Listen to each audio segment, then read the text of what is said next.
Where do I even start? What do I say first? Do I tell you how much I really cherish Resident Evil 7 as my all-time favorite Resident Evil game? It was a fresh, risky, and bold take on the series, which became my all-time favorite first-person game with fun characters, engaging gameplay, actual incentive to use guns compared to Resident Evil 1 Remake, great atmosphere, great set pieces, memorable environments, an expertly designed harder difficulty, proper flow and pacing, great enemy types that are well placed in the environment, ambitious and varied DLCs, etc. What more can I say, aside from this being old Capcom's magnum opus? Do I tell you how much I was disappointed, burned out, and ashamed of the remakes of Resident Evil 2 and 3, and expected better gameplay, better difficulty design, better story designs, better characters, better scenarios, and better ambition in the future from a section of Capcom I named New Capcom? Do I tell you how, in the aftermath of those disappointing remakes, in the months leading up to Resident Evil Village, I felt excited to be a Resident Evil player again due to the marketing being my favorite in the series, and also with Ethan Winters returning as the lead protagonist for the game, leading me, for the first time ever, to dedicate time on my channel analyzing trailers and gameplay and hoping for a return to form? Do I tell you how I was baffled by the reintroduction of insufferable time demos for the game, which eerily mirrored the same move done by Resident Evil 2 Remake, and the demos themselves raised more dire questions on the poor quality shown within them, rather than generate positivity for the game? Do I tell you how I promised to rain fire down on this team who designed Resident Evil Village if any design flaws were heavily apparent or reminded me of New Capcom's failures? I'm sure based on the title of this video, you can see where this is going. It is with great difficulty that I say that Resident Evil Village is no masterpiece like I previously expected. As its own standalone game, it's decent. As a game that supposedly uses Resident Evil 4 and 7 as its primary template, it's insulting. And regardless, it is a game that is clinically confused, with such confusion, limited time, and limited budget bleeding into the storytelling, lore, gameplay, environmental designs, character designs, and more. And yet, despite all that, there are things that hold me back from hating this game more than the remakes of Resident Evil 1, 2, and 3. The splitting of my Resident Evil soul is clear, so allow me to continue on to my very first review of a game, as we look at all of the mishaps with this game, discuss lore and gameplay, and so much more. One thing I will say before starting this is that this review will look at both the game experience on hardcore difficulty and the game experience of Village of Shadows difficulty when best suited. Hardcore difficulty is the difficulty I first played on, as Village of Shadows has to be unlocked to play it. Village of Shadows is meant to be the developer's true mentality and experience for their supposed idea of challenge and horror. Objectively, harder difficulties in all games, not just survival horror games, are meant to showcase the actual intelligence of the developers, whether they actually comprehend their own designs or not when making certain decisions for the difficulty, which designs and mechanics they truly value in the game, and whether they take themselves seriously or not. Another thing as well is that most people will most likely call this very comprehensive review a waste of time and just use the same ignorant argument of, it's just a game. Yet games are designed by people, and people have a psychology to them and are constantly under the pressures of financial constraints. The processes that go into developing a game product are no different to designing an MRI, the Hubble telescope, or a bridge. And actually playing a game is very different to the whole idea of playing a game and taking the time to analyze it deeply to see the noticeable holes in the game's designs and mentalities. The people who make these very ignorant remarks by saying it's just a game misconstrue everything I'm saying, partake in the unjustified act of stigmatizing against games, calling them experiences designed to be mind-numbing for 2-year-olds, and fall so much outside the realm of reality as to be stuck in a prison of their own ignorance. This review will not be designed to have such people as audience members. If you can't grasp a lot of the nuances in my speech, this review is not for you. Also, I will not be focusing on the Winters expansion for this review, as that's a whole other can of dirty worms that I will be talking about in a separate review. Having said all that, let us continue, and obviously, spoilers.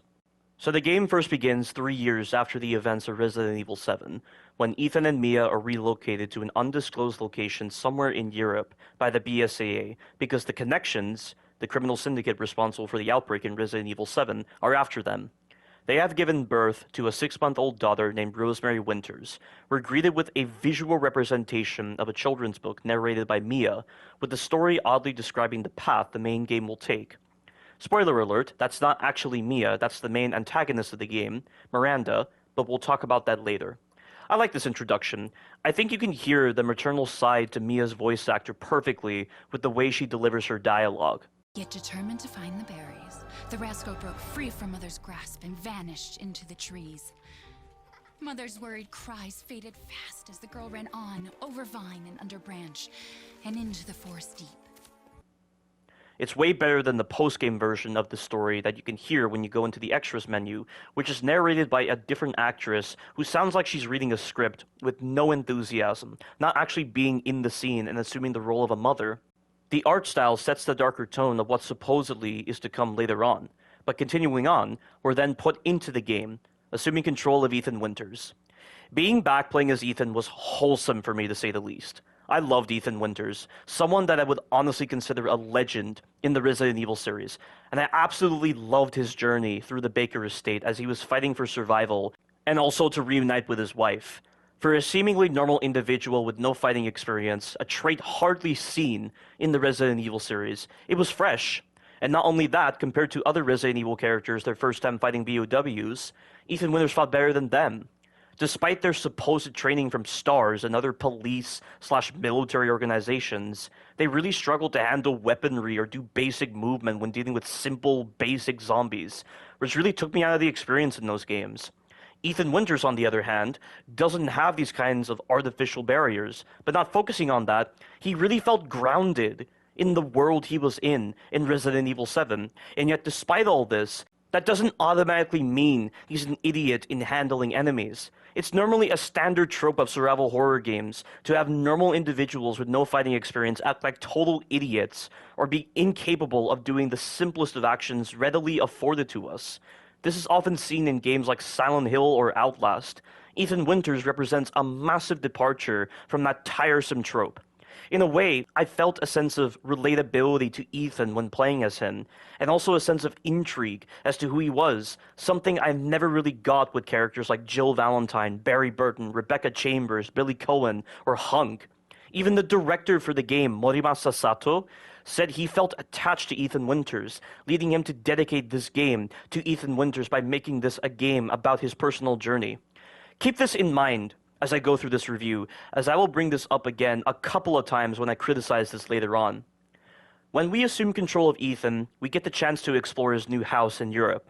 I like that the developers give you time to explore and take in the surroundings, read up on documents, interact with objects, find homages to other Resident Evil games, and experience a new side to Ethan's personality with him taking on the role of a father.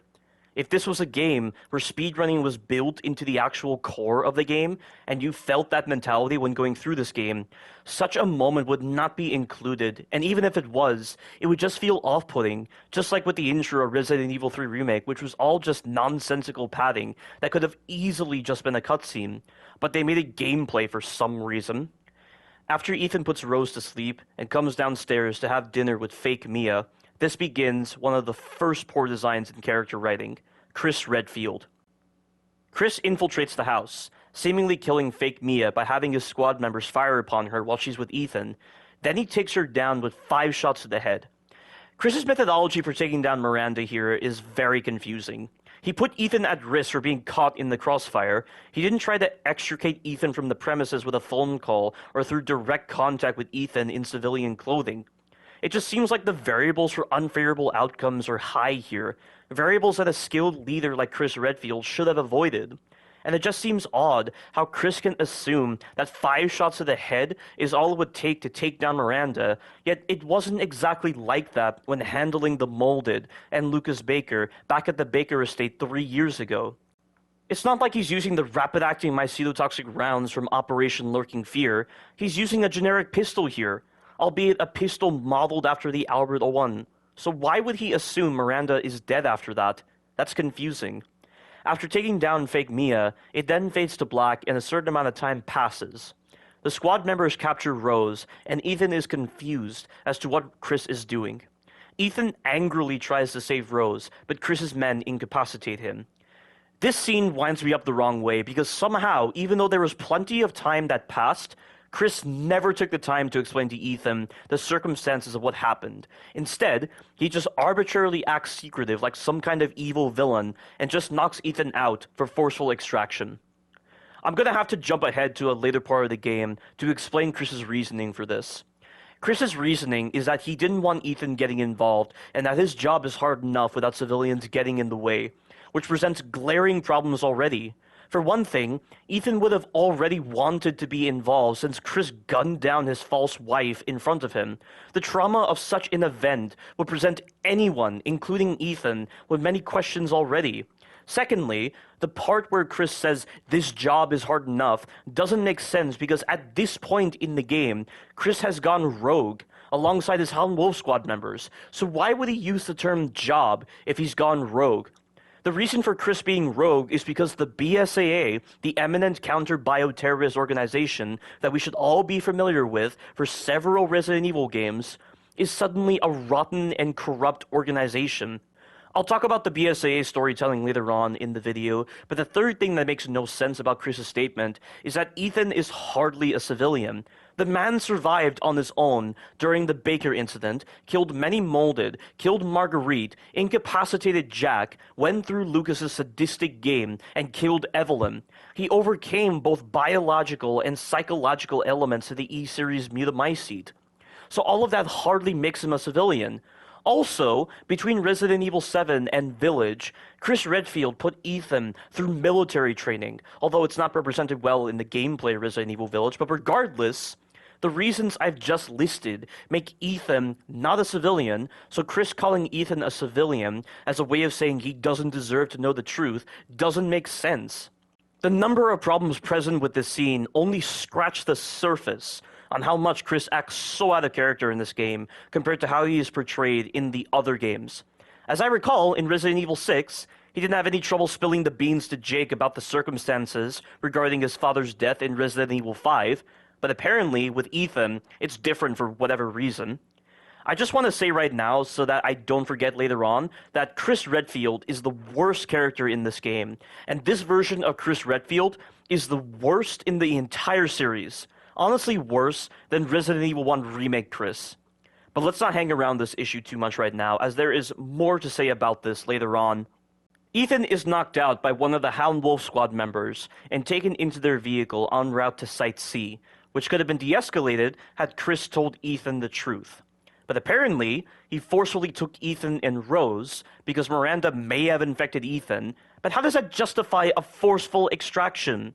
Just because someone's infected doesn't mean they have to be met with extreme force. It's not like the infection altered Ethan's personality. And Chris's actions and dialogue during the extraction don't exactly complement the idea of Miranda possibly infecting Ethan. That's really dumb. After the screen blacks out, we're then shown a flashback which showcases Ethan and Mia in an argument regarding Mia's anxious state and her hesitancy in disclosing the reason for her anxiety. I'm guessing the whole point of the scene is to hint towards the idea that the Mia we were just with in the introduction was not the real Mia, as her behavior was too peaceful compared to the real one. But without any real indication of when this scene took place, I doubt the average player would assume as such. There is another reason for why this scene exists, but I feel it's worth talking about later on, as it represents a major violation of the lore in Resident Evil 7 and just leads to more questions. Also, before I continue on, it totally slipped my mind initially, but the whole dinner scene between Ethan and fake Mia presents another kind of confusion as well. The way Ethan keeps pressing Mia to confront the traumas of the Baker incident together doesn't really make sense. Based on the way the ending of Resident Evil 7 played out, Ethan acknowledged at the time that Mia wanted to put the entire incident behind them, and it made it seem like he was willing to grant Mia this wish, that this is where the next door opens. But the dinner scene in this game contradicts this by having Ethan continually press Mia on the issue. Why? Why would they make Ethan like this during the scene? As a matter of fact, a lot of behaviors and beliefs established in Resident Evil 7 are lost in Resident Evil Village for no reason. A great example of this is Ethan confronting Mia about her role within the Connections. In the very first cutscene of Resident Evil 7, Mia sends a video message to Ethan saying that she did lie to Ethan and that she shouldn't have done so, which likely alludes to her lying about her role within the Connections.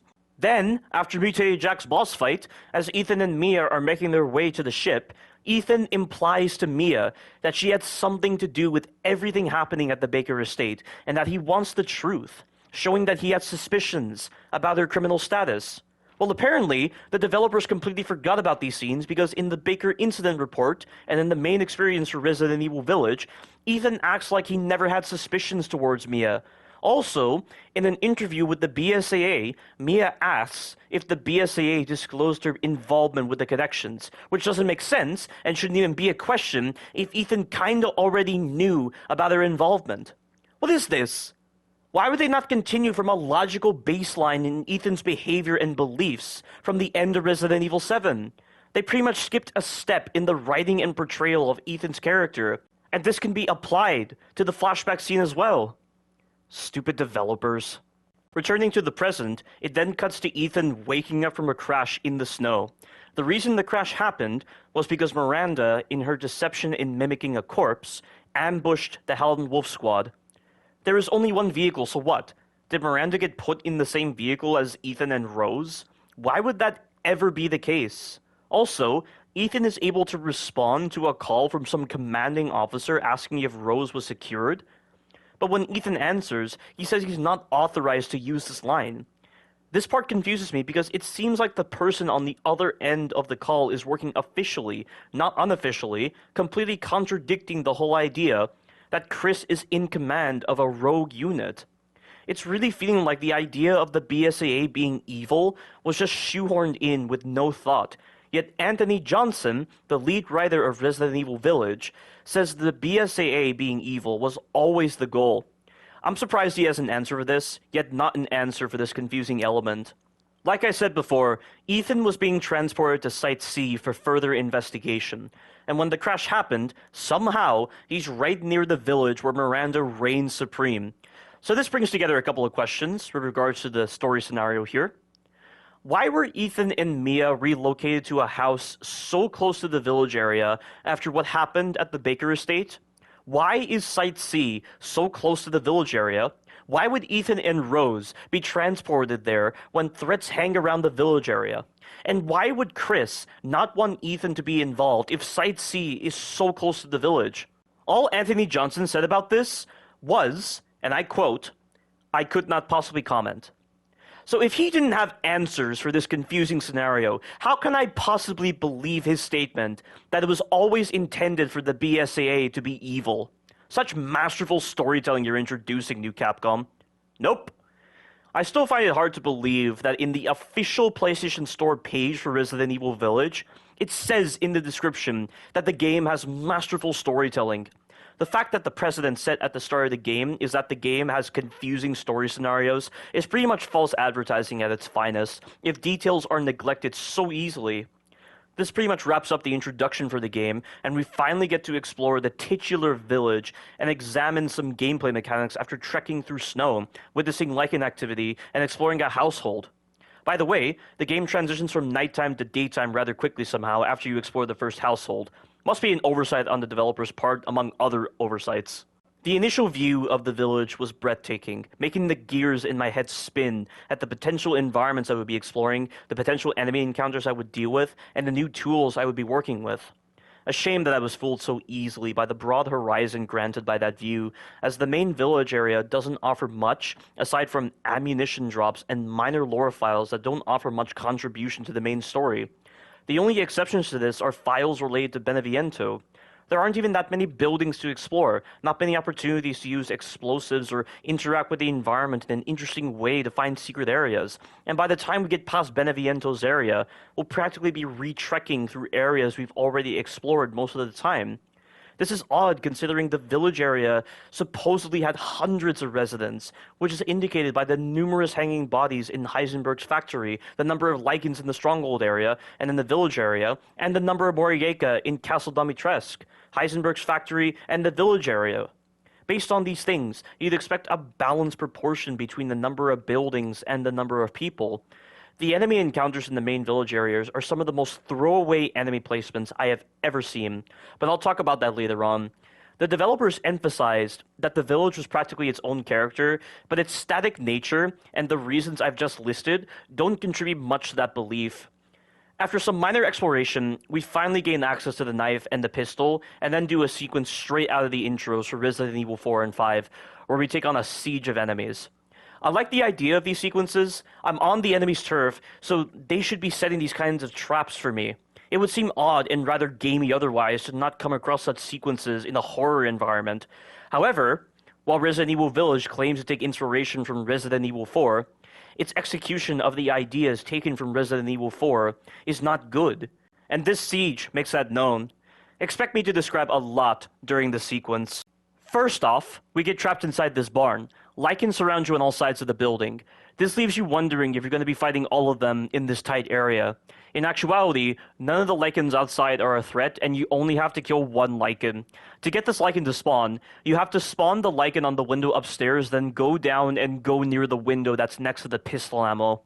Such bizarre scripting, but there is more of that to come in this siege. You get the Lycan to spawn, and for whatever reason, this first Lycan has more life than usual, and the game wants you to kill it. I'll never understand why certain developers do this. It's the same as in Resident Evil Revelations on Infernal difficulty. When you get to that area where you first encounter an ooze on normal difficulty, on Infernal difficulty, it has increased health compared to the same enemy types later on. What is the point of setting up this false idea? It's just so silly to me. Scaling enemy health to an absurd degree doesn't make it scary, it just comes across as lazy. Not to mention that you're forcing the player to game the systems in place and make them find a lot of exploits and holes to use their advantage in order to achieve better progress and consistency, so as not to come across as more awkward than usual. It's the unfortunate side effect of slotting very little time into designing complex systems for the enemies that make them balanced but lethal while still maintaining a realistic health pool.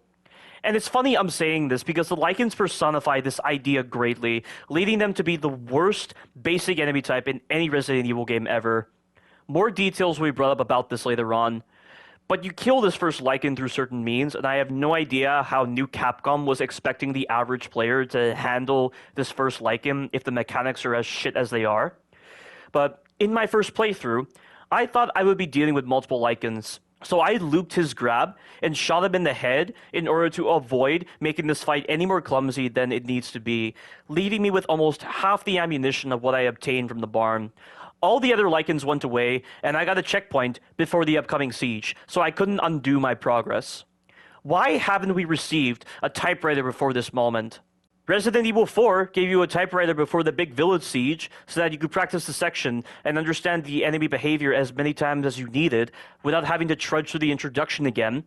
For this kind of siege moment, there should have been a typewriter to give players who want to dedicate time to understanding the game a better idea of what to do if they want to understand the scripting and not have their progress saved due to a misunderstanding, or if they want to repeat the section because of the hectic nature of it. This lack of a typewriter save makes no sense to me. Deciding to press on, I exited the barn, saw Lycan stalking from the rooftops, and since I saw the pre-release gameplay from IGN and other platforms, I knew there's a big encounter coming up. My first-time experiences on hardcore difficulty can describe the ordeal I went through perfectly.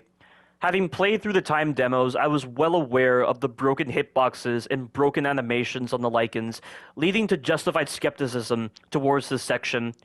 In many of the initial runs of this section, I went inside the house, grabbed the shotgun, and used the barricade.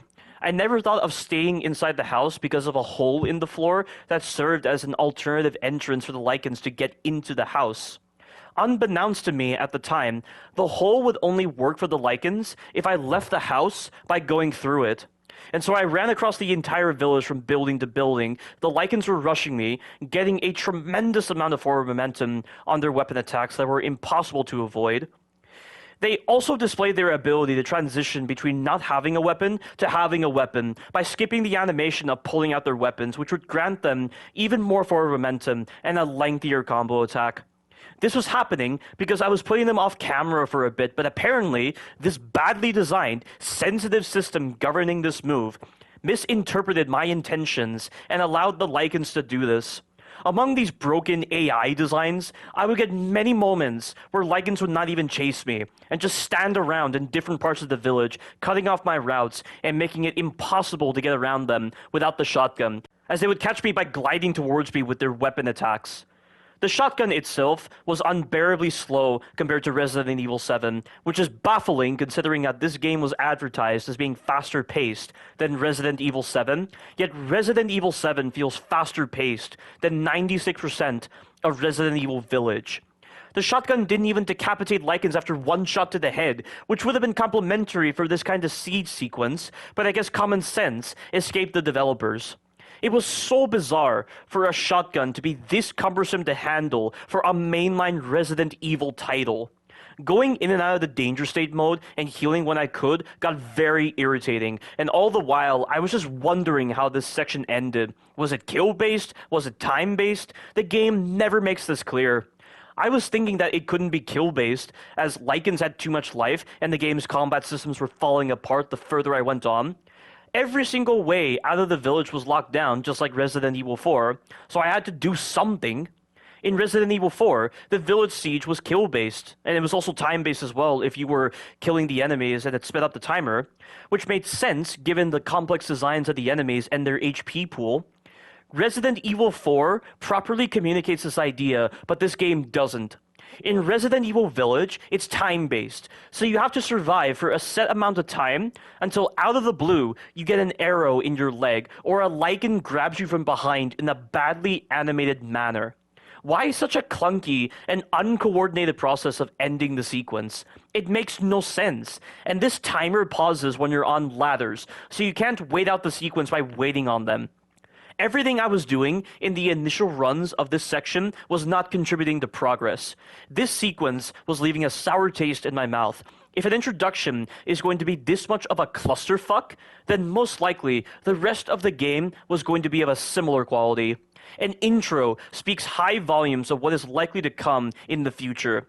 That's what was going through my head at the time. I eventually confirmed my suspicions of this being a time-based sequence. This false trial by fire sequence was really starting to get old, so I tried to game the system, and lo and behold, in the house where the shotgun was, I stayed near the barricade and shot Lycans as they tried to break through the barrier, checking occasionally to see if any Lycans would come behind me, but they didn't. I just kept shooting Lycans slowly to time out the sequence to the best of my ability with the amount of ammo I had. It was then that I discovered a glitched Lycan trying to break down the barrier while another Lycan was doing the intended animation for breaking down the barrier. The glitched Lycan could do nothing, so I shot the other one and killed it, leaving the glitched Lycan to delay the other enemies. The strategy was found, but with little ammunition, it was only a matter of time before they broke through, and I had to deal with not only Lycans, but Urias as well. It was then that I decided to turn the game off, return the next day rejuvenated, start a new game, and successfully implement the strategy. A poorly put together seed section, forcing me to restart the entire game in order to return to it with knowledge of its designs. Quite an anachronism for a first playthrough. I cannot believe an intro to a Resident Evil game would force me to do that on my first playthrough just to get a clean attempt using the barricade strategy. And on Village of Shadows, nothing changes about your approach to this section. The only things that are different are that the Lycans have even more life, have less flinch animations, the shotgun can't knock him over unless it's a point-blank headshot, and the inclusion of a negligible armored Lycan below the house who you're never going to deal with. Good thing I don't have to deal with any of that using the strategy I found. Let this section speak high volumes of the confused mentality of the developers, alongside their limited time and budget, if they're going to force you to rely upon an exploit to actually do the section and maintain consistency. And let this video from my blind playthrough summarize the poor designs of this section. But I was going through this sequence, and it was just so confusing with the way it worked. I didn't watch any early gameplay. I went through the sequence by myself for the blind playthrough, and I was struggling with the sequence a lot because I don't think it's well designed. Like the enemies are on you constantly. The Lycans have some really stupid attacks where they just get a lot of forward momentum on their first hit, and it's just random whether they're going to spawn right in front of you or not. I resorted to this method because I wanted to test out if I could use the barricades to my advantage, and then I thought, hey, maybe I'll actually shoot these guys through the barricade. And it actually worked, and I somehow managed to get it where one of the Lycans just would not try to do the animation of breaking down the barricade. He would only do it if another guy pushed him. And that's the strategy that I used, and that's how I figured out this was a time sequence. I don't think this sequence is really well designed. I think this is for a beginning to a Resident Evil game, this is not a good way to start. And if the enemies actually flinch consistently and they were used a little bit more intelligently, I think the sequence would be really well designed. But I just think they made the Lycans the way they were just to make them difficult for the sake of being difficult, but not for all the right reasons. And I think it really compromises the survival horror aspect. They were trying to take influences from Resident Evil 4. This was done very poorly. The village sequence and public assembly from Resident Evil 5 were done really well because they had the systems to accommodate all these enemies and to accommodate all the situations where you'd be put in some really bad positions. At least in Resident Evil 4, you could put yourself in some very powerful positions, and the flinch animations made sense because it was realistic. They added realism to the flinch animations on that game, and it made that game so balanced, and a lot of people would consider that to be very easy, but that's irrelevant if you're talking about functional game design. If a game is functional, it's going to come across as being easy because that's how a game is meant to be played. I mean, most of the time, games are pretty broken, and that's why they come across as being difficult, but that's not true difficulty. That's just lazy difficulty design. I just don't think the sequence does it very well, and just the miscommunication involved with how the sequence ends, it's very off-putting. You know, you don't know if this is a kill-based sequence, you don't know if this is a time-based sequence. I tried testing if this was time-based by sitting on the ladder, but the sequence just never ended. Like, Ethan was not doing his dialogue, so it is time-based in a sense, but you gotta make sure you're on the ground. And there's just a lot of bad designs present. It's such a shame that this sequence was the way it was. The music is one of the scariest pieces of music in the entire Resident Evil series, and Ethan is actually doing a seed section that none of the older Resident Evil characters have ever done their second time fighting BOWs, which is incredible. I also like some of the environmental details, like for instance, in the room where the shotgun is, there's a toy train on a bed. There is something about the juxtaposition of iconography associated with childhood and safety and iconography associated with horror that showcases a greater degree of evil, which only adds more terror to the mix when you realize in the moment that you're fighting in an area that was originally a family home. And normally in most horror films and games, they illustrate this juxtaposition through a direct manipulation of a childhood object or concept, such as a demented doll, for instance, but this is a lot more subtle and indirect, which I like. A shame that these non-gameplay designs do nothing to assuage the irritation you feel when going through this messed up sequence. Oh, before I forget, in the cutscene that plays when you finish the sequence, Lycans are shown riding on horseback. You'll never see this ability demonstrated at any other point in the game, so why it was shown, I don't know, but it was most likely due to limited time and budget again. Moving on, we're introduced to the Hag. Spoiler alert, this is actually Mother Miranda in disguise. Not really a big fan of that. I really wish the Hag was her own character, because as a whole, she is one of the most fascinating characters in this game. Her voice acting is nice, and her dialogue keeps my curiosity piqued. For me personally, the vagueness in her non-contemporary wording is appealing to me and fits the almost medieval vibe of this setting. The lines she says later on, when delivered by her specific voice actress, resonate with me greatly. How can a man be almost dead? That's a question for the wise. It's only a riddle if you don't know the answer. She fits the setting of Resident Evil Village, and she feels grounded within this universe, unlike the Duke who has some of the most unrealistic capabilities, and feels like a gameplay mechanic given human form, not someone who feels believable in this universe. She should have taken on the Duke's role of actually being an integral part of the story and disclosing a lot of important information to Ethan, such as with the canisters that Ethan collects that house portions of Rose. Sadly, she's only used in 2 cutscenes, which was a huge missed opportunity on New Capcom's part. Her role as the disguise of Mother Miranda is even more confusing, but I'll get to that later. Also, If they were going to run with the idea of Miranda being the Hag, they should have followed the schema I laid out here and made her take the place of the Duke. That would have been better payoff in the end and would have served as better utilization of grounded, realistic characters rather than using someone that feels like an imaginary character that exists in our eyes but not Ethan's eyes. And yes, I know there are cutscenes involving the Duke, and cutscenes in games are used to confirm canonicity of certain characters or events, but with him, I'd rather make an exception and say that it's just poor character writing on New Capcom's part. The Duke also violates the prime direction of the game, which is Ethan's personal journey, but I'll talk more about that later on. The Hag informs Ethan about Rose's capture, Mother Miranda, and Castle Dimitrescu before leaving him. From here, this is where the village demo of Resident Evil Village began, so I already knew what to expect on hardcore difficulty. There was treasure to shoot and obtain, cages to shoot and obtain, graves to inspect, one of them showing Miranda's daughter Ava, born in 1909, died in 1919 due to the Spanish flu, ammunition, crafting resources, and mines to pick up, and the same Lycans to deal with in the fields. Don't expect any kind of difference in playstyle between Hardcore and Village of Shadows, as Village of Shadows once again displays its negligible nature. In the closest house to you after the cutscene, one Lycan is placed there, but why would you ever need to go in there so soon when we return to this area later on? In the fields, on Hardcore difficulty, there are 3 normal Lycans. Either you can deal with them one at a time, or ignore them. On Village of Shadows, there's 1 armored Lycan, 1 bow and arrow Lycan, and multiple normal Lycans. They're not hard to run past at all, and dealing with them is tedious and wastes a lot of time and ammo, so why put them there? You've already seen how much Lycans eat your bullets, so why put them there if they achieve the same result as 3 normal Lycans, or no Lycans at all? Expect more of Occam's razor when it comes to the enemy changes on Village of Shadows. This is yet another poor change in the enemy placements on Village of Shadows.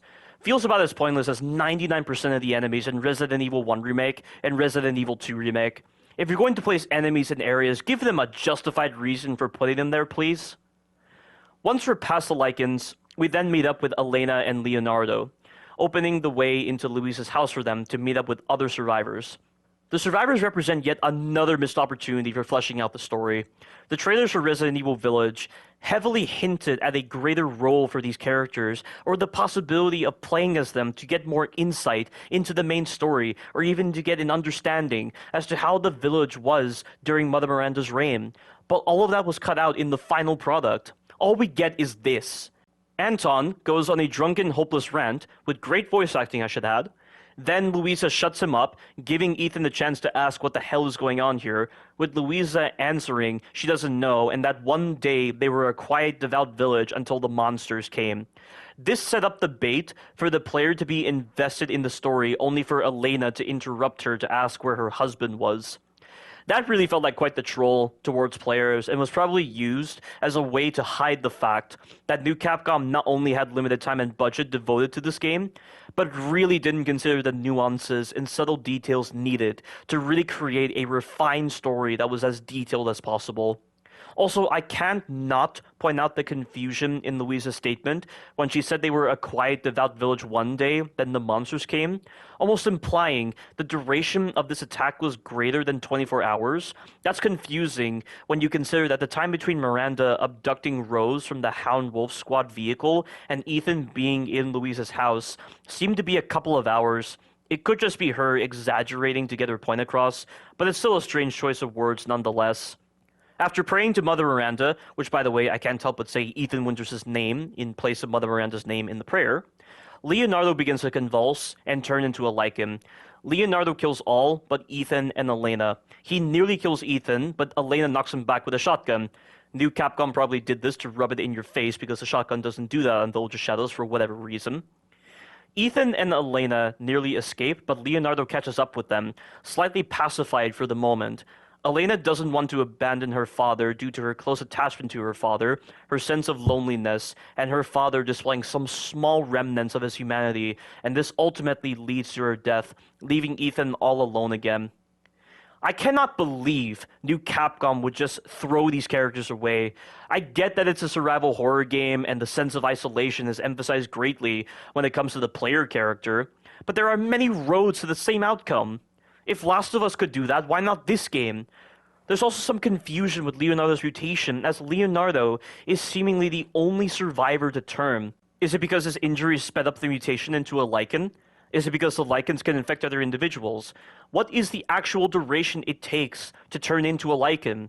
These questions are never answered. Just roll with it, is what new Capcom would say, but then why do this scene if you're going to make it feel on par with that of a Deus Ex Machina or a Jump the Shark moment?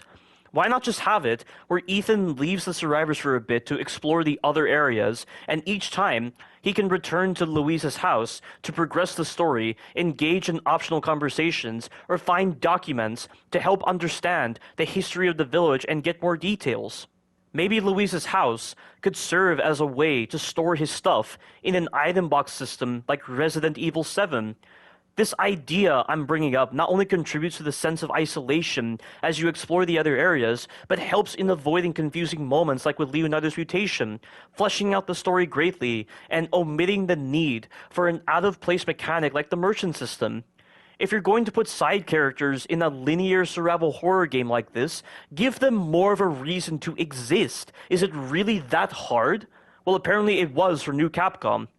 All I'll say is that the final product version of having the survivors there achieves the same amount of impact as not having the survivors at all. Occam's razor once again. After escaping Louise's house, gaining access to the 2 crests needed to get to the castle, witnessing Miranda killing Julian, and getting more ammo and crafting resources, we're then confronted by Heisenberg as he captures Ethan for Miranda's trial. I will say, before I continue on, everything starting from the introduction of the Hag to the deaths of the villagers, does that really warrant the use of a timed demo format? There's nothing plot revealing. There's hardly any enemies aside from 3 enemies. Why does that deserve a timer on it? The whole idea of a timed demo goes against the very nature and purpose of demos. Demos build hype. Demos give the consumer a baseline for the experience that they will invest money into. Demos allow us to judge the experience for ourselves. Demos allow us to get hands-on with what we want from the game. Demos dampen the agony of a distant release date. Demos allow us to understand portions of the true mentalities of the developers. How can you possibly satisfy all these aspects if you are going to limit the time spent in a demo? New Capcom even said that the demos for Resident Evil 2 Remake and Resident Evil Village are cut directly from the final product, so they represent the overall quality of the games. The only thing I remember about trying to play the Resident Evil 2 Remake demo was having to make multiple different accounts in order to put more time into learning the game and its baseline experience. My demo experience was soured by this tedious process. Ironically, they didn't do this with Resident Evil 3 Remake.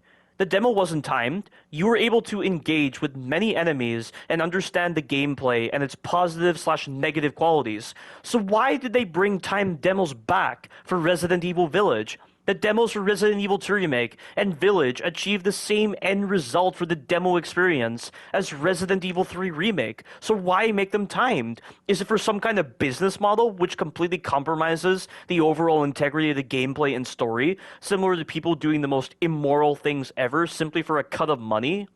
Goes to show how much money makes the world go around. Consumers even complained about the time zone parameter of the demos, when the demos would only unlock between specific times on certain days, often in the middle of the night or during times of work. What a mess! When I saw that timer for the demos of Resident Evil Village, and also the lacking quality of the gameplay present, it caused me to generate a lot of skepticism towards the final product, leading me to believe that this game was being developed by new Capcom and a similar team to Resident Evil 2 Remake, beliefs that would ultimately be confirmed when I played the full game. Timed demos are a feeble practice. Get rid of them, for crying out loud. Heisenberg captures Ethan and brings him to Miranda and the other lords to be judged on his fate. This scene never gets old, and I'm sure this part of my blind playthrough speaks for itself as to my overall reactions to this moment. The man is of no real use to anyone else. You! Others do so love entertaining forms. Furthermore, I can assure you that you entrust the mortal to House Dimetrescu. Mortal? My daughters and I will deliver to you the Ugly! I wanna see! He's awake! Baby, shut the fuck up! Ah, this feels so reminiscent of the Baker family household. I love this. This is the dinner scene. Oh my god. Ethan deals with the most sadistic individuals by far. So gauche. What do we care for bread and circuses? These guys feel worse than any villain the Resident Evil characters I've ever come across. Cut off in the castle, blah, blah. One big, fucked up family. Some of you were less persuasive than others, but I've made my decision. She's talking. Heisenberg, the man's fate is in your hands. Oh Mother no. Miranda, I must protest. Heisenberg is but a child, and his devotion to you is questionable.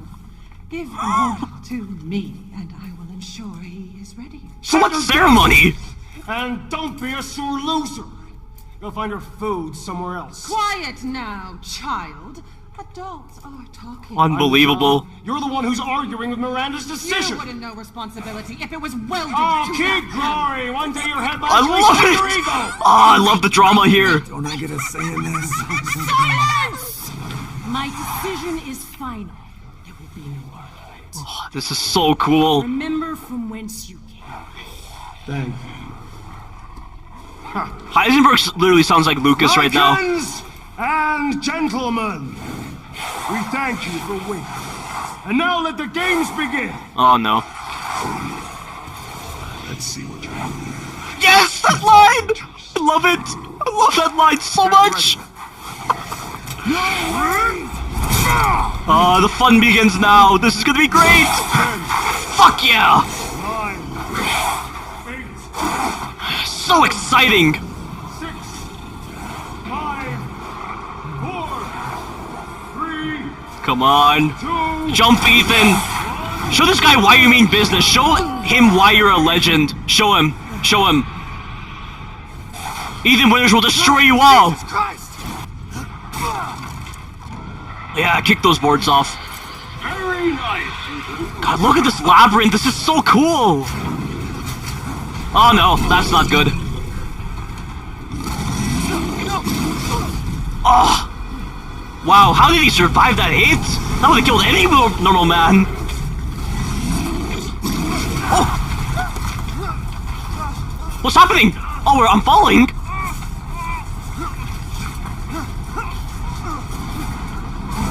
Wow, I'm so glad this doesn't feel like a tutorial. Like, they normally start off easy and then they get harder, but this is just straight up hard right now. This is hectic. Oh no, not this. Straight up Resident Evil 4 right now. What do I do? Gotta bust through, gotta bust through. Go, go, go, go, go. Shit! My word. You truly are as strong as they say. Damn straight, buddy. Oh, fuck. Can't let you get away. Gotta keep Dagger and Moreau entertained. I'm so dead. Now it's time for the beautiful, blood-soaked grand finale. I'm dead, I'm dead, I'm dead, I'm dead. Oh! Nothing like fresh American ground beef. Ethan Winters, you fucking genius. You're a genius, Ethan. That was very smart, cutting off the cups like that. We've never seen a close call like that before. I did not think he was gonna do that. That's insane. He was so clever just then. This is exactly what a normal individual is capable of if they actually put aside all emotion and they set their sights on something. That was brilliant. You're a bloody genius, Ethan. Ethan fucking Winters. As I said, this scene mirrors the introduction to the Bakers in making Ethan directly witness the natural behaviors of the major threats and their sadistic nature. The theme of family also plays a role in both games. The major villains of Resident Evil 7 were all family members with their own ideas of family, minus Lucas, of course, given that he was a sociopath, and if he was not going to focus on family, then making him break free of Evelyn's control was symbolic of that. In Resident Evil Village, Miranda is trying to resurrect her dead daughter Ava. Carl Heisenberg is rebelling against Miranda, someone who was like a pseudo-mom to him, in secret because he despised the decades of being forced to serve her, and how she took away his dignity when changing his body. Alcina Dimitrescu has BOWs for daughters and feels attached to them. She even desires for Mother Miranda to acknowledge her as the better of the other lords. Donna Beneviento's family home is an area we visit. She had family buried in the village area, and she taunts Ethan by saying she's a much better daughter than Rose. Finally, Salvatore Moreau is the equivalent to a clingy child with very low self-confidence and self-worth, with a desire to be Miranda's ideal child, likely induced by years of torment from people who despised his grotesque appearance and also from the other lords. This is quite a nice homage to Resident Evil 7, and it is villain introductions done right, in the moment. I say this because looking back, the trial scene presents with some confusion. Mother Miranda used her hag disguise to spy on the villagers and also Ethan. She probably never wanted to simply walk through the village normally without a disguise, so as not to disrupt the villagers' natural environment and cause them to change their behaviors in response to her godly presence. In a sense, it could be similar to that of a blind analysis or a naturalistic observation as part of her tests with the infected villagers, but in the context of spying on Ethan, there is some flip-flopping in intentions at 3 points in the game. First off, Miranda talked with Ethan after he fought off the siege of Lycans, informing him of Rose and Castle Dimitrescu, implying she had plans for him, but it isn't long after that she decided to put Ethan on trial for his potential death, implying she wanted him dead as he had no worth. Then, near the end of the game, when she fully reveals her true self to Ethan after Heisenberg's boss fight, she says this. Why did Rose come to be? Was it because of her parents? And you are truly a special case. But I've learned all I can. Your worth as a lab rat has run out. When factoring these events together, it's almost like Miranda goes from wanting Ethan alive to wanting him dead, then wanting him alive, then wanting him dead. When did she decide after the trial that she wanted him alive? Or maybe she did want him alive, but Heisenberg capturing Ethan came as a surprise, and to maintain her original plans with Ethan, she played the part of wanting him dead when in actuality, she knew Heisenberg would lose Ethan when she chose him to decide Ethan's fate? That's where the trial scene falters. It's almost like because the developers wrote so many pages of the script, they forgot how they set up certain details in the earlier pages of the script, and they didn't find it necessary to look over them again, which is what happens when fatigue sets in after writing so many pages. I should know writing this lengthy review for the first time ever. One thing that I am glad about is the removal of Ada Wong from this scene. In the early storyboards for Resident Evil Village, there were plans for Ada to infiltrate the trial and save Ethan as sort of a lucky passwoman for Ethan, but that would have been stupid and it would portray Ethan as being incapable of surviving on his own. That would have been heavily reminiscent of the Outlast series, a series that cherishes the idea of a main character being downright stupid and actually thinking of ways to get around enemies, or even use the environment or his own capabilities to deal with the enemies in a manner that feels normal. By favoring this route, the Outlast series favors too many lucky pass moments that take away from the danger presented to the main character and just come across as silly. The times when the main characters will be put in positions such as being mounted on a cross, being stuffed in an incinerator, being cuffed to a saw table, or being buried alive, only for them to escape out of the blue through some kind of lucky moment, like magically getting off the cross, having the back wall of the incinerator be conveniently breakable, having some random patient save you moments before being sliced, or simply pushing the casket open to find that you were only buried under 6 inches of dirt. Apropos to these various scenarios, having Ada save Ethan out of the blue would have been silly. That's all there is to say about this trial scene. Ethan survives Heisenberg's sadistic trap, manages to cleverly escape by the skin of his teeth by using a trap to cut his bonds, and makes his way to the castle. Along the way, we finally meet up with one of the most disconnecting characters ever in a Resident Evil game, the Duke. If you've reached this point in the video, then expect me to unleash hell for a while on this one character and diverge onto other tangents in the process. Did I say character? I meant a gameplay mechanic given human form. He somehow knows Ethan, and all he says is... Anyone who is anyone has heard of the likes of you. A hero searching for his daughter. Before this game was released, in a weird way, I liked hearing this line and feeling like Ethan was almost like an apostle/legend who had amassed such a large amount of notoriety in such a short amount of time in the eyes of the villagers, as it related to my own thoughts on Ethan Winters. But the Duke isn't actually a villager, he's just a traveler who just happened to be around on the same day that Ethan is rescuing Rose.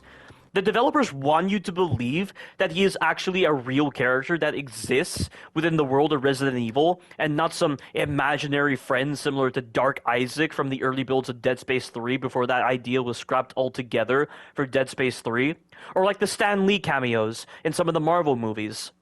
Village's developers convey this through his knowledge of the lords, his trade relations with Dimitrescu, his inclusion within the actual cutscenes, and his hobby of delivering news to the villagers regarding the outside world. He knows about the key that allows Ethan to explore the other lords' areas. He knows about Rose being split into multiple body parts. He somehow has access to healing cells compatible with mold-infected individuals, and he acknowledges this in the very first cutscene where you meet him, which is absolutely confusing. There is just an absurd amount that he knows or conveniently has, like he's omniscient or something. This guy practically sounds like someone who belongs in a fantasy game, not in a game series based on grounded science fiction. And what's the point of having this kind of character? It's not like they'll reintroduce him in a later game, because what would be the point? So many of these ideas feel like they flip-flop constantly. Speaking of flip-flopping, if he had trade relations with Dimitrescu and it seemed friendly, why would he be trying to sell Ethan weaponry to kill her or any of the other lords? Is it a money buys loyalty situation where Ethan amasses a lot of game currency that couldn't possibly exist in his eyes, and the merchant just uses this as an opportunity to amass a lot of wealth? So he'd go against Dimitrescu and the other lords? Like, none of this makes any sense. And you want to say he exists in this universe? If he didn't exist in this game, if the files that mentioned him were tweaked and a vast majority of his roles were given to the Hag, it wouldn't be so pants on the head stupid in its execution. Then we move on to his inhuman and arcadey capabilities. He somehow has access to a huge arsenal of war/military grade weaponry that he can expand as you progress through the game. He can upgrade weapons, he cooks, he can set up shop in Castle Dimitrescu, Moreau's reservoir, and Heisenberg's factory, and avoid their gaze because most assuredly they would target him. How is the latter possible? How can he possibly navigate into these areas on his legs, given his physical capabilities?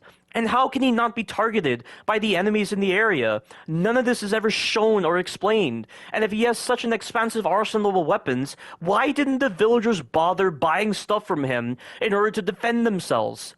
It's like he's an imaginary friend, or how it's presented in the game is simply another case of Occam's razor. In a parallel scenario where the Duke didn't exist, Ethan would be handling the lords on his own, his weaponry would be good against the enemies without having to upgrade his weapons, and the idea of him setting up shop in the lords' areas wouldn't exist while still preserving the whole idea of safe areas.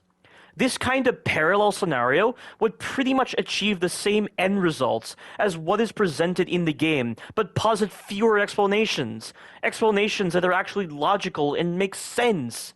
But that's on the story and character side. On the gameplay side, his contribution to the natural flow of gameplay is so forced to the point of feeling like pay-to-win design in a bad RPG game to achieve the same end results as what you'd be getting had the gun's capabilities not been so neutered, the enemies had a believable amount of life and believable stun animations, the merchant system didn't exist, and the game actually recognized itself as a true first-person survival horror game without gamey designs similar to microtransactions. That is a perfect analogy to describe the Duke in this game. He's a microtransaction.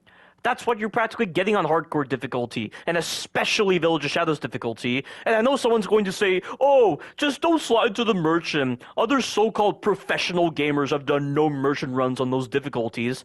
But those people don't have a grasp of when a terrible gameplay experience feels like you're playing with a ball and chain on your leg.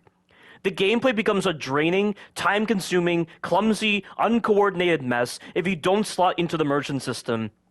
There is nothing professional or rewarding about this. The combat and stun systems become hollowed out due to how much the merchant influences the fundamental progression of gameplay.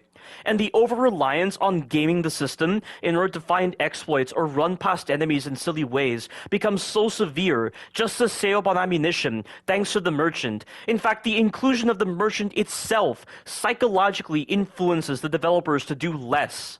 To really understand this, allow me to draw comparisons between Resident Evil 7 and Resident Evil Village. In Resident Evil 7's hardest difficulty, weapons and ammunition placements within the environment were rearranged to be different to normal difficulty. Crafting recipes were given to you automatically when finding a new item, showing that creativity was at the forefront of thought in that game. Enemies had a realistic amount of life, perfectly rewarding the player for saving up on very limited ammunition given its survival horror nature. Strategic use of the knife was encouraged in Resident Evil 7, with knowing when to use the knife in order to save up on precious ammo. None of the enemy placements were throwaway, badly designed, or just had as much value as not having them in the game in the first place. And the game had depth and couldn't be judged based on a superficial perspective. The developers took the time to do all of that and thought carefully about every design. In Resident Evil Village, none of this is the case primarily due to the merchant system. On every single difficulty, there is no change in the weapon and ammunition placements, because why would they need to do that when they can just have a large percentage of weapons and ammunition be accessible via the merchant? You have to purchase crafting recipes from the merchant, which only shows the over-reliance on the merchant system to introduce basic mechanics. It's even more confusing when considering that Ethan was able to craft ammunition in Resident Evil 7 freely, and he went through military training between Resident Evil 7 and Village. Seems the developers considered that story detail as negligible, just like how Chris and Jill's training in STARS was rendered null and void in the gameplay of Resident Evil 1 Remake, having just as much value as having them not be with STARS in the first place. Because of how accessible ammunition and weapon upgrades are in Resident Evil Village, the developers' idea of balancing this out is to increase the enemies' and bosses' health to absurd degrees, as they primarily built this game to target the average player who would be so reliant upon the merchant. It's funny because I predicted this was going to happen way before the game was released, when they announced the trailer that showcased the merchant. Because this game had the merchant, and the merchant system hasn't been used for a while, and they just highly advertised his inclusion compared to the other Resident Evil games. I knew there were going to be adverse consequences that would impact the gameplay negatively, which ultimately turned out to be true. And for a game that claims to take inspiration from Resident Evil 4, you'd think they would have learned from Resident Evil 4 because the baseline experience of Resident Evil 4 is better designed for no merchant, and it respects its survival horror identity. The only things that Resident Evil Village took from Resident Evil 4 were just the aspects easily identifiable at face value, like the village setting, the merchant system, enemies dropping treasure, and the treasure system overall. That's it. None of the depth in Resident Evil 4's gameplay was used in Resident Evil Village, thanks to the game's confused mentalities. More on that later on, but returning to the primary tangent, the bloated HP of the enemies as a result of the merchant caused ammunition to feel on par with that of inflation in our financial systems, where the standard dollar has reduced value. Basically, ammunition has less value due to this compared to Resident Evil 4 and Resident Evil 7. And having said what I said, to describe Village of Shadows difficulty in another way, it is basically a crash course in inflation without any noticeable differences to hardcore difficulty that are actually good. Village of Shadows is literally Occam's razor, with using a convoluted explanation regarding the merchant system to achieve the same kind of playstyle that you would be getting on most of hardcore difficulty without the merchant. Talk about inspiring difficulty design. Continuing on with the main tangent, strategic use of the knife isn't encouraged whatsoever in Resident Evil Village to save on ammunition because 1, 90% of the enemies are a waste of time to fight as it is a draining experience, 2, the enemy designs and placements aren't complementary to knife combat, and 3, you'll already be using the merchant to amass a large amount of ammunition and use clip capacity upgrades to bypass the need for reloading so that you don't affect your ammunition stock. The only time I ever find the need to use the knife is the first Lycan encounter in the barn area of the siege. And it's not like the knife combat is even good, because as much as people want to make the crass observation that this game is a copy-paste of Resident Evil 7's mechanics, it's not. The knife on this game has the most alien and inhuman designs on it compared to every other Resident Evil game. You can only knife twice before Ethan pauses his attack for no reason. Ethan can't sprint for a second after the second slash. He can't sprint while knifing. His sprint is cancelled out by knifing. And in order to speed up Ethan's knifing, to bypass the unjustified pausing after the second knife slash, you have to press the block button to give the illusion of continuous slashing that you would be getting if you were just pressing the attack button normally. I've heard actual comments from morons saying that they like this idea, that it presents as challenge, but are they even human when they make these crass thoughts? That's like saying I should press X after every 2 steps while walking to move when walking is a quality of life mechanic. This kind of dumb statement brings to mind Elden Ring players who called the issues with the UI/UX as being intentional by the developers because it complements the Reddit experience in the sense that looking up how not to be annoyed by those things and coming here to Reddit is part of the experience. Irrational is too generous a word to describe the sheer retardation of these kinds of statements. And it's not like the block button in Resident Evil Village is responsive for this to work. Resident Evil Village has a lot of input drop issues in certain areas, such as swapping weapons or blocking, for instance. Why they occur sporadically, I don't know, but my poor designs of Resident Evil Village series can provide justification for this, among other issues. All I'll say is the people that make these foolish statements are probably people that come from an era of gaming where input drops are common, which shows their preference for outdated games where input delay is common. One final thing to say about the knife is a very embarrassing fact.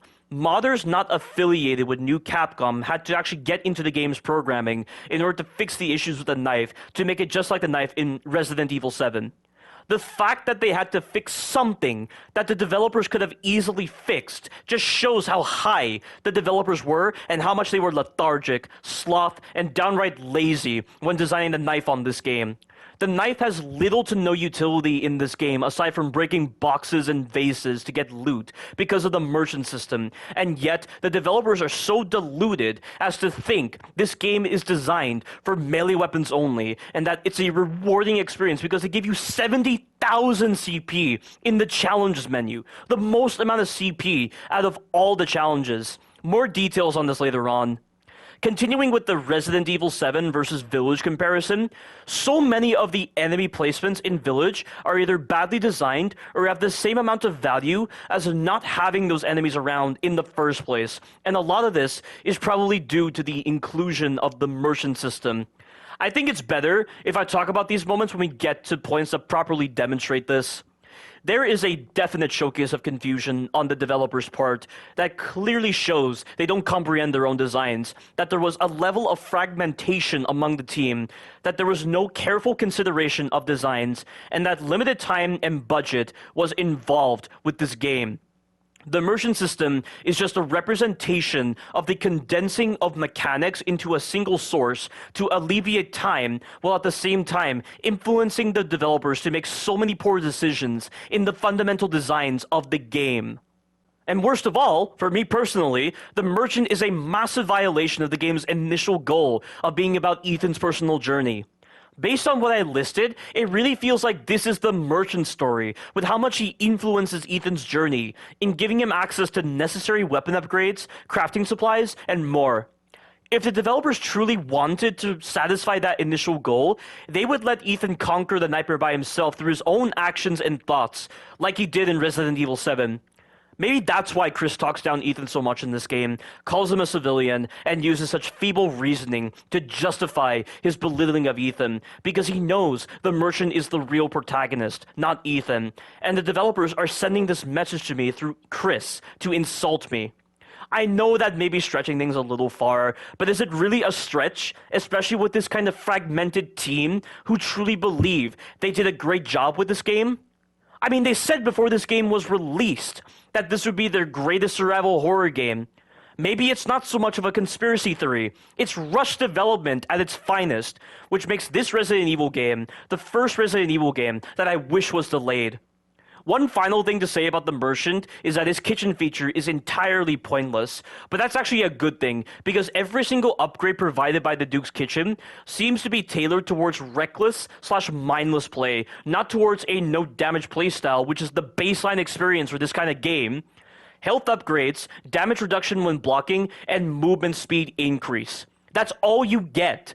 The movement speed increase is an insulting upgrade as well. It's almost like new Capcom looked at Resident Evil 7's feedback and saw a lot of bad players complaining about Ethan's supposedly slow speed, and they just took that as fact when it's not.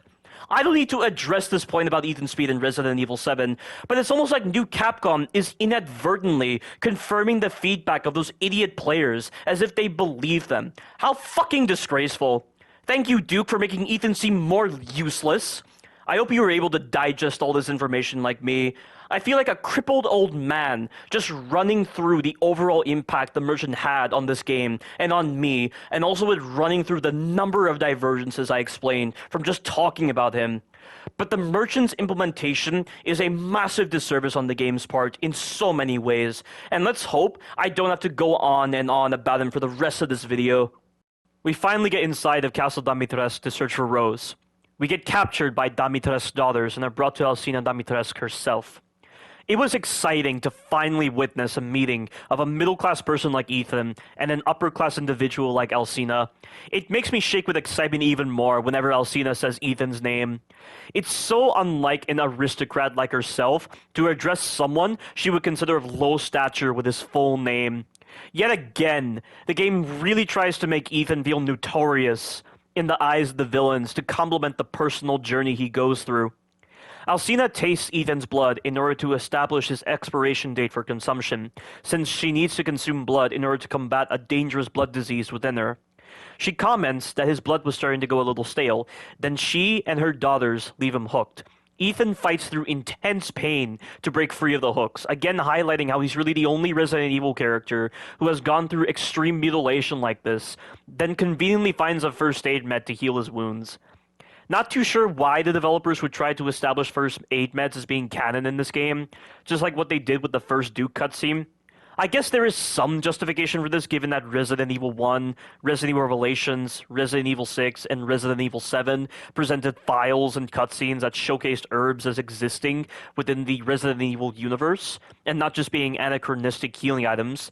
But it's never explained how these particular first aid meds stimulate the regeneration of minor wounds or allow the co-opting of limbs to occur in mold-infected individuals. Furthermore, how is it that Ethan never raised the question of why he was able to heal like this? All these questions that I had, I explained away by saying it's yet again another case of Occam's razor, and that the whole scene where Ethan's hands are mutilated and he conveniently finds a first aid med, all of that exists in our eyes as shock value, but not in Ethan's eyes. But regardless, it was still a cool scene either way at the time. Regaining control of Ethan, it was time to explore the famed castle that represented a large percentage of the promotional footage for Resident Evil Village. Starting from here all the way to Bela's boss fight, it was all demo territory, so I knew what was coming. But one thing I will say is that the main hall this time around compared to the Maiden demo was nowhere near as satisfying because of the removal of its theme song. I was heavily disappointed when the main hall music from the Maiden demo was cut out from the final product. Why would new Capcom completely take away from the tone and sense of isolation by removing that song? Let me just play a brief snippet of this song to show what I mean.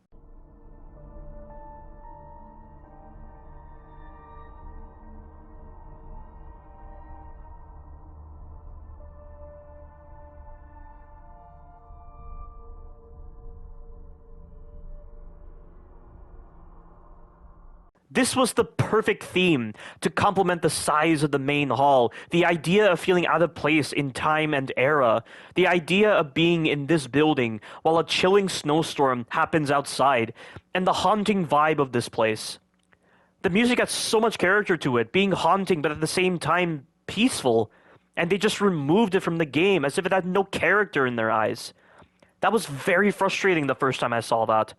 We get down into the dungeon area and are introduced to a new enemy type, the Moroaica. Moroaica are meant to be the Resident Evil 7 style basic enemy, but bad in comparison to the molded. At least compared to the Lycans, they have more competent designs, have more varied attacks, and have only 2 broken hitboxes. Still doesn't change the fact that they're pointless to really fight, and almost 98% of the encounters with them are throwaway and have just as much value as Resident Evil 1 Remake's enemy placements. One broken hitbox is a horizontal slash with their weapon that is aimed around chest height, so it looks like a move you should be able to crouch under with common sense, but it hits you for no reason. They hit thin air, and they hit you. Bull crap. And at other times, avoiding the move works, but through other means. Sometimes, when I shoot or knife them during the attack, the hitbox is cancelled out, or I'm magically able to crouch under the attack, and there doesn't seem to be any consistency. It just oscillates in whether it screws you or not. You're just better off backing away from that move. The second broken hitbox is with their grab move. Just like with Jack Baker's grabs when he's patrolling the Baker household, the Moroaica's grab damage can be fully negated by blocking, which is a balanced design choice. However, Moroaica can sometimes double hit through your block and deal damage even when the actual canned animation hasn't started. This primarily happens whenever they touch you with their fingertips, but it can happen out of the blue for no reason. Aside from the notable broken hitboxes, Moroaica exhibit no hit stun from the shotgun unless it's 2 shots, or from any other weapon because their stuns are entirely dependent on arbitrary damage values, dealing a certain amount of damage to get a stun, further complementing the arcadey nature to stunning them. It's the same when you shoot them in the arm to disarm them of their weapon. For such a frail enemy, they can somehow take almost 2 shotgun shells to the arm before they drop their weapon. Feels about as silly in its false nature as taking a large pipe in Silent Hill 1 and smacking the demon children only for them to not register any logical hit stun. The only real way to disarm Moroaica is to push them by blocking their attack and pressing the block button again to push, making them drop their weapons. Apparently, Ethan's legs are stronger than bullets with actually pushing back enemies. Good old new Capcom logic. The push mechanic is a useless mechanic with no utility in this game. The fact that you have to take damage in order to push unless you block a non-damaging attack is one reason why there is no incentive to push. It's almost like the mechanic is tailored towards people who try to go out of their way to recklessly take damage and play the game all wrong. Lycans do nothing but attacks that damage you, so the push is useless against that enemy, even against their grab, which looks identical to the Moroaica's grab. By the way, the Lycan's grab, even when they don't get the chance to bite you, can deal instant damage to you, unlike the Moroaica's grab, which is bullshit. I'm sure this segment from my poor designs of Resident Evil Village speaks for itself.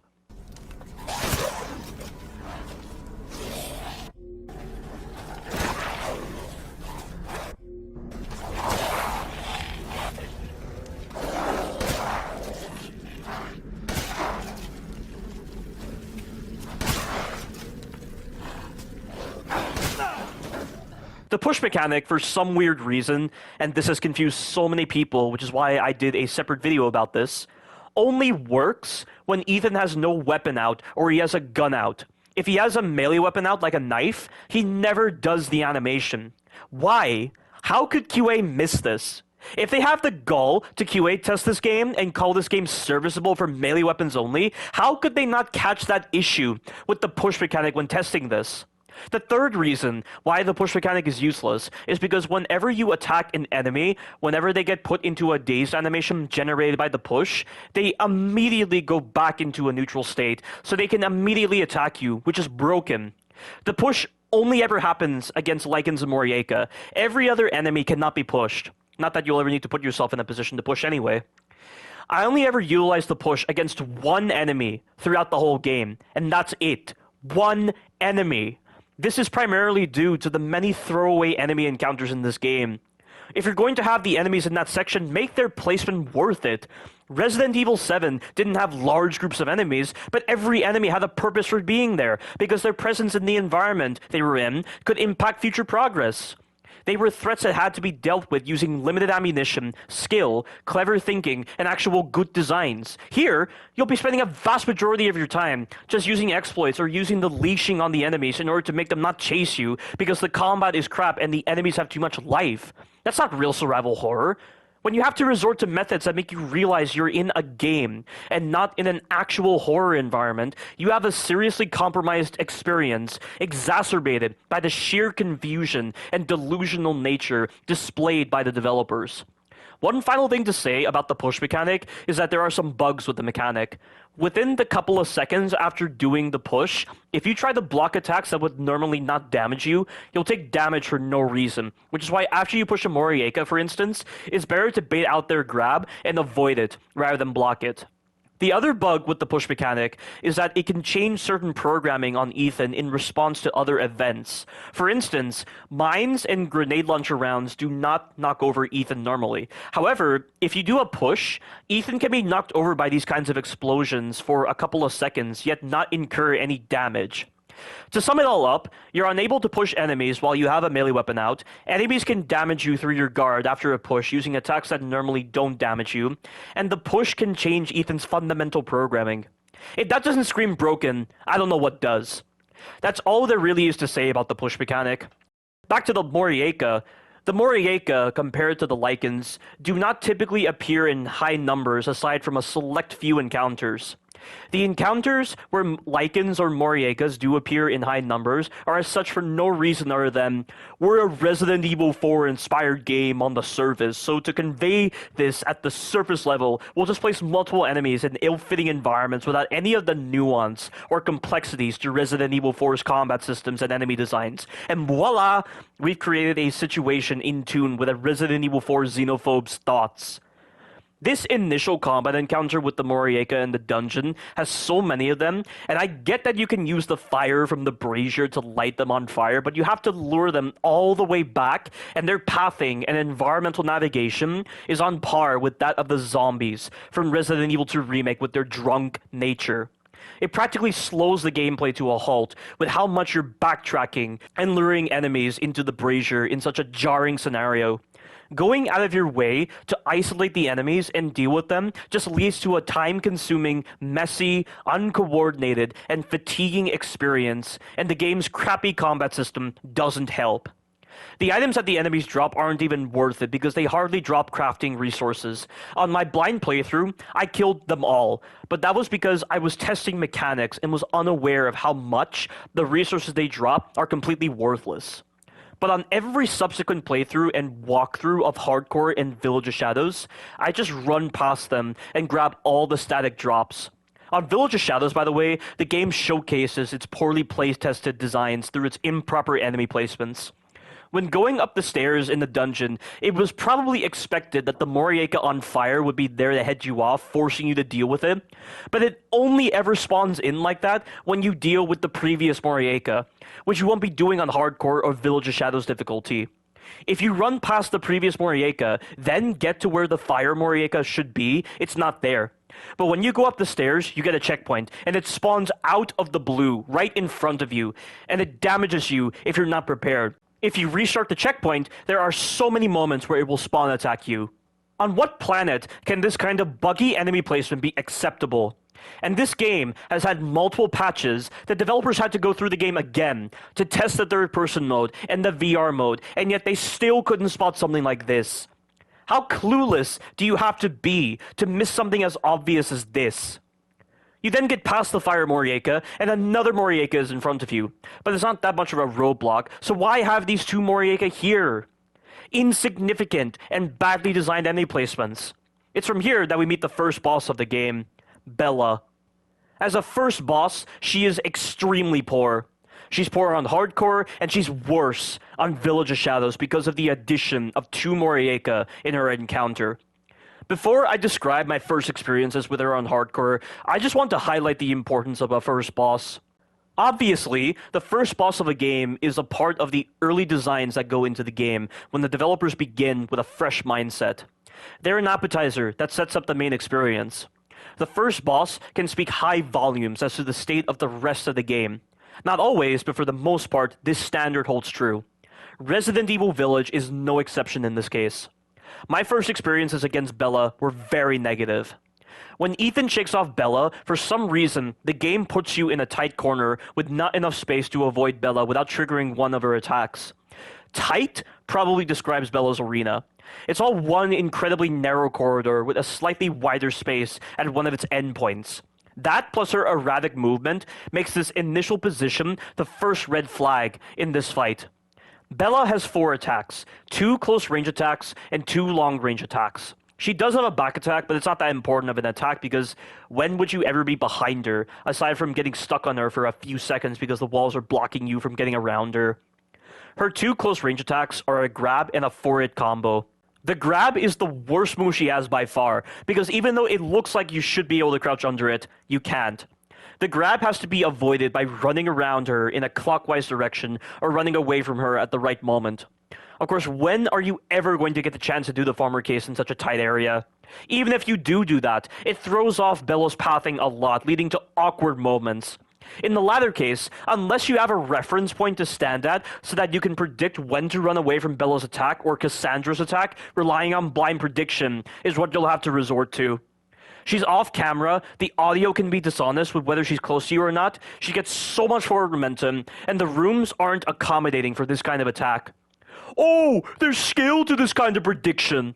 That's what an idiot would say, but when it's reinforced by poor hitbox design, movement issues present with Ethan, and an ill-fitting room, the idea of skill cannot exist in this realm of stupidity. Yet despite this, I hear so many people saying that it's skillful in its implementation, and that not every attack needs to be crouched under, even though that's not even the point I was focusing on. Running away at the right moment is apparently what that move is about, and they were not bothered by the grab's poor detection whatsoever. Well then, why is it not indicated better that you're supposed to run away? You don't use poor designs to justify the methodology for avoiding an attack. End of story. I was dumbfounded that anyone could say something so implausible like that. Let's see how they feel about it when Bela is programmed to do nothing but that attack. And whatever they mean by not every attack needs to be crouched under, I don't know, but that was quite a low blow comment, and it honestly feels like they don't value practicality and common sense. Not too sure what kind of frame of mind they're in, but it's not from a functional design perspective.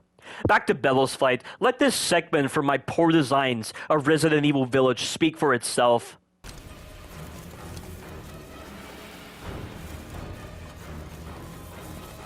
Don't make me angry! Will you fucking attack me already, This is why I don't understand why this hitbox is so bad, and I can't understand why people accept this. You're giving a boss character a grab move that is impossible to dodge unless you run away at the right moment, or you run around her in a clockwise fashion, and you have no space in this room to do that, so your only option is to run away at the right moment. But she's off camera. She's off camera. The audio's dishonest. You seriously want me to believe that you want the player to resort to this kind of awkward method for getting past her grab move because you don't know how to program a fucking hitbox? You fucking retarded developers? Seriously, just fucking dense. The 4-hit combo is another badly designed attack. Not only does the 4-hit combo have phantom range on every single one of her hits, but you can't crouch under the 3rd hit in the combo. The 1st, 2nd, and 4th hit on her combo can be dodged using the crouch, so long as you're remaining still, but not the 3rd hit. You have to resort to a trick I discovered on accident, where just before she starts the 3rd hit, you aim with your gun, and yes, only your gun, and shoot her to correct the hitbox on that 3rd hit. The fact that I have to resort to a convoluted process to mimic common sense says a lot about the developer's state of mind. It's almost like they didn't intend on players doing this, so what? Is the intended way to strafe away from her combo, but then why would she waste time completing the animation when she can see she can't reach her prey? Not to mention, you then put the player in an initial position that makes it impossible to get away from her without making her do her combo attack. So that's her 2 close range attacks. We now move on to her 2 long range attacks. One attack she has is a jump attack that only she can do, and not Daniela or Cassandra. The jump attack works fine in the normal mode. Just hug the right hand side, then run left when you see her jump. If you try to do this method in the third person or the VR mode, for some reason it doesn't work, so that move is rendered even more broken on the third person and VR mode, which goes to show that those modes were badly playtested and they shouldn't exist in Resident Evil Village if they're going to make such a move that works fine on the normal version, magically not work for some reason. The next attack she has is a running attack. You do not want to shoot her during this attack on hardcore difficulty, because she'll only flinch a bit before continuing her attack. Not too sure what the developers expected the average player to do, because no one would think of strafing away from that. Backing up or running away doesn't work, because backing up doesn't give you enough speed to avoid the attack, and running away affects your ability to get into position to attack, and will just increase the chances of you running into a wall in the tiny area you're in, or just making her do the attack the moment she gets near you. It's the same case with the Lycan's running grab. I forgot to mention this earlier, but the Lycans have a running grab where they will signal they are about to do it when they're far from you and you're looking at them by pounding the ground or roaring at you. Then they will run at you, occasionally evading like crazy when you have a weapon out before continuing their run. As soon as they get close to you, they'll do a fast grab that has so much forward momentum that strafing is the only way to avoid it. Backing away and running away doesn't work. It only takes a split second of looking at them for them to initiate the attack. At least in the Lycan's case, given that they flinch from the shotgun regardless of distance, which is so bizarre considering that the sniper rifle should be doing the same thing, but it doesn't, the shotgun can be used to make them flinch, and they will not continue to do the running attack. With Bela, she doesn't flinch from the shotgun unless you meet her stun threshold value. Good luck relying on that on Village of Shadows, because Bela takes even more of a beating, and the stuns are confusing with her. I restarted Bela many times on my first playthrough before I finally killed her no damage. On Village of Shadows, not only does Bela have the exact same problems as on hardcore difficulty, but she has 2 Moroaica supporting her. And it's not like these Moroaica have less health, just like the Lycans and Urias' boss fight to balance that out. No, they have the same amount of life as any other Moroaica. Bela's already broken enough. Does she really need help? Not to mention that this goes against her predatory nature. The daughters want the glory of hunting and killing their prey themselves. You can see this personality trait displayed several times before Bela's encounter. The gameplay pretty much falls apart. Let these scenes from my poor design series and my live streams sum up this mess on Village of Shadows.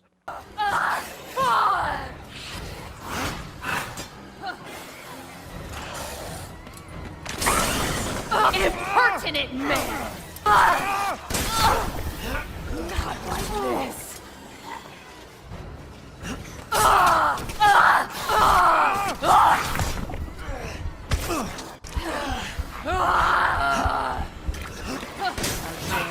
dare you bare your teeth at us!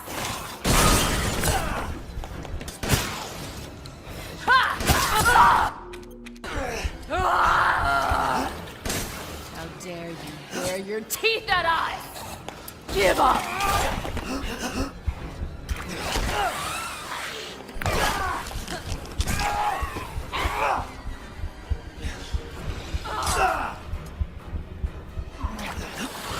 For Village of Shadows, I had to prematurely place a mine to deal spawn damage to the Moroaica. Before triggering the cutscene, I then had to equip a pipe bomb and skip the cutscene after a certain point. You cannot just skip the cutscene immediately because it causes Bela to not attack sometimes. This is because of the way the Moroaica spawn into the arena. The game then has trouble deciding which enemy to prioritize, Bela or the Moroaica, and randomly, Bela chooses not to attack if you skip the cutscene too quickly. This never happens on the earlier difficulties. Skipping the cutscene quickly has no impact on Bela's behavior in the earlier difficulties because the Moroaica don't exist. New Capcom can try to blame the pandemic for everything wrong with Resident Evil Village, but it takes time to come up with the decision to add enemies into a section. They had to take the time to plan this deliberately with the decision to put Moroaica into this fight. The pandemic has no impact on this. The pandemic doesn't stop New Capcom from using their brains. Were their brains malfunctioning when they came up with this addition to Bela's encounter? They supposedly claim that they put a lot of hard work into this game, but it doesn't take hard work to see the error of this kind of addition. If I found this issue so easily in my first couple of attempts of Bela's boss fight on Village of Shadows, how the fuck could they not see this, nor have the foresight to predict how much of a mess the encounters with Bela would be on Village of Shadows? How can such a broken foundation be considered true difficulty by so many deluded individuals? Once I skip the cutscene after Ethan falls to the ground, I then run past Bela and bait out her combo attack to slow her down. Whether she strays left or right at the beginning of the fight is random, making movements very specific, but not for properly justified reasons. By then, the Moroaica have triggered the mine and have been knocked over, or at least one of them has been damaged or knocked over.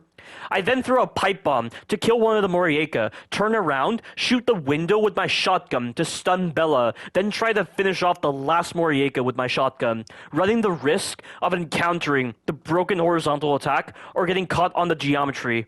From there, Bela initiates one of her long-range attacks. I avoid it and continue the process of looping her pattern of attacks. All this technicality in my approach just to avoid an even messier encounter because the developers displayed no care here. They just straight up gave up here. Like I said in the videos I showed, this is one of the worst bosses in Resident Evil history by far. 2-year-olds designed this. It's like they wanted you to mindlessly upgrade at the merchant or buy loads of explosives, which you can't do on New Game. By doing this, it allows them to hide their bad designs. This is hardly what I would consider skillful, as the pressure for being skillful is simply to get around bad designs, not to complement good designs.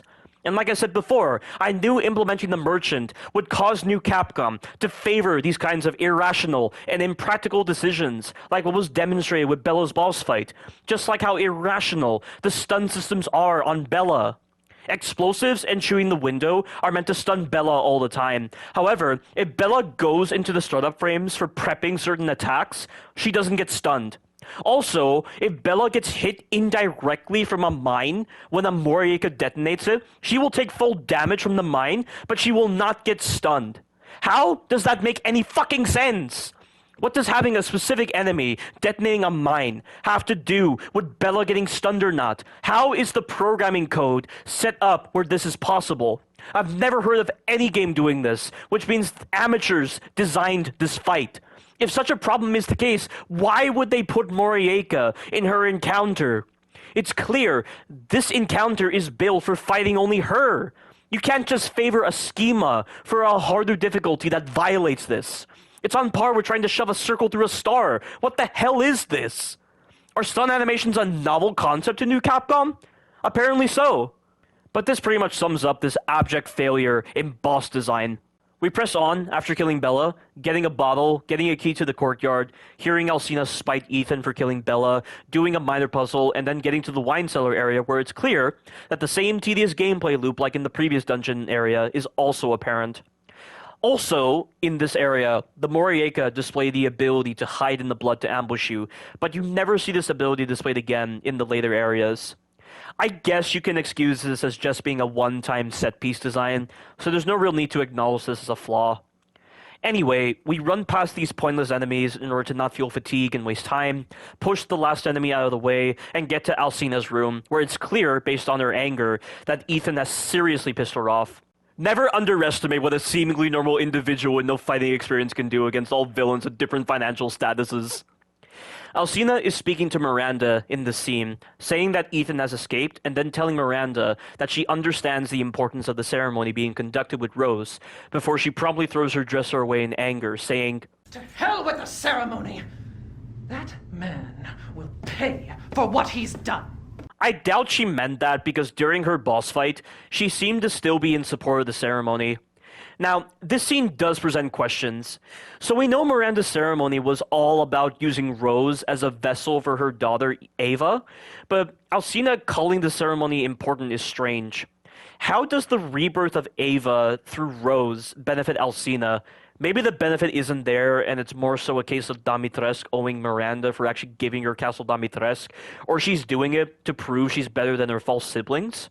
This is indicated by her diary in her room, where she says Miranda gave her Castle Dimitrescu, her daughters, and eternal life. She also says that she's treated like a sister to those miscreants, and that she views herself as Miranda's favorite and more special than her false siblings. However, later on in her boss fight, she says that Rose is our only hope. Only hope for what exactly? I think Miranda played her for a fool for thinking she'd get some benefit from Ava's rebirth. Otherwise, why would Alcina go along with this plan? Also, what does Alcina mean when she says that Miranda gave her Castle Dimitrescu? Was the castle not originally owned by the Dimitrescu family line? Did Miranda forcefully take the castle away from previous occupants? Based on the file found in the room where you use the wine bottle, the winemaking technique that Alcina uses when making the Sanguis Virginis dates back to the 15th century, but whether that necessarily entails that the Dimitrescu family owned Castle Dimitrescu back then is unclear. Also, did the castle even exist back then? Castle Dimitrescu presents more of a Renaissance or Victorian style with its structures and paintings. It hardly seems medieval in its architecture. We know the original 4 founders of the village, Berengario, Lord Cesare, Guglielmo, and Nicola, existed during an almost medieval period. Did one of them own the castle, and later on, someone else owned the castle before being overthrown by Miranda, who then gave it to Dimitrescu?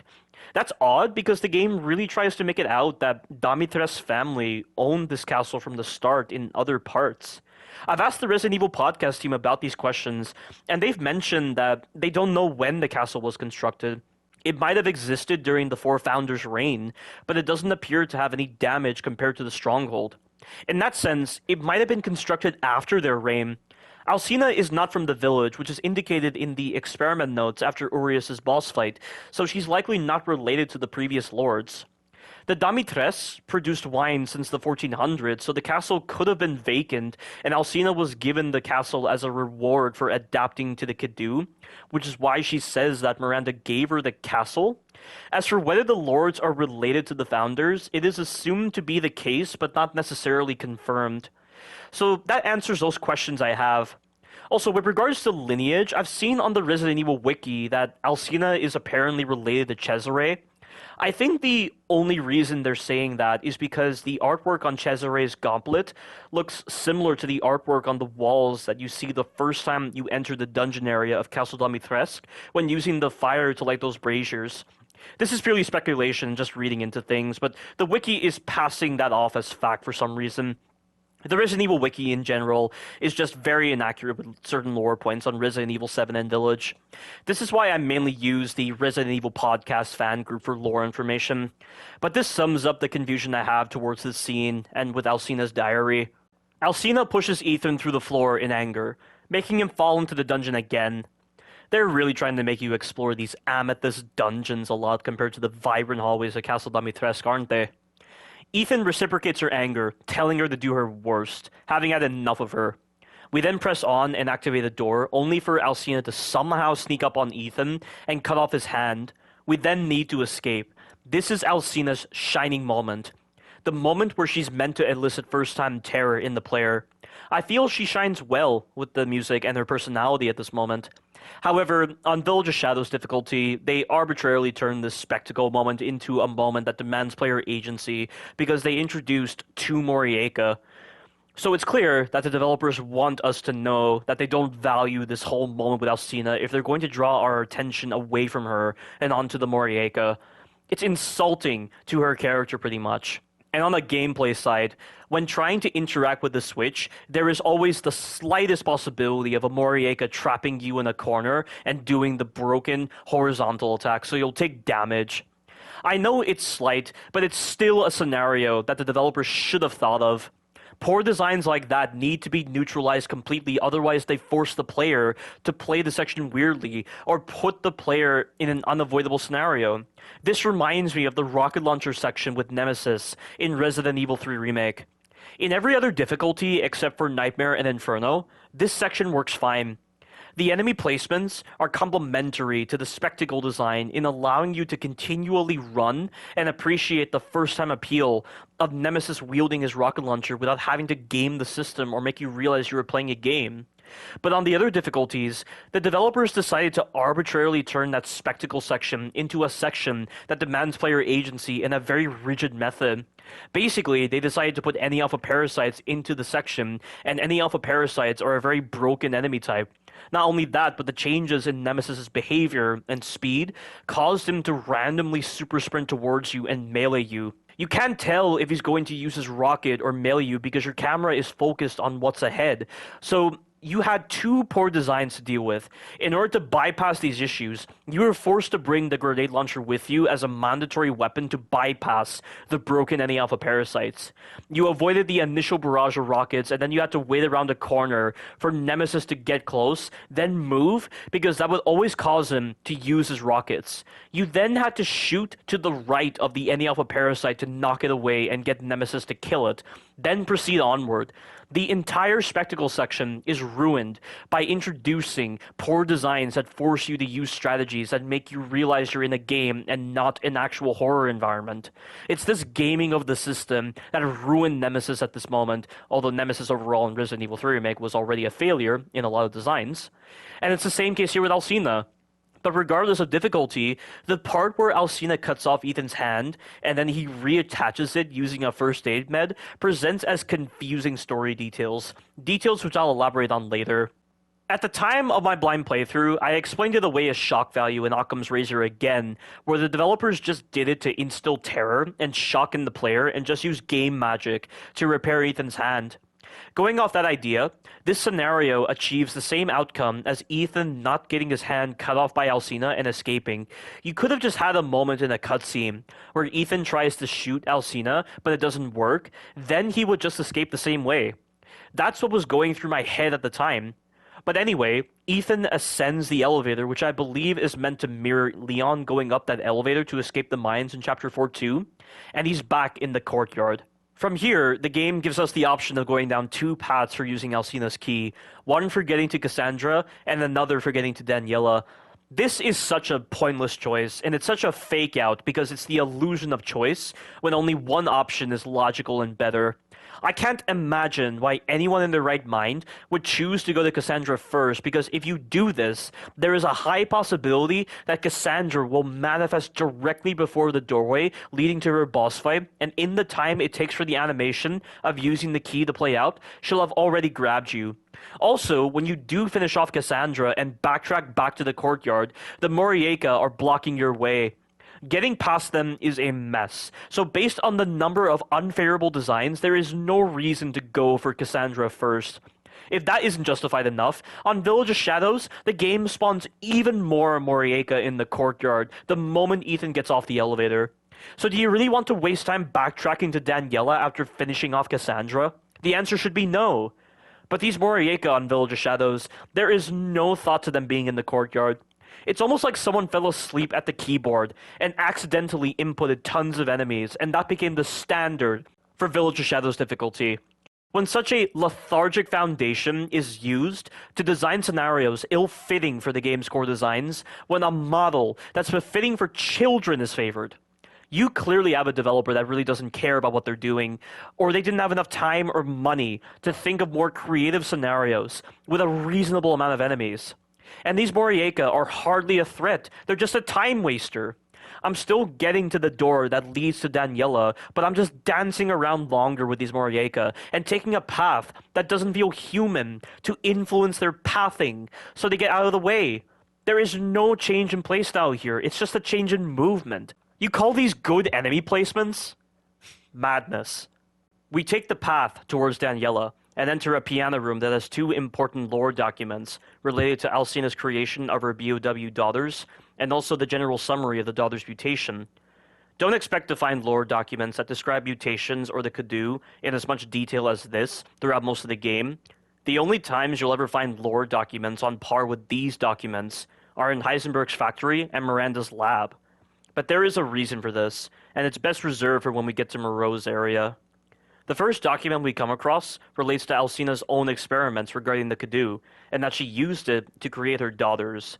Now, she doesn't really seem like the scientific sort, so I'm guessing the Cadou creating these BOWs was a happy accident or coincidence.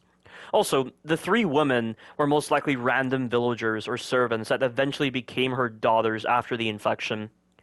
The Cadou had apparently laid eggs inside of these three daughters, which hatched into flies. Why this particular Cadou does this is not explained.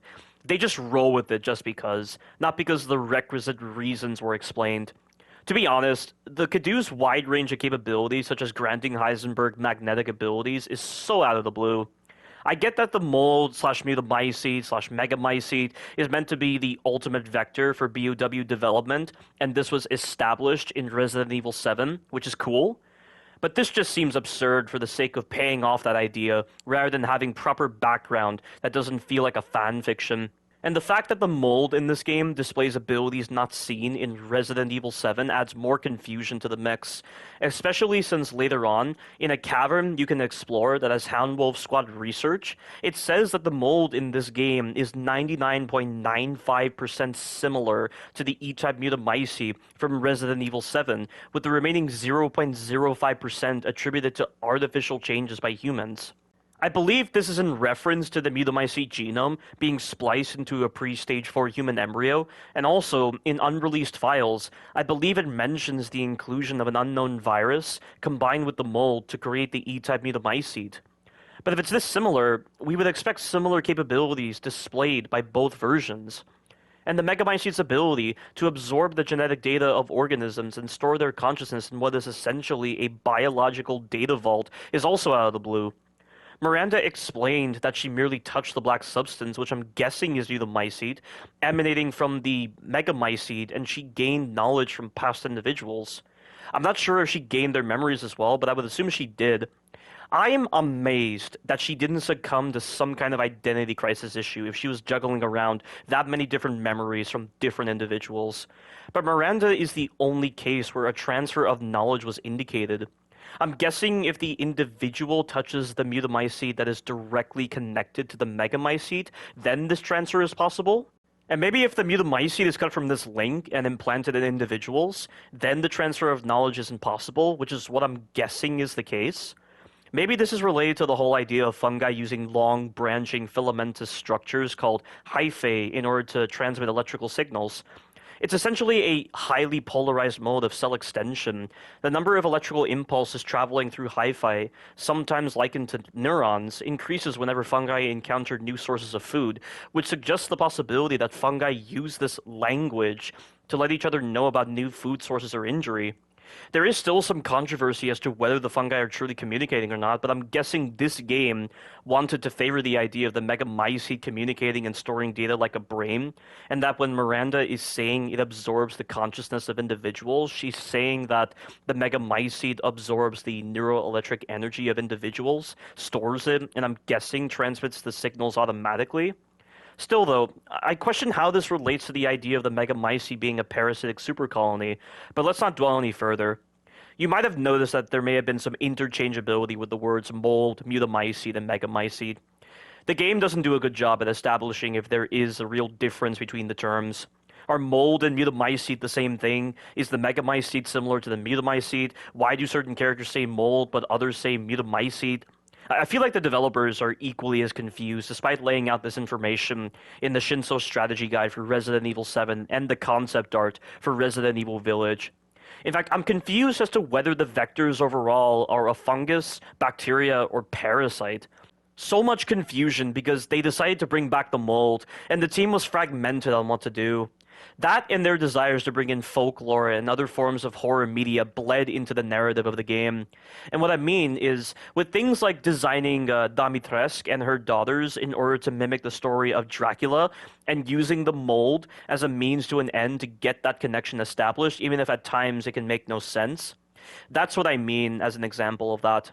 The same can be said with other characters as well, but going back to the mold, Mutamycete, and Megamycete, the mold is described as being a fungus, but the Shinso strategy guide for Resident Evil 7 uses the term anomalous bacterium at one point, And then in the concept art for Resident Evil Village, as well as the Baker incident report, they say that the molded are created by immersing the victim in mold when they're trapped in bathtubs, which I'm assuming is the result of the mold combining with bacterial colonies within the human body to create the molded.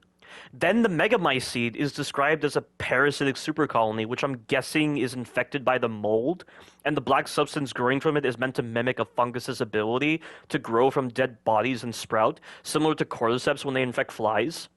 So my reasoning to describe the mold is this. The actual mold is a fungus. The Mutamycete is the result of the mold infecting bacterial supercolonies to create the black substance, and the molded in Resident Evil 7 and Village. And then the Mutamycete is the result of the mold infecting parasites, which then clumped together to make the shape of the Mutamycete, and then sprouted black roots composed of Mutamycete. That's the only explanation I can give, but my god, they couldn't outline that somewhere in the games. If Resident Evil 5 can include a timeline system that describes important events that took place in the Resident Evil games before, or go into so much detail about the BSAA, Sheva, or Albert Wesker, for instance, why can't Village's developers do the same? This is something all of the Resident Evil games should replicate.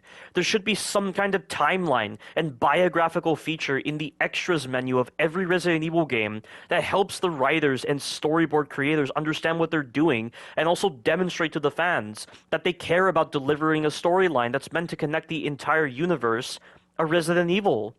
Unfortunately, at the moment, with the vague storytelling device that they use for this game, they try to use it to build intrigue in the player, but this opens the story up to plot holes, plot convenience, cheap shortcuts, inconsistencies, and discrepancies with their story and lore, and clearly, the developers are victims of this confusion as well. I will say, as an additional theory, it could be due to the difficulties involved with translating Japanese to English. You see, in the Japanese language, fungus and bacteria hold the same meaning, which is why the Japanese word for both fungus and bacteria is the same. When I say meaning, I mean that back then, people probably thought that bacteria and fungus were the same thing, so that prior meaning is probably still relevant to the modern language used by Japan today, which definitely adds some translation errors into the mix. You see this a few times in Resident Evil 7's files, where fungus and bacteria are used interchangeably sometimes, as if they're the same thing, but they're not. Also, the meaning is not the only challenge with translations. The specific dialect being used is also a factor to consider when writing something in Japanese, then translating to English. That's definitely something that adds more confusion into the mix when describing the Mutamycete as being either a bacteria or fungus. Moving on to the Cadou is apparently a nematode or a series of nematodes that were infected by what I assume is the Mutamycete, although they only use the term mold, which adds confusion. The size of the parasite varies. It can be small enough to be injected into someone via needle, and it can also be as large as what we see in Miranda's lab when she has the jars of Cadou. The relevance of its size isn't explored in this game. It has the ability to merge host DNA with other foreign DNA, which I guess has a bit of sense given that this was demonstrated with Resident Evil 4 and Resident Evil 5, but this was with the Las Plagas, not some generic nematode that was infected by mold. I did find a scientific article that says that nematodes and fungi have coexisted with one another for a long time, likely before plants colonized terrestrial habitats. So maybe there was a favorable and mutualistic relationship between the nematode and the mold due to the nematodes living there for decades, which led to Miranda weaponizing it and refining the relationship further. This is indicated only in the Japanese version of the game, not the English version for some reason. The Cadou adds another layer of confusion to the choice of vector in this game, as it almost comes across as Miranda doing extra work for no reason.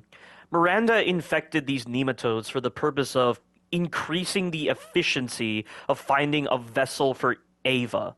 But what does she mean by that?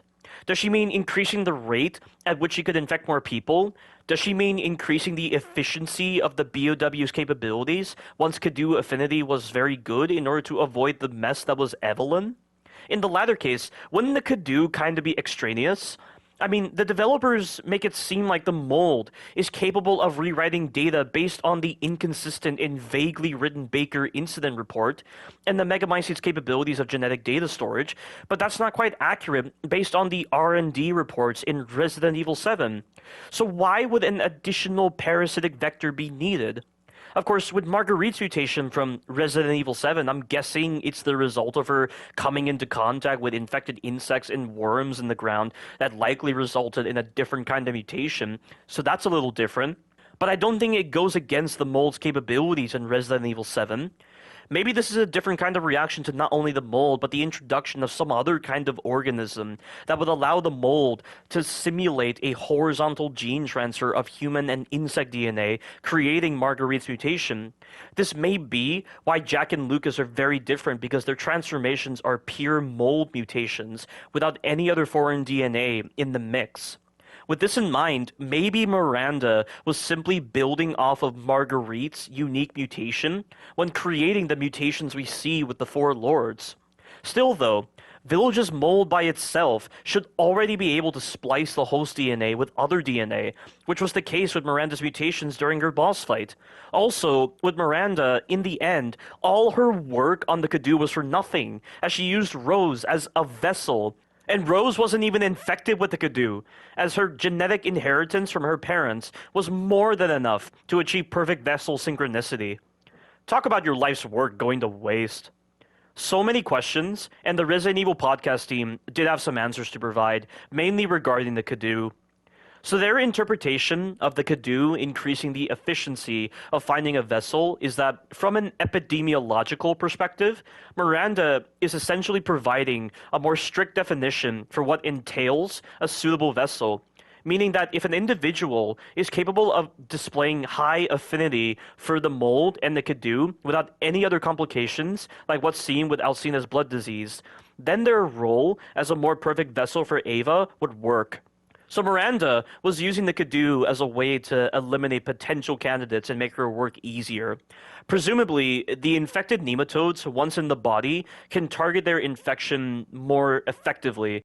As such, it presumably meant that coexistence and affinity with this Cadou was a key concept in speeding up the targeting of potential vessels. So the Cadou also served as a way to speed up the mold infection. That definitely cleared up most of the confusion regarding that. Also, I originally thought that the villagers Ethan sees were infected by the Cadou, which is why I thought Leonardo's injuries sped up his mutation from the Cadou. But the podcast team thought they weren't infected because they should have turned into Lycans by now. I'm a little hesitant to believe that, because this may be a late bloomer case, like with Zoe from Resident Evil 7, where even after 3 years, she had not progressed into stage 2 mutation. We don't know the variability in time it takes to transform into a Lycan. All we really have to go on is the credits of the game, where we see a father get injected with the Cadou and then turns into a Lycan sometime later in the presence of his daughter, which is presumably a few hours, but this may not be the case with all individuals.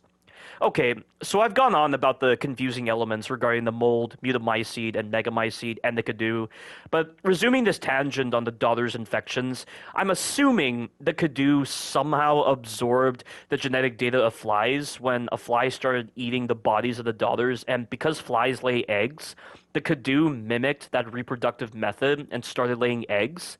And for whatever reason, after the flies fully consumed the bodies to become a writhing human-shaped mass of creatures, they started to change color to make this color of skin and lips. I'm guessing this may be due to fungal pigments, or this is the mold's way of recreating a form that imitates a human being because it's working with human DNA.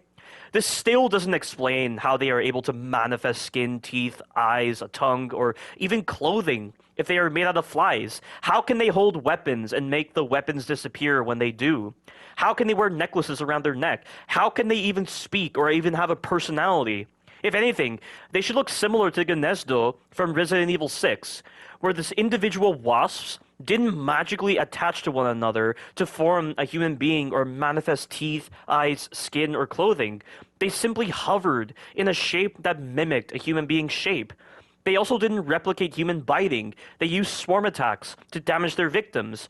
Resident Evil Village's daughter enemies push logic out the window with their designs, because the developers wanted to create memorable personalities for the player to remember. It makes even less sense when you look at their crystallized remains and find the upper torso connected to the bottom torso by some kind of Mutamycete growth. On the upper torso, there's even clothing that's been crystallized as well. What am I supposed to believe? That small amounts of Mutamycete sprout from these insects when they're trying to make the human form, then the Mutamycete recedes back into the flies when the daughters need to fly to chase their prey? Yeah, right.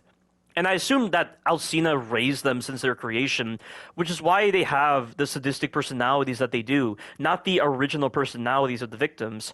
I also assume that their tendency to feast on their victim is both a combination of a fly's tendency to scavenge and also a way to mirror Alcina's feasting on blood to overcome her blood disease. I swear, guys, with everything that I'm describing, this is like Resident Evil 0 levels of absurdity. In Resident Evil 0, and this is not properly explained in Resident Evil 0, but is explained a little bit better in Resident Evil Umbrella Chronicles, the Marcus you encountered was not actually Marcus, it was the Queen Leech. The reason why she looked like Marcus and acted a bit like him, though more insane than the original Marcus, is because she ate the hippocampus of Marcus's dead body and gained his memories and emotions, which is a silly explanation, because zombies eat the hippocampi of their victims. You don't see them gaining memories out of the blue. There isn't even proof that Carl Jung's theory of genetic memories is confirmed or not, but I'm guessing genetic memories are now a thing in Resident Evil when the game decides it is. The Queen Leech was also able to change her color and appearance, so I'm guessing certain elements of the Queen Leech inspired the design of the daughters in Resident Evil Village. Why would they take influence from a weak Resident Evil game like this? That's a strange direction to consider. But these flies also do not have the ability to reproduce and are weak to sudden drops in temperature, which is why you don't see a lot of them throughout the castle area. And that's all the details you're provided about the daughters. Moving on, we grab the Iron Insignia key and avoid Alcina, who is now a pursuer similar to Jack Baker. The game doesn't try to emphasize her pursuer role too much, which is good design for an unbalanced Resident Evil game that doesn't have a proper stealth system. Also, she doesn't flinch, and she can't be damaged to put her into an incapacitated state, which is why her role is limited. I'm just glad she's not like Mr. X from Resident Evil 2 Remake. Mr. X was very omniscient, and could also move incredibly fast when he was in unloaded areas, making it hard to trust your surroundings since he appeared faster than you can predict. The times where he would know where you are out of the blue, the times where he would force you into other enemies, the times where he could initiate his throwback move without touching you, he was definitely one of the factors that made Resident Evil 2 Remake irritating in certain parts. Alcina is no nemesis, that's for sure. Nemesis could be so random and not flinch sometimes. Not to mention, he had the ability to teleport off camera, so you had to keep the camera on him at all times, and this opened you up to getting screwed by doors, because in Resident Evil 2 and 3 Remake, you cannot go through doors unless your camera and your character are facing the door, so this could be very clunky, doing this dance with the camera when Nemesis was chasing you. If you go through the castle correctly, you'll not have to worry about Alcina, which adds more consistency to the mix. We sprint through the door leading to Daniela's boss fight, and I do mean sprint through the door, because if you don't sprint through the door, you will take immediate damage. The developers didn't bother increasing the distance from the door needed to script the encounter, so because of this, the flies that block the doors can spawn on top of you and damage you if you're not fast enough. Imbeciles, these developers are. Daniela is not really a fight, it's just a test of patience with a rare amount of unearned RNG, because all you do for this encounter is hit the switch, let the cold in, Daniela will be distant from you at all times, unless she decides to ignore this part of her protocol and attack you, and you can just shoot her within a certain time frame before you have to hit the switch again. To be honest, I'm glad this fight is designed the way it is, because the daughters are already badly designed, and what better way to not deal with broken designs than by doing this false fight. This should have been the standard for the daughter fights so that they're complementary to their poor designs. these non-fights that feel on par with the Tyrant from Resident Evil 1 Remake, because to make Resident Evil 1 Remake designed for knife only at baseline, they had to make the Tyrant do nothing and go into lengthy turning animations to give the player time to knife him and deal with the tank control-based movement. Not only that, but the Tyrant's attacks are also lightspeed fast and can have some weird hitboxes to them, which I'm guessing is as such to force the player to punish his turning animation. Those two reasons feel like paradoxical thinking, but the developers went for that because they give you a trophy for doing the game knife only for Resident Evil 1 Remake. That's why he's the best boss in that game, because the developers understood what they were trying to go for as a baseline experience for Resident Evil 1 Remake with knife only. Using any other weapon in that game is a waste of time. They take up space in the inventory, and they also make the experience feel like New Game Plus, which they clearly try to emphasize with how much the guns are throwaway on that game, and the enemies are simple enough to run past or handle knife only. At least the developers of Resident Evil 1 Remake were justified for putting a knife-only trophy into Resident Evil 1 Remake, but Resident Evil Village's developers, no justification at all, and it clearly showcases how dense they are if they can't even comprehend their own designs and consider this game suitable for melee weapons only, as if the game isn't worth treasuring or respecting. Let me just say this before I forget. If we were to look at all the bosses from the context of melee weapons only, because that's apparently what the developers consider to be the true baseline experience, all of them are crap except for Beneviento. More on this point later, but going back to this kind of paradoxical design with Daniela's boss fight still doesn't change my disappointment towards the developers and their lazy designs, but whatever. Can I just say that Daniela is the more annoying daughter of the bunch? She hardly comes across as a crazed hunter and comes across as more of a spoiled, lonely brat, which I guess is meant to fall in line with her being the youngest daughter of the bunch. But really? It's like not only is she an idiot for trying to ambush Ethan in a room where she clearly has a disadvantage, but she has to act loopy and show unjustified advances towards her prey. Bela and Cassandra at least show a bit more intimidation with their quotes, their shrieks, and their roars like hunters. Daniela doesn't even try. So lame. After that fake fight, we head up to the roof of the castle, grab the sniper rifle, and run past these forgettable enemies called Samca. Don't even waste your time with these enemies. Not only do they have inconsistent stun thresholds unless you use the shotgun, but they evade constantly, have too much life, they're always in the higher numbers, and they're a waste of time to fight. No point in talking about these throwaway enemies, and once you get past this section, you'll never see them again. I mean, you do see them again when you're getting the Magnum, but they leave you alone easily. They also appear when you fight Urias Drak in an optional encounter, but why waste the ammo in a game that's all about mindless shooting and damage spongy enemies? These enemies might as well not exist if they're going to be that insignificant. We take the elevator back to the main hall, avoid Alcina, and get to Cassandra's area without her ever appearing if you take this path. Cassandra's boss fight is the same as Bela's boss fight, only you're in a smaller area, and she doesn't do the jump attack that Bela does. Repeat the same strategy that you used against Bela, and you'll end her quickly. The sniper rifle and shotgun can speed up the fight, and you don't want to reload, because upgrading your clip capacity at the merchant can refill your ammo and preserve your stock ammunition. Oh, also, the game missed out on the chance to embrace Resident Evil designs. When you blow open the wall, it should have given you the ability to push Cassandra off the ledge and kill her instantly at the cost of her not dropping her treasure. Maybe that would have been more creative than forcing the player to upgrade at the merchant, which psychologically influences the developers to not embrace creative ways, to save up on ammunition and design mindless encounters. If you're going to give the player the ability to push the daughters, give some justification to that design.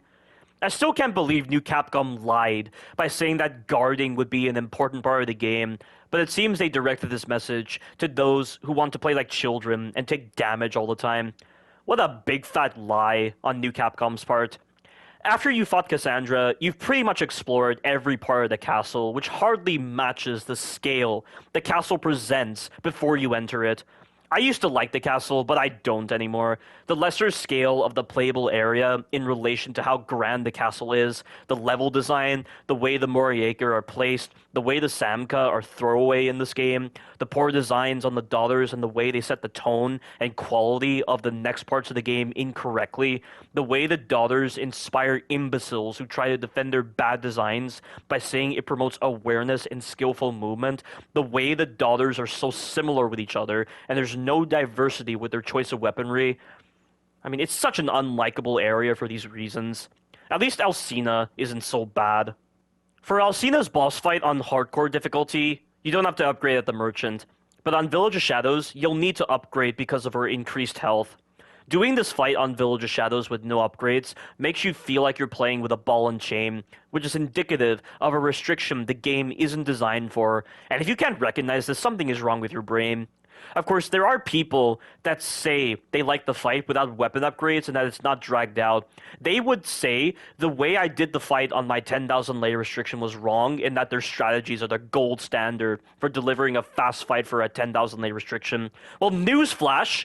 How a fight may go for you is not the universal standard that every player is going to get. That's why we have terms called variance or standard error in statistics. And if they think the fight is not dragged out on such a restriction, then they must think the original Dragon Ball Z wasn't overly bloated or anything. The things they say. Why are they doing this to me? It's like I'm in a volleyball match, and I'm the volleyball getting pounded around. Anyway, not focusing on the 10,000 layer restriction, the flow, rhythm, and strategy for Alcina's fight is exactly the same between both difficulties, only you're having to pay game currency to make your weapons on par with that of their hardcore difficulty counterparts. Yeah, tell me why this is suitable for a harder difficulty. Tell me why this leads to a change in the boss's behavior or your playstyle. Tell me how this fits the idea of challenge. Tell me how this isn't lazy in any regard. It's just here to pad out the game time, if it's going to feel so much like Occam's Razor.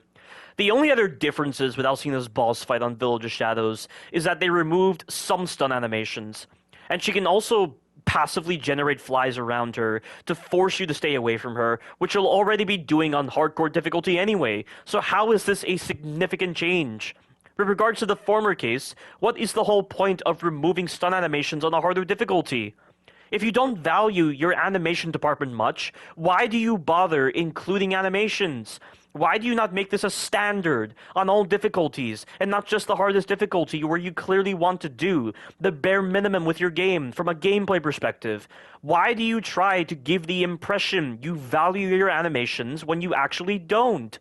All you're doing is confusing the player who has come to value your animations when they finish going through the easier difficulty to unlock the hardest difficulty. Have you done it this way to surprise the player when the animations you've come to trust because they make sense don't work all of a sudden? In this case, that's hardly a good surprise. Maybe if they spent less time with deception and more time polishing the game and grasping the mentalities that went in, this game would have been so much better. And going back to no upgrades, you want a game where no upgrade is built into the core designs of a game's hardest difficulty? Play The Evil Within or The Evil Within 2 with no upgrades on Akumu, which is funny considering The Evil Within was the brainchild of Shinji Mikami, the original founder of Resident Evil and the father of survival horror. At least in these games, they have trophies that are clearly designed with the hardest difficulty in mind, which satisfies the criteria for real challenge, unlike Resident Evil 1 Remake and Resident Evil Village. But having discussed the pre-fight criteria, we then open the casket to find the weapon we need to get through Alcina's extreme regeneration, the Dagger of Death's Flowers.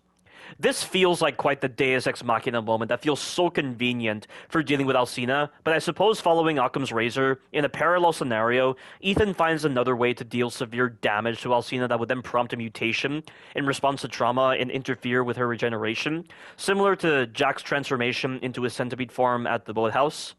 Alcina could then meet her Hayflick limit and crystallize from the damage. Her regeneration would be no good if she reached her Hayflick limit and her cells stopped dividing, triggering programmed apoptosis, which is what happened to Jack in the End of Zoe DLC.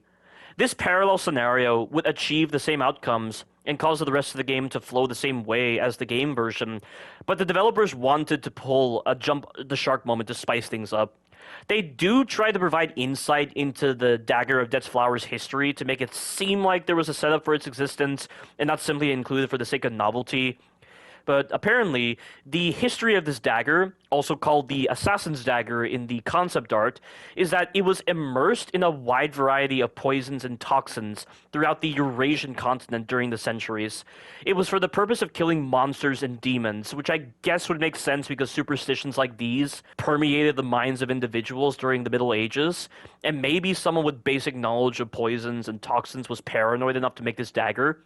Eventually, the dagger ended up in one man's hands in the village area, and he tried to use it to kill Alcina, but failed. She then buried the man and the dagger inside the casket. Why would she try to bury the dagger rather than destroy it or throw it somewhere else if she wanted to prevent further attempts? And this casket almost feels like a memorial to the man who tried to kill her. Hell, even the isolated nature of this part of the castle, which almost feels like a place of spirit and worship, complements this idea. It almost gives the impression the man who tried to kill her was a former lover and the dagger was a memento, yet the toxins weren't wiped off or anything.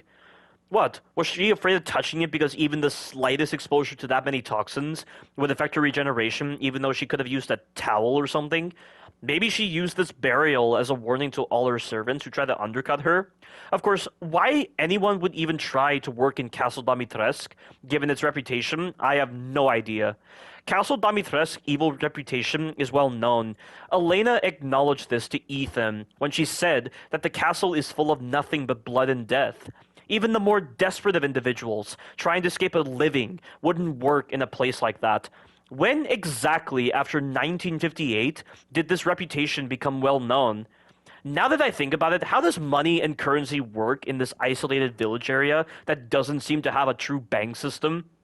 The Resident Evil podcast team mentions that the reputation is based off of people going in but never coming out. What was going on inside the castle was the main source of gossip in the main village area. Servants probably didn't know what was going on until it was too late. They would be too scared to leave once they found out. The podcast team don't know when the reputation was established, and they also said that the money works through a cash-in-hand / trade and barter system rather than some kind of bank system. Moving past that, all I'll say is, no matter the explanation New Capcom gives, this dagger feels like such a jump-the-shark moment for the sake of novelty. After retrieving the dagger, Alcina grabs Ethan's hand, lifts him up, then stabs him.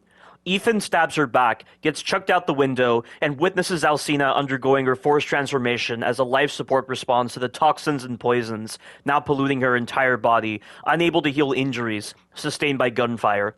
Alcina grabs Ethan, flies him to the roof, and drops him, wanting to personally eat this lower-classman rather than drop him to his doom as punishment for killing her daughters, for trying to take Rose, for undermining the authority of a person of higher class like herself, and for not dropping to his knees and kissing her shoes like the lower-classman she views him as, which I'm sure is what all the perverted fans wanted, because the numerous amount of people that denigrated Alcina by creating porn of her and just turning her into an object for their repressed desires, not respecting the intimidation provided by her, and maintaining the false belief that she's better than Ethan and that Ethan loves her appearance, not understanding that Ethan is eternally loyal to Mia. You ask me, with how much Alcina constantly says his full name, despite the fact that an upperclassman like herself would never address a lowerclassman by full name, the way she says, "Be careful what you wish for, Ethan Winters," like she assumes Ethan has repressed desires for her, and with how she wanted to finish him personally, one could easily say she's the one who's expressing the love for Ethan without the player knowing. I would like very much to say that her boss fight is a representation of this love she has for Ethan, despite her hatred for him, because having him be eaten by her is her way of rationalizing this love for him. He should feel honored, is probably what's going through her head. Plus, she's gone completely insane after being stabbed by the dagger, so obviously such an irrational expression would be befitting for someone like her, who believes that your financial status defines who you are. It's almost like she's acknowledging that Ethan is truly more of a legend than the other Resident Evil characters. So in a weird way, there's something to appreciate about her going insane and wanting to eat Ethan personally, because it makes Ethan more of a legend. Okay, I just went off the deep end for a second, but I'm back to being serious, even though there was some seriousness present in that part. The union of lower and upper class once again presents itself here, which I love, and having Ethan sunder Alcina's false divinity to reduce her to a mindless beast is really cool and memorable.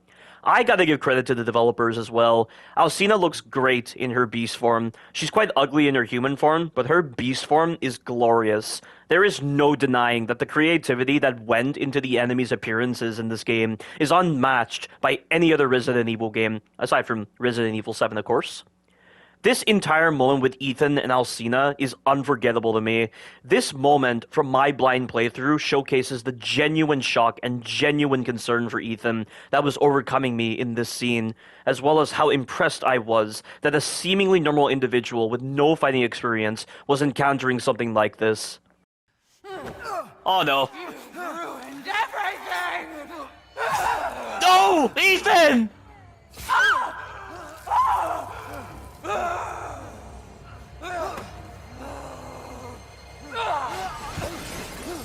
No, no, no, no. Okay.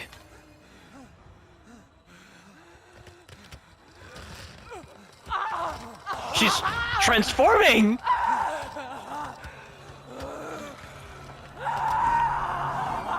Oh my god.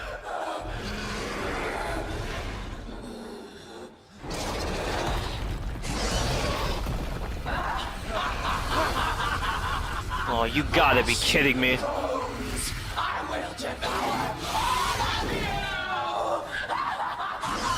Oh my god.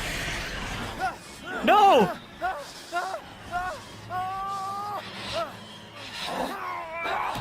Jesus Christ, I can't believe Ethan's encountering something like this! A normal guy is encountering this? Are you serious? Looks like your outside matches your inside now. Son of a witch. Oh, you tell her, Ethan. As quickly as Ethan forgot he was stabbed, I myself forgot that he was stabbed almost immediately because of how much I was shocked by Alcina, and so her fight begins. The first boss that's actually decent in this game. She is a simple fight, yes, but don't look at it like that. She's simple in a way that complements the game's mechanics, because this game embraces some simple designs as well. She has to be simple, but she's presented in a way that's intriguing to me. She has problems with her boss fight, don't get me wrong, but she's still enjoyable in allowing Ethan Winters to stand out from the other characters when he's dealing with crazy threats like these, his second time fighting BOWs. Alcina alone makes the enemies the older Resident Evil characters dealt with their first and second times fighting BOWs seem meek, and they would cower at the sight of her if given the chance. I mean, Leon encountered BOWs how many times before he fought something as insane as Simmons in his fly form? Yet Ethan Winters, his second time fighting BOWs, is encountering a boss on par with Simmons' fly form. The proportion of Leon's experiences to Simmons' capabilities seem one-to-one, but the proportion of Ethan's experiences to Alcina's capabilities is so disproportionate, but in a good way. It's almost like the jump in craziness from Resident Evil 7 to Village is on par with the jump from Resident Evil 1 to 6. How crazy is that? But let's talk about Alcina right now. When the fight first begins, you can crouch and back away to avoid her walking towards you. Then, she goes on a scripted path where she has to break 2 walls. You can hide in one of the towers and get behind her to deal damage while she's busy fulfilling her scripting. Alcina's attacks are easy to avoid because she's only able to do attacks along one side of this square arena. She gives some fair warning before she attacks, which is good design. She will occasionally fly away to do her bug attack or to do her sweep attack. For her bug attack, you need to hide in the towers and wait for them to complete their sweep of the area. After this, she flies back into the arena, and the towers are now able to be destroyed by her. Be very careful before her second bug attack. There is a bug associated with the towers where if she destroys both of the towers before her second bug attack, she will do the bug attack and there is no way for you to hide. The developers didn't bother making the flag system that occurs once both towers are destroyed more sensitive to stop her from doing a bug attack whenever both towers are destroyed. How could they mess us up so easily? But going back to my main tangent, the other long-range attack she has is a sweep attack, where she will leave the arena, fly down to the bottom, then back up, where she will then roar, go in a certain direction, and try to collide with you on the side you're on. She will then land back in the arena. You need to run in the opposite direction of where she goes after roaring to avoid the sweep. Before she gets a chance to land, run back to where you were when she first started her sweep and listen for her. Then run at the right moment to get to another side of the square arena to avoid her attack. It's easier to avoid her landing on Village of Shadows because you can hear the bugs buzzing, which signal the direction she's coming from. It's all a simple process, but the music and her dialogue hide the simplicity so long as your weapons are capable of dealing enough damage to keep up with the pace of the fight. A pace that the developers unfortunately don't respect with their Knives Out challenge. First of all, the developers are encouraging you to go out of your way to identify her simple designs to find the right points to knife her. She also flies away, so you have to waste time waiting for her to come back into the arena. On Village of Shadows, she has bugs buzzing all around her at all times, and the only way to knife her is to get her to do one specific attack, then get behind her while she's recovering. This takes a long time to do. You compromise the pace, you turn Alcina's dialogue into irritating white noise that you want to shut up, you waste time bypassing the melee weapon's pause problem and dealing with reduced movement capabilities. Don't tell me, oh, play on amateur difficulty or play with the LZ Answerer. If the developers wanted you to play on amateur difficulty and make the enemies and bosses slow to react or not do anything at all in a survival horror game, then they have no respect for their enemies or their genre, and they would be completely unjustified in making the Knives Out challenge 70,000 CP. And even with the LZ Answerer, it still doesn't change how silly this looks to watch and play. You're still dealing with the melee problems, and you're just completely flabbergasted by how much the developers are acknowledging their own shortcomings in programming. But moving past this really stupid false challenge known as Knives Out, let's just focus on Alcina's quotes real quick. There is one quote that Alcina says that is very puzzling. She tells Ethan that besides Miranda, he is the only one to ever see her in this form. How can she revert back to normal after a massive transformation like that? She can't possibly be like Simmons, where he can revert back to normal. We've never seen individuals infected by the mold revert from stage 3 to stage 1 or 2, because stage 3 is when the cells have been completely taken over by the mold. Reversion shouldn't be possible. Also, her infection by a parasitic organism should not allow reversion to be possible either. The Las Plagas from Resident Evil 4 and 5, whenever injuries were extreme or the parasite took over completely, did not allow the host to revert the transformations that would occur. I question why Alcina is so different, just like Simmons from Resident Evil 6. Really, they shouldn't have included that quote in the first place. We weaken Alcina enough to enter the last phase, with a climb to the top and with Alcina saying Ethan's name again, which continually makes me giddy with joy. She breaks through, and we go to a part where she does 2 attacks, but you can avoid them, which works as the last phase where she's on her last legs. She's fatally wounded, and what follows is a moment that cements this entire set piece's place as being crazier than everything you did in Resident Evil 1, 2, 3, and Code Veronica combined. Oh, you're done!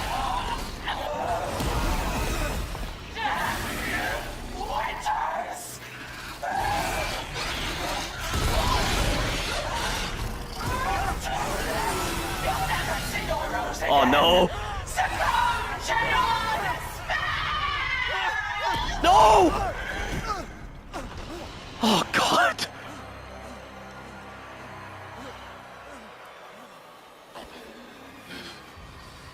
Curse you!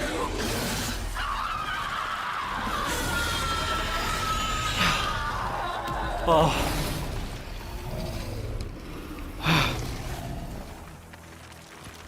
I did it!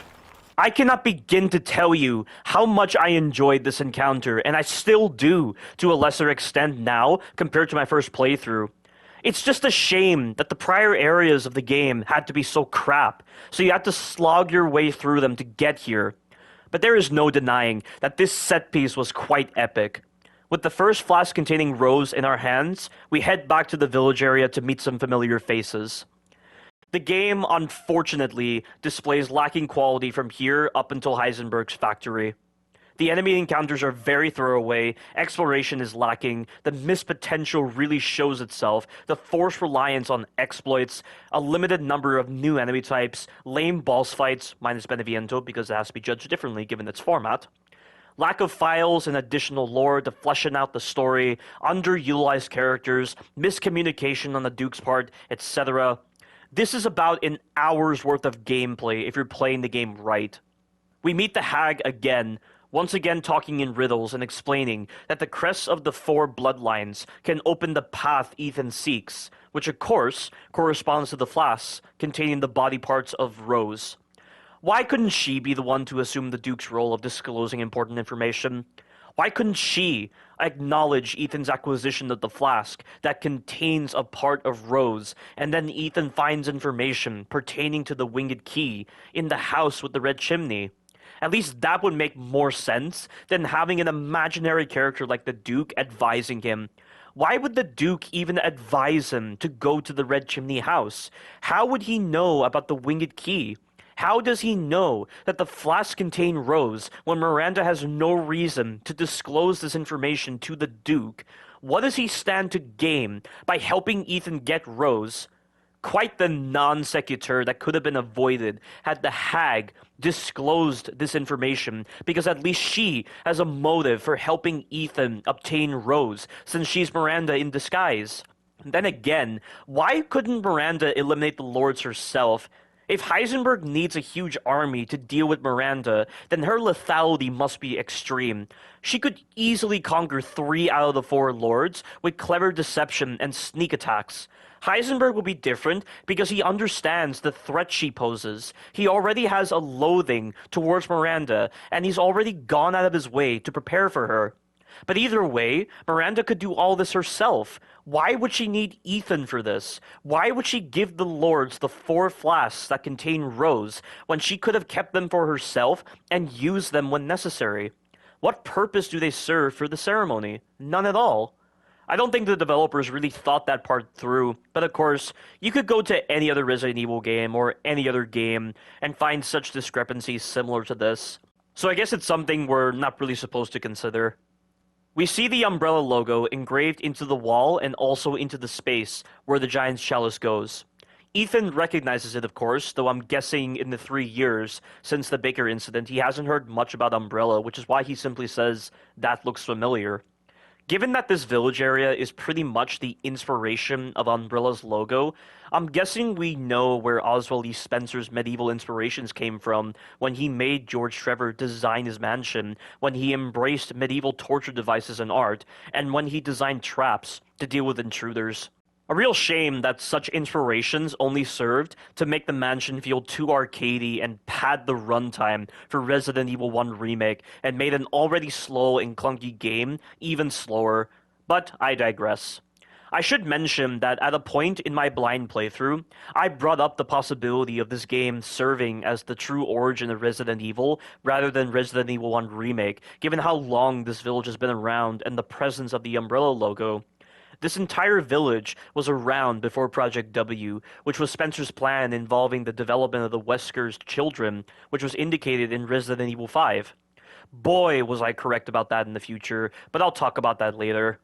We move on to this bridge area, which is yet again another example of false messaging on the game's part. There are Lycans patrolling, and your first time experience fighting Lycans back in that dreadful village intro informs you of their poor designs and clunky, uncoordinated combat. You don't have much ammo after dealing with Alcina, and the Lycans are rigidly designed around having a tremendous amount of ammo. So what do you think I did for this sequence? I just ran through all of them because they were busy roaring or dropping from above to even get the chance to attack me. I triggered the animation of opening the door and they despawned. On Village's Shadows difficulty, for some bizarre reason, an armored Lycan and a bow and arrow Lycan are added, but they roar the same as the other Lycans, so the strat is still the same. Fighting them is an absolute waste of time, and they don't deserve to be respected if they don't respect you by being a well-designed enemy that's lethal for the right reasons. Once again, why do the developers utilize this false messaging / confusion to make these sections? And this confusion holds throughout so much of the game. Resident Evil Village's enemy encounters are entirely confused, because they want to be like Resident Evil 4, where you're dealing with large groups of enemies in a dangerous environment, but they function like Resident Evil 1 Remake encounters, where you just run past them using exploits or other silly tactics that don't complement the section designs. There is a reason why they say that face validity is the most unreliable form of validity, and these sections are great examples of this. And we'll be coming across yet another section like this in just a few minutes. We meet with the Duke, who tells us to go to the house with the red chimney, and we get the chance to explore the village again, but with some new areas unlocked. I say new areas, I really mean just 2 houses and a shed that we can now access, since we have weapons. That's it. Don't waste time going to Luis's house, by the way. None of those items are useful until you beat Moreau. There are also Samca patrolling around her house, so why bother making them seem like a worthwhile enemy to fight when they can be avoided later on? We go to the shed, solve a minor puzzle, deal with some Lycans in one-on-one encounters, grab the M1911 and the jackhandle, and then we get this. A bunch of Lycans are sitting on the rooftops, waiting to ambush you when you provoke them. Do you really want to deal with their running grabs, their poor hitboxes, their animation cancels, their gliding attacks, their overly sensitive off-screen attacks, their inflated HP, and their substandard stun animations, while also dealing with slow weapons and movement problems? No? So guess what? Repeat what you did at the bridge and run past them to despawn them, which will cause them to set up away from where you need to use the jack handle. What an expertly designed section befitting for a AAA developer. And if you need a disclaimer saying that right there was sarcasm, this review is not for you. I believe on Village of Shadows difficulty, they add a bow and arrow Lycan into the mix, but he is no roadblock, that's for sure. Before you use the jackhandle, you should look through this fence and shoot the lock on this door, which will serve as a useful shortcut. At least that's one way to reward exploration. But of course, in my blind playthrough, I didn't know about that lock, so I took the normal route and ran past the next 2 Lycans, ran past the armor Lycan because he's wasting his time in an animation, and then unlocked the door, which took a while and I was at risk of taking damage. Getting on the ladder despawned the enemies, so why they were put there, I don't know. On Village of Shadows, a bow and arrow guy is placed at the top of the ladder, but he goes away when you start climbing the ladder, so what the hell does he add to the section? Nothing. I've never been so flabbergasted at enemy placements in a game before Resident Evil Village. If the developers designed the Lycans so poorly, and clearly not in a way that complements large enemy encounters, why do they bother doing large enemy encounters? Why do they make themselves look like fools? Almost like they didn't even comprehend their own designs. Why are they stuck between 2 Resident Evil mentalities that don't blend well together, yet they perfected such a blend with Resident Evil 7? Why are they acting like they didn't learn from Resident Evil 7? Why are they so confused? And again, the pandemic has no impact on brain capacity and common sense. Why did they make these nonsensical mistakes? I have never seen such fragmentation like this from any development team. We get a part for the winged key, get the well wheel, get some supplies, get some treasure, and we return to the Duke. He tells us about each of the lords and what lies ahead for us. A shame that he spun tales about Moreau's area. When describing Moreau and his area, he says that Moreau isn't the only thing living in those waters. Yet when you actually get to Moreau's area, the only new enemy type you actually encounter that, funnily enough, is not an aquatic BOW is the Varcolac. But Varcolacs are interesting enemies used in throwaway encounters. Their potential is hardly realized in this game. And I think the Duke saying this line was something they included from the original build of Moreau's area, but the final build of Moreau's area doesn't gel well with the Duke's comment. More details on that later on when we get to Moreau's area. We then use the winged key to go to Post-Beneviento's area, along the way seeing some illusions, such as Mia expressing fear, and this is due to Ethan inhaling a pollen generated by certain flowers. Based on Donna's medical report, these flowers were infected by the Mutamycete and release the pollen when they come into contact with a signal-producing substance that is generated by Donna.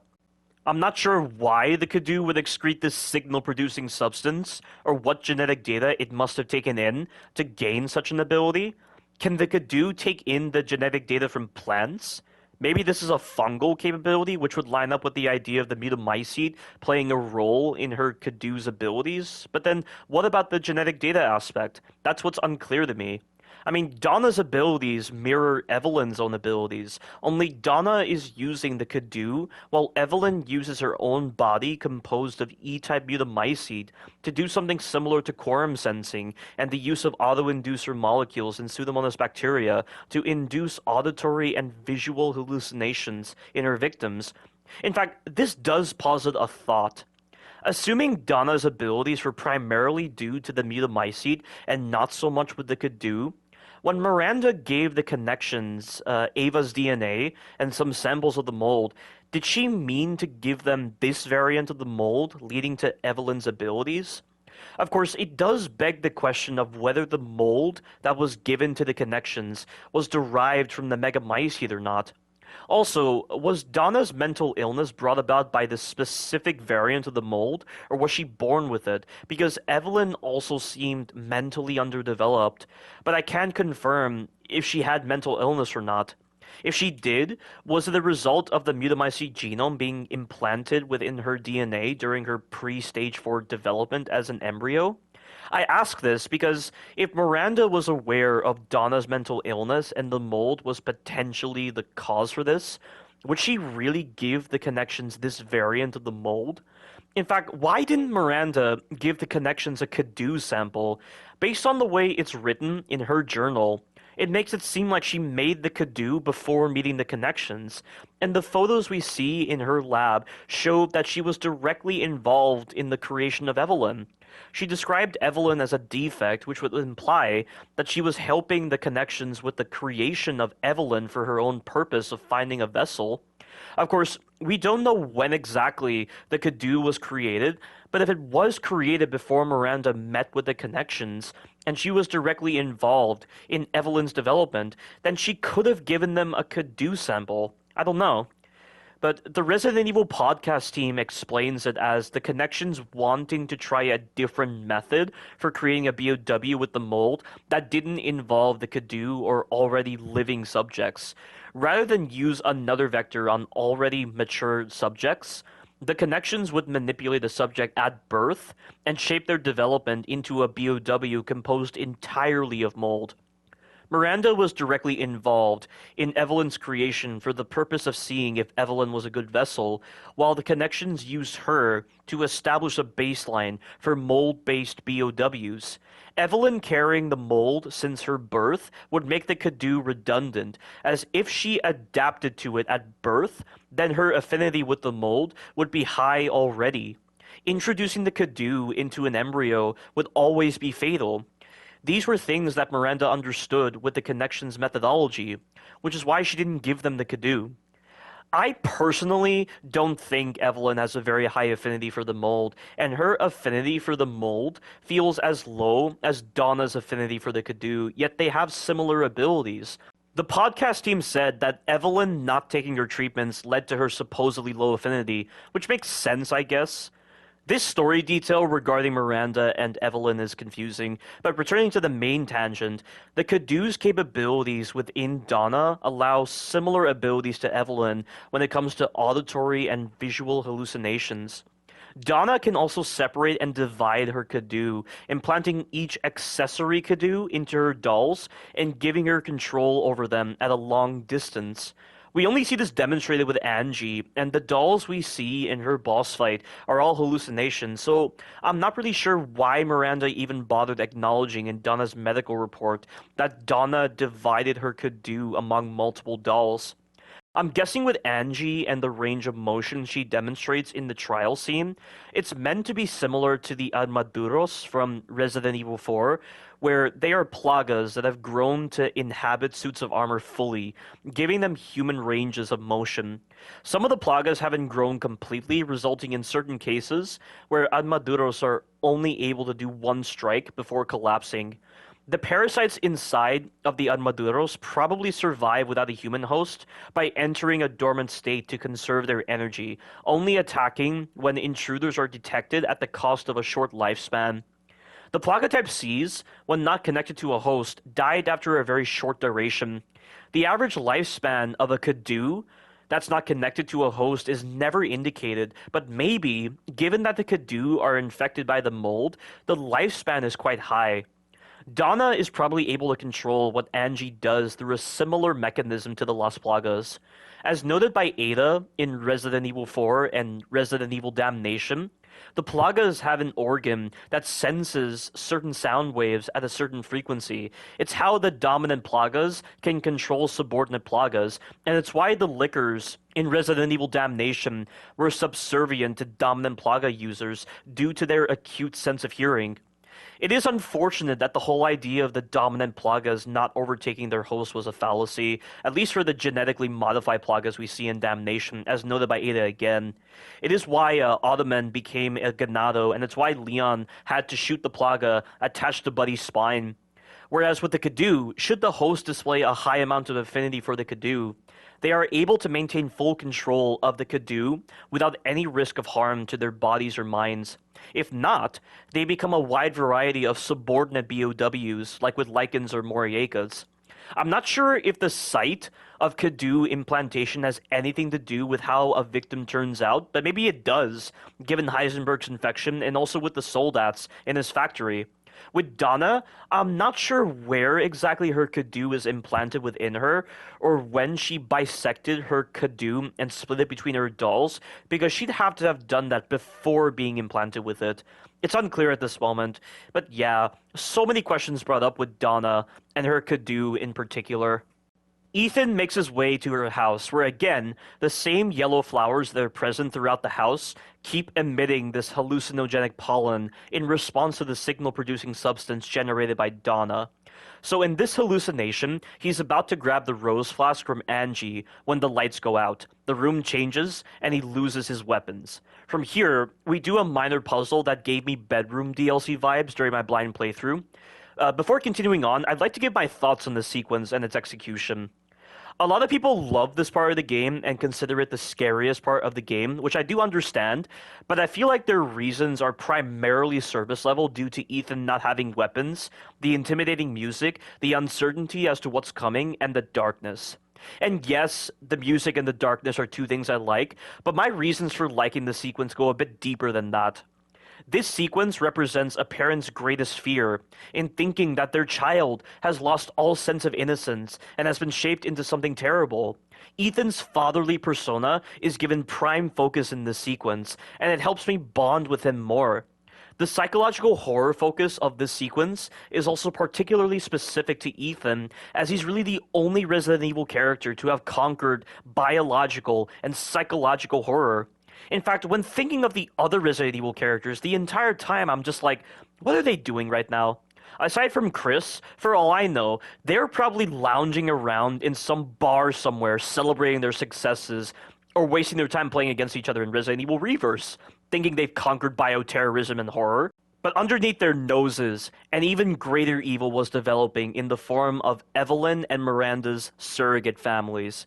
In their hubris, they were completely unaware of what was happening, and Ethan Winters, a seemingly normal individual with no fighting experience, was discovering the truth hidden beneath the surface-level terrorist attacks and outbreaks that have happened between Resident Evil 1 to Resident Evil 6. In my head, I honestly viewed the other Resident Evil characters as fools for thinking they know better and acting like total blockheads. Of course, this is not actually the case, but I'd want it to be as such. There is no denying that Ethan Winters has gone through hell and high water in his first and second encounters with BOWs, without anyone saving his ass for a vast majority of time. And this sequence stirred these thoughts in my head greatly. This sequence has to be judged not based on the gameplay aspects, but mainly on its non-gameplay aspects.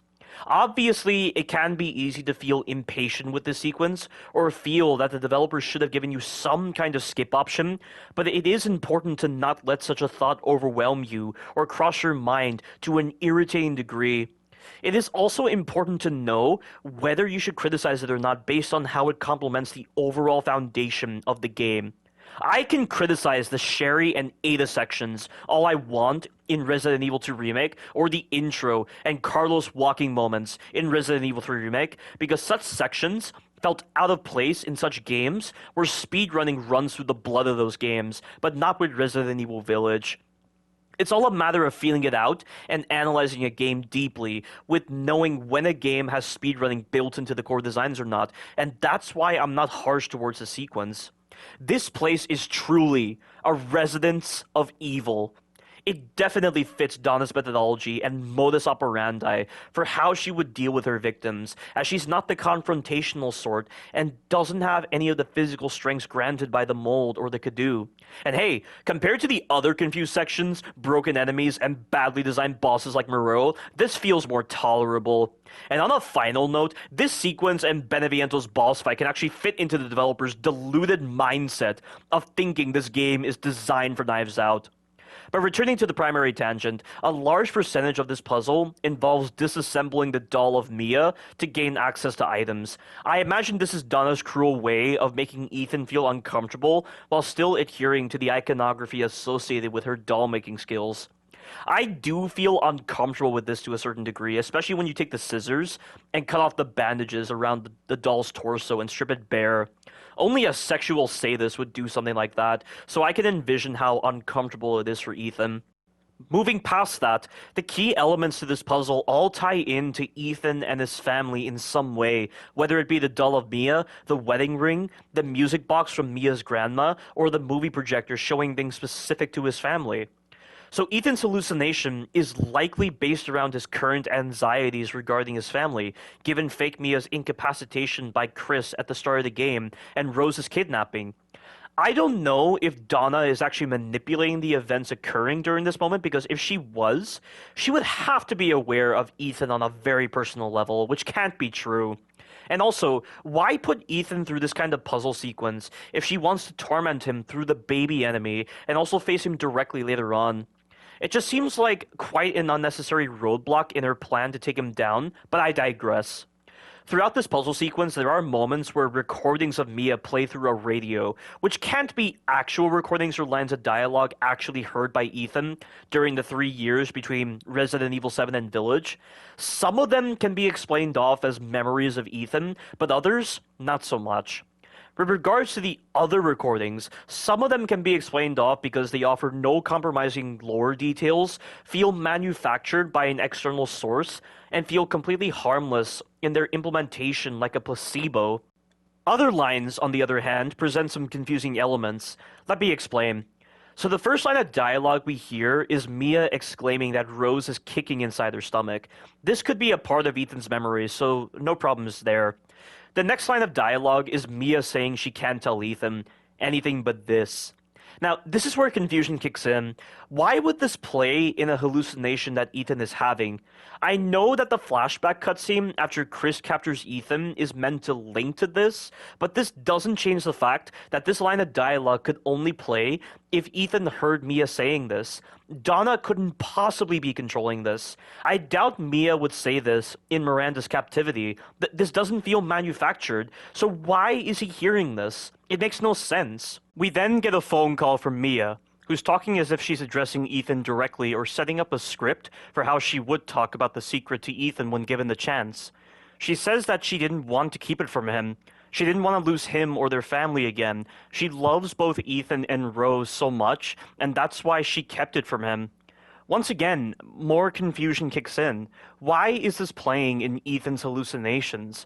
The contents of his hallucinations should only be based on what he knows or what he believes to be the case, and they should not sound like real recordings of something.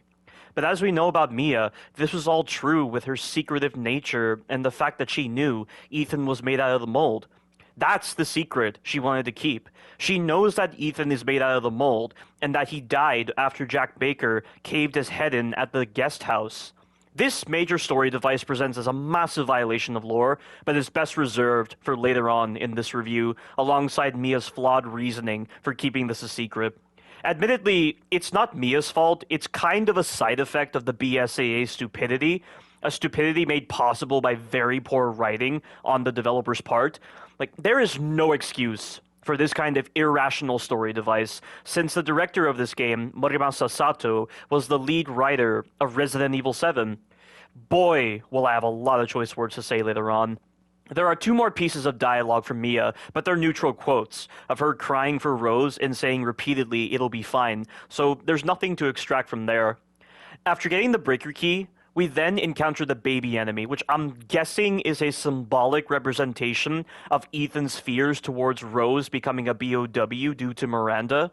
It could also be Donna attempting to corrupt Ethan's image of what a real child is like, so whenever Ethan tries to think of Rose, his mind is linked to that image. I'm relating my own personal experiences to this, which fits a psychological horror-based villain like Donna. But the concept art for this enemy is phrased weirdly. The art director says that the baby enemy is a 2 to 3 minute old creature created from the doll of Mia. Why is this art director providing details that only have meaning in the real world and not in a hallucination? The contents in a hallucination are not realistic and can't possibly link to realistic details like that. Does this art director really think the entire sequence in Donna's house is real? You expect me to buy into that nonsense? Yeah, right. We escape the baby, although I question how Ethan feels leaving that creature down there. For all I know, he probably felt regret in allowing that perverted version of Rose to continue to be around, living a fate worse than death, and he didn't try to stop it. I feel like if we fought that enemy and Angie, it would have been mentally liberating for Ethan, almost like how in The Evil Within 2, Sebastian overcomes the anima and eliminates the part of himself trapped in STEM, which caused him to feel better mentally, like he was letting go of his initial traumas with STEM, which I thought was a cool idea for a character growth. Of course, with Ethan, maybe at this point in the game, it wouldn't make sense to introduce such a fight that feels befitting for the interim between the middle and ending of a game, so I'll let it off. We then fight Angie in a deadly game of hide-and-seek, which is befitting for someone like Donna who seems too attached to her childhood. You're in a time sequence where you have to stab her 3 times within a certain duration each time, otherwise the fake dolls will attack you. I think the fake dolls are meant to be an homage to Resident Evil 3.5, which was an early prototype of Resident Evil 4, where dolls would actually attack Leon, but it definitely came across as an over-the-top idea that was too Silent Hill in its nature. At least in Resident Evil 7 and Village, the psychological horror elements were implemented better into the grounded biological horror universe of Resident Evil, so I can tolerate these fake dolls. Weirdly, they don't kill you instantly, yet it takes them nearly 50 seconds to even initiate the cutscene of stabbing Ethan if he doesn't find Angie. Not much to really say about this sequence. As is the case with a lot of rudimentary psychological horror-based games, or in this case, a psychological horror-based sequence within a game, boss fights aren't really fights, and the lack of weaponry as Ethan would only contribute to this simple sequence. People like Under the Mayo criticize the sequence to death, but judgments towards the sequence have to be different given the foundations for the sequence are steeped in psychological horror roots. Could it have been more? Sure, it could have been more, but to be fair, it could have been worse, too. And I think the developers understood that they had to make a sequence complementary to Ethan's lack of weaponry in the moment. Looking at it from a logical design perspective, it makes sense, even though it was going to translate as underwhelming. They had what they had, and they went with it. Enough said about that. Ethan returns to the real world to find that he was actually stabbing Donna, who crystallized upon her death. The weapon that Ethan used to stab Donna is nowhere to be seen, but his hand is bloody. I'm guessing it was just embedded into her head, and her gown was hiding it. He gets the next part for the winged key and the rose flask, and is able to leave the household. He also promises to Mia that he'll make things right, which I liked. I'm sure after being tormented by Evelyn in Dulvey, Louisiana, going through Angie's boss fight was nothing. Ethan managed to pull his own weight, and Chris didn't magically appear out of nowhere and save Ethan in a moment apropos to Barry appearing out of nowhere to save Jill twice in Resident Evil 1 Remake. Knowing the situations Chris has gone through, I doubt he would have handled Donna's hallucinogenic abilities. I will say that in my blind playthrough, It was very strange how we didn't really get a lot of details into how Donna's abilities worked during that entire sequence, so it came across as just accepting Donna's abilities as they were. All we had to go on for this entire house sequence was just the picture of the yellow flower, and how back at the gravesite before riding the elevator, the plants were glowing, which didn't warrant any real questions given the hallucinatory nature of everything. It's only when we get to Miranda's lab that it's explained, which I don't know how I feel about that. I get that to complement the idea of Ethan being victimized by his experiences, he has to not be aware of how the Lord's abilities work, but it ended up leaving an ambiguous taste in my mouth. The step process just came across as, oh, Donna has these abilities, Ethan brushes them aside, and he leaves. Just go with it. That's quite passive, and it left me hoping that the next Lords would be better explained during my blind playthrough. And with that, this concludes Beneviento's area. We return to the gravesite area and the path back to the village. All of Donna's flowers have withered away because of her death, which sounds like something related to quorum sensing in certain bacteria, where an individual bacterium can affect the entire colony even if the rest of the colony hasn't experienced the same conditions as the individual bacterium. The high population density serves as a variable in this case. Because Donna died, something akin to autoinducer molecules in quorum sensing triggered apoptosis in the population of plants exposed to her, and I'm guessing in her dolls as well. There is a household that has the W870 tac shotgun and some other supplies as well. Moroaica are coming out of the ground, so we progress forward outside of their leash area so they don't follow us. There is another household that has some supplies and the Luthier's key. I missed the tac shotgun and the Luthier's key in my blind playthrough due to my previous experiences with the enemies forcing me to run. On Village of Shadows, when you're crossing the bridge, 2 bow and arrow Lycans have taken the high ground to shoot you. This is a really dumb enemy placement. Not only is there barely any cover, but the Lycans only get stunned from the shotgun at any range, and with a headshot from the sniper rifle. I usually just push past them and shoot one with the shotgun to reduce my chances of getting shot. I'm not slowing the gameplay to a jarring halt to deal with these crappy enemies. Proceeding onward, we return to the village area, and all those enemies we ran past have despawned. One thing I should talk about is back where you get the Luthier's key, there is a journal from Donna's gardener, Joseph Simon, that talks a bit about Donna's history and Miranda. Donna had lost both parents and was afraid of others because of a scar across her face since childhood. She received Angie from her father and was adopted by Miranda on November 10th in an unspecified year. Joseph was overjoyed that Miranda adopted Donna, which once again showcases Miranda's worship by the villagers. Between November 10th and November 27th, Donna was implanted with the Cadou and received her abilities. On November 29th, she instructed Joseph to plant the yellow flowers in front of Claudia Beneviento's grave, which is why we see those flowers glowing in front of the grave. Through these yellow flowers, Joseph was infected with the pollen and hallucinated that he saw his dead wife. He told this to Donna, who asked him to come to the house tomorrow, which is where he met his end. Interesting background details, though I question what happened with the Luthier. I also wonder if the Luthier had connections to Beneviento's family, because why would Joseph have the Luthier's key unless they both had connections to the Beneviento family? I guess they could also be close friends and Joseph is holding on to the key as a friend. The Resident Evil podcast team mentioned that it's unclear what the Luthier's connections were, but most likely, given that the village was small, many people knew one another. Of course, that does beg the question of how Heisenberg managed to abduct so many people for his sold-out army if the village population was small. But the Resident Evil podcast team said that Heisenberg robbed graves as well as abducting victims, so that makes sense. Back in the village area, the only thing we can really do is use the Luthier's key to gain access to a household that has an extended mag for the sniper rifle and some treasure, the passcode being the 5th birthday of the Luthier's daughter. Or we could go to a doorway in Ava's cemetery area and grab the stone slab to then use back at that giant gravesite where all the plants are. If you're playing the game the right way, you'll never need to go to that gravesite and get the treasure. I guess that's one thing I can give the game credit for. It isn't so forceful in making you go to the side areas to contribute to fundamental progress in the main story. I can't stand that about bad open-world RPG games, where they level gate quests to a severe degree that forces you to do mind-numbing side quests to be the right level for the main mission. They only do it this way because they're afraid of the possibility of players not doing them because they want to.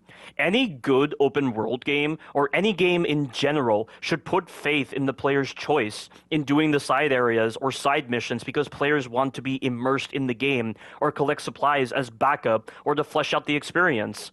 In the case of these optional treasures, they aren't so forceful despite this game being designed entirely around the merchant. Also, if you do go back to that gravesite, or when you go to Otto's mill when reaching the Stronghold, you'll encounter optional bosses called Urias Drak, who work just like Urias, but they have an axe. Don't even waste time with these boss fights unless you're on New Game Plus. The payoff isn't worth it, and the fights happen with enemies supporting Urias Drak. In the mill, Samca will support them. At the gravesite, Moroaica will support them. Trying to play these fights normally is just a mess. You get enemies blocking your way, you get Urias Drak doing attacks in improper situations, everything has so much life, the claustrophobic environment adds additional clunkiness to these giant encounters, and it's just better to use leash exploits to de-aggro the enemies and Urias Drak so you can shoot them freely. It's a shame because Urias Drak is the better Urias variant in the game because his hitboxes are better designed compared to Urias and Urias Straw here. What is unanimously bad between all variants of Urias is the claustrophobic environments, with many changes in elevation that make strategic movement and dodging cumbersome to utilize. This is like From Software levels of lackluster environmental comprehension in the placement of certain bosses within rooms. But moving on from that, the village area Post-Beneviento doesn't offer much to do in terms of creative exploration. It relates back to a prior point that the main village area is just stale in terms of exploration. Each time we go back to it, none of the new avenues feel that substantial or offer much in terms of lore. It's hard to agree with the developers that the village is its own character when it's lacking in terms of content. I think one of the main contributing factors to this diminutive feeling is the actual scale of the village. When considering the actual scale of the main village area, not including the Lord's areas, you'd expect the new avenues for exploration to match that scale as well, but as shown with the main village area Post-Dimetrescu or Post-Beneviento, you spend more time retreading through areas you've already explored and exploring only one or two new buildings, which is incongruous with the actual scale of the main village area. This is not the case in Resident Evil 7. Because the actual scale of the Baker estate was small in comparison to the village, exploring new rooms actually held more weight. The balance felt right, but Village tries to give just as much as Resident Evil 7, and there is no weight behind the new areas because the balance is off. It's just basic math, and Village's calculations were off when designing the main village area. Speaking of designs, I think this is as good a time as any to talk about the inventory on this game, seeing as how you've probably amassed a lot of resources at this point. Inventory is not structured like Resident Evil 7, it's structured like Resident Evil 4. It may look similar to Resident Evil 4 in terms of functionality, where you have an attaché case that you can upgrade by buying additional slots from the merchant, but Village's inventory has some additional problems that weren't the case in Resident Evil 4, which makes the inventory more insufferable. In fact, after having a blast with such an engaging inventory system in Resident Evil 7, I hate the inventory system in Resident Evil 4. Resident Evil 7's inventory was fast and responsive. The game didn't require your input in arranging items in the inventory, and it did it all by itself. It saved the placement of your cursor, which led to an engaging process of strategically placing your cursor on specific items to spend less time fumbling around in the inventory. The game never paused when you were in the inventory, which was good because you could pass the time in case unskippable events were playing out. And finally, it's complementary to the item box system. Resident Evil Village does none of these things. The developers took 5 steps back with the inventory on this game and didn't bother ironing out the additional issues that were present just so they could do less work with the inventory and leave it all up to upgrading your inventory space. And they couldn't even make upgrading your inventory feel more grounded like in Resident Evil 7, where Ethan found backpacks from other victims that actually increased his space and made inventory management more of an engaging process. It felt like Ethan was progressing as a character in the context of that one aspect. Instead, you just use in-game currency to purchase additional space from an imaginary character who shouldn't be existing in this universe. The game is also quite lazy with making necessary rearrangements itself in order to fit your items into the inventory, which again is due to the developers wanting to do less work. I can't even begin to tell you the amount of times the game has pulled up the text box saying, I have no space in my inventory, when I actually do have space, but the game is too lazy to arrange it itself. It's the kind of halting in a game that interferes with flowing gameplay. This was not a problem in Resident Evil 7. Selecting one item by pressing triangle and then pressing triangle again to swap to a different item when arranging them in your inventory also presents with irritating issues in Resident Evil Village. It also doesn't help that this game doesn't have an item box system or a way to discard certain items without selling them.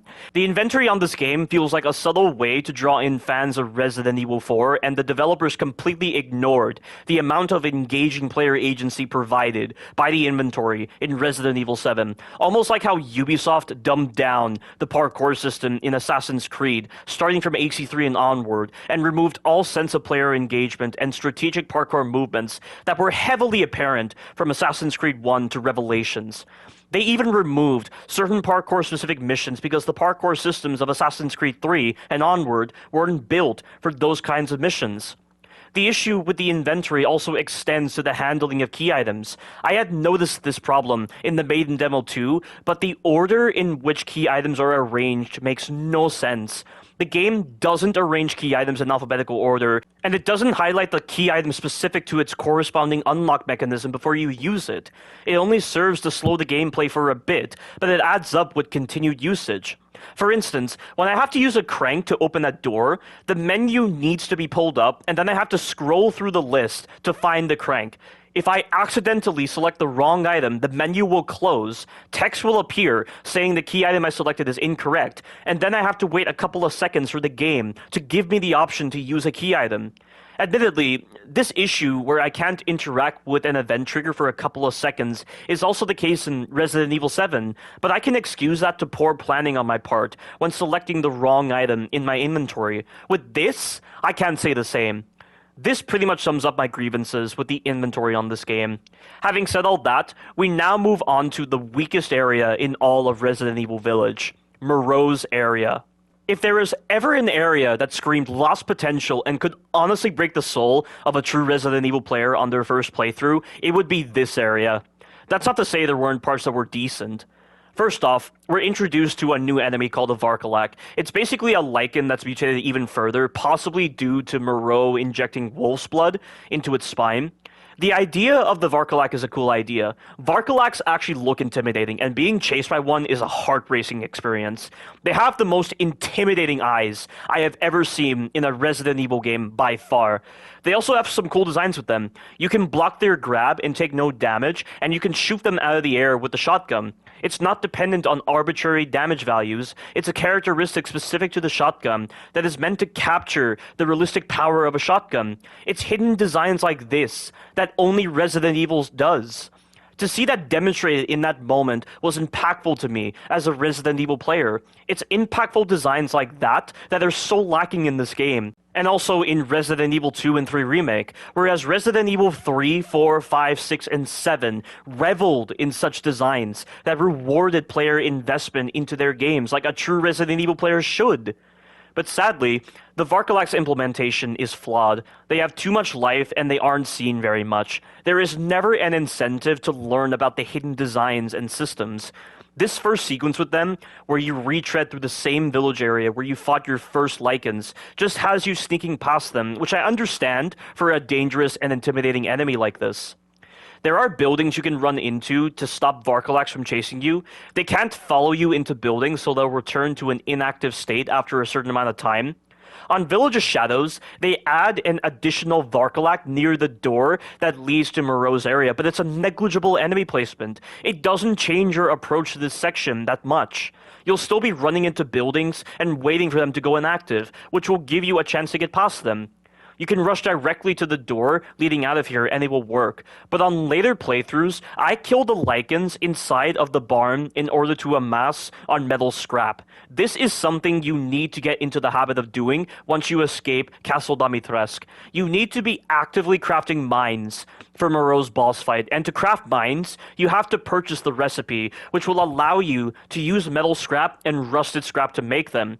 When the game detects you're low on metal scrap, you have a better chance of getting metal scrap from Lycans.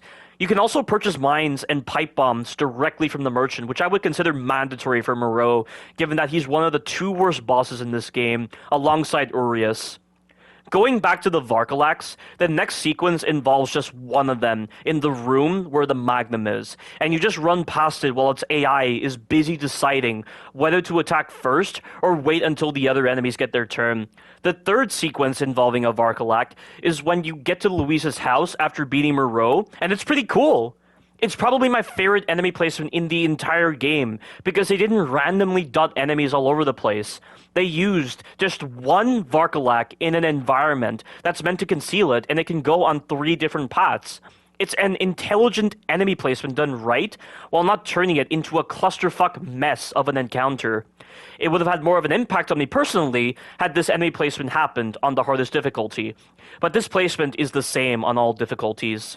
The final Varcolac encounter, if you can even call it an encounter, happens in Chris's section, and you just run past them because they can't follow you when you reach a certain threshold. What a throwaway enemy placement, which is only the case because they wanted you to run past them, which is further supported by new Capcom removing certain stun animations on them. This is new Capcom subtle messaging that they didn't want you to care about those enemies, but then why have that encounter then?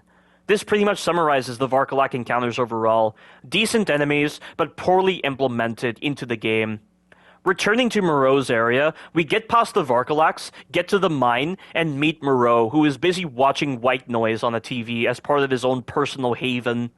Apparently, early concept art showed Moreau being in love with a girl and attaching her to his back against her will. He would also be watching old romance films and eating cheese, which would showcase a side of himself worth pitying. Aside from the girl being attached to his back, I don't know why these ideas were scrapped. I think it would have been a cool idea in trying to showcase a side of himself that he's trying to preserve as part of his individuality. It would help the player understand how much he has been neglected by Miranda and bullied by his peers, but they didn't go through with it, which kind of sucks. And having mentioned Moreau's back, there are some inconsistencies with the concept art when describing Moreau's back.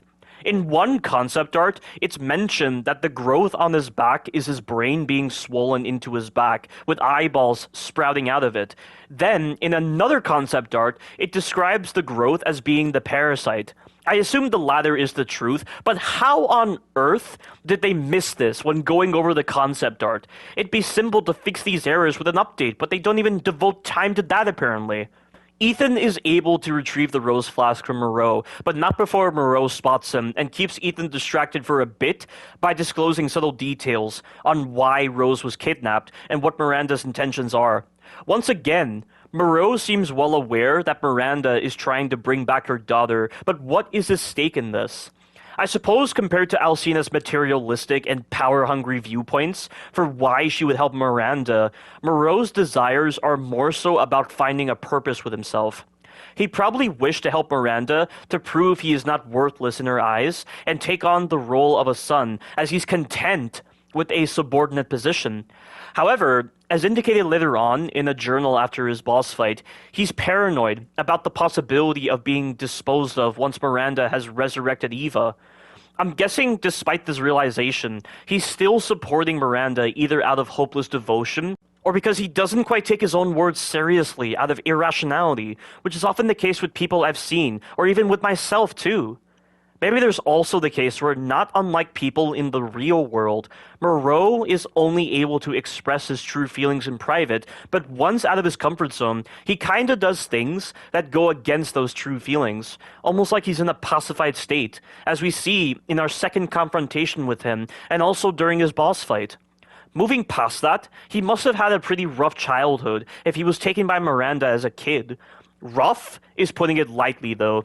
Moreau's background is largely unknown, aside from having a family member named Mihai, who was a silversmith that transformed into a Lycan at the age of 21, as indicated in the experiment notes. His family also had a clinic, suggesting that one of his family members was a physician.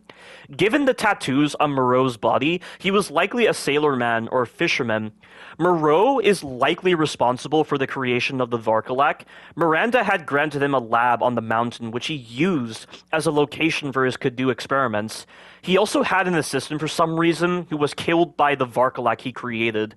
As he indicated in his notes, he created the Varcolac through injecting wolf's blood into the spine of a Cadou-infected individual, demonstrating again the Cadou's ability to assimilate the DNA of foreign organisms. Whether this process extends to the creation of the Lycans is unclear. In one of his other diaries, he indicates that he injected 5 people with the Cadou, 4 of them died, and 1 of them turned into a Lycan. He doesn't mention wolf's blood here, which is why this is controversial. Aside from the Varcolac, Moreau didn't create anything else. Moreau's area overall is lacking in terms of unique threats, which only exacerbates its lost potential. It's more of a slap to the face when you realize that earlier, before you went into Beneviento's area, the Duke lied when he said that Moreau wasn't the only monster living in the waters of the reservoir. I guess the Duke isn't entirely omniscient.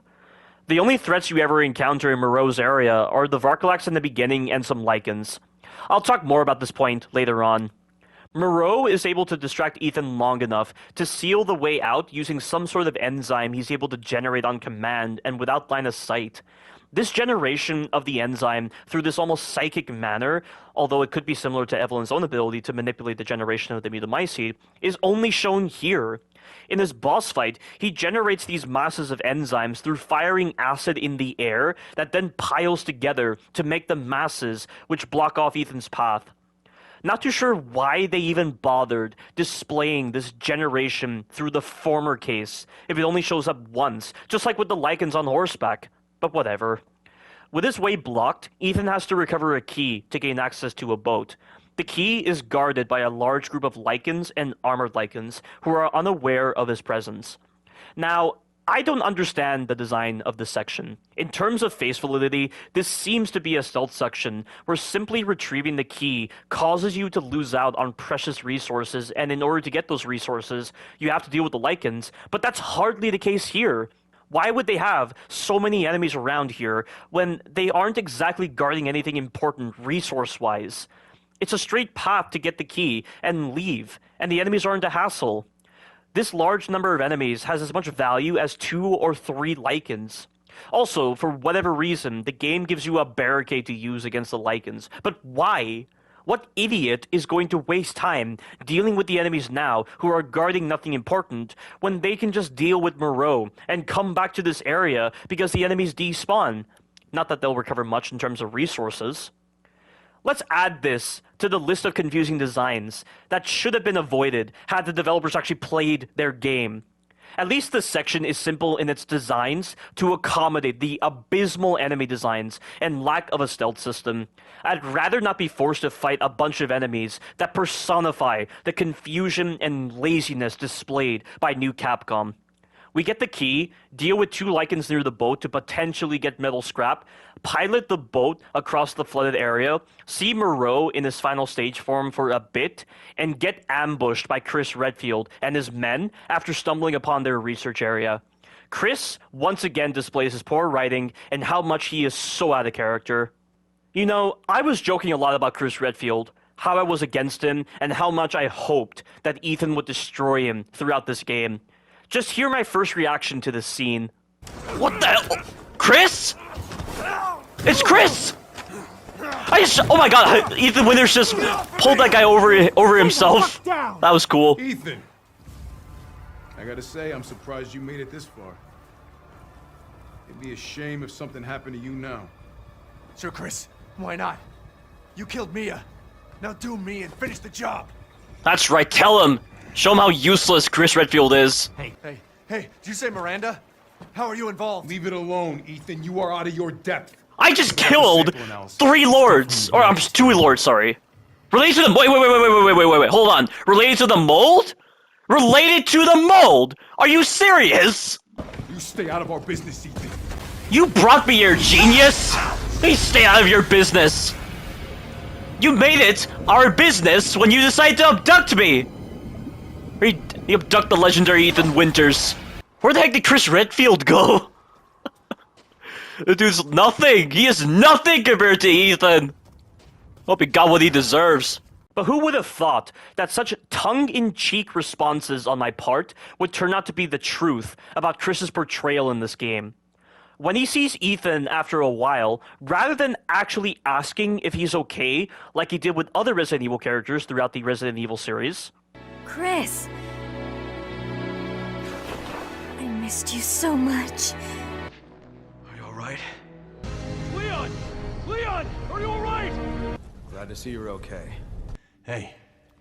Hey, you still with us? Yeah, it's you. Thanks. I was beginning to think we'd been left behind. You must be Zoe Baker. Who the hell's asking? Chris Redfield. Been looking all over for you. We're here to help. He decides to mirror the way Alcina spoke to Ethan the first time she met him in Castle Dimitrescu, and says in an almost villainous, condescending response, apropos to that of a demented scientist to his lab rat. I gotta say, I'm surprised you made it this far. It'd be a shame if something happened to you now. Who the fuck wrote Chris Redfield in this part? Have they never played the other Resident Evil games and actually seen how he talks? Just the way he talks in this scene, like some creep who has ulterior motives and plans for Ethan. Imagine if he said that when rescuing his men in the Not a Hero DLC of Resident Evil 7, or when he was rescuing Jerry and Jake in Resident Evil 6, or when rescuing Claire in Code Veronica. Do you have any idea how off-putting that would be? Just because you advertise Chris Redfield as a villain in the promotional material for the game doesn't mean you have to make him sound so grotesquely stupid and so out of sync with his character overall. He acts so secretive around Ethan, refusing to discuss Miranda because he believes Ethan to be out of his depth, yet Ethan's handled how many BOWs in this time? Do I need to recount everything that happened with Ethan? Compared to Chris Redfield's first and second time fighting BOWs, Ethan Winters went beyond just simply one-upping him. He dealt with the Baker family, he dealt with many molded, he conquered Evelyn, he handled both biological and psychological horror, he went through military training, he was closely monitored by the BSAA during quarantine, he survived the Lycan Ambush, he eliminated the Dimitrescu bloodline, he fought through Beneviento's illusions, he was eviscerated many times, but still persisted on. What has Chris Redfield gone through in those first and second encounters? He's dealt with simple zombies and simple enemies that hardly require a brain to deal with. He's dealt with a child in an adult body with Alexia. He's dealt with only biological horror.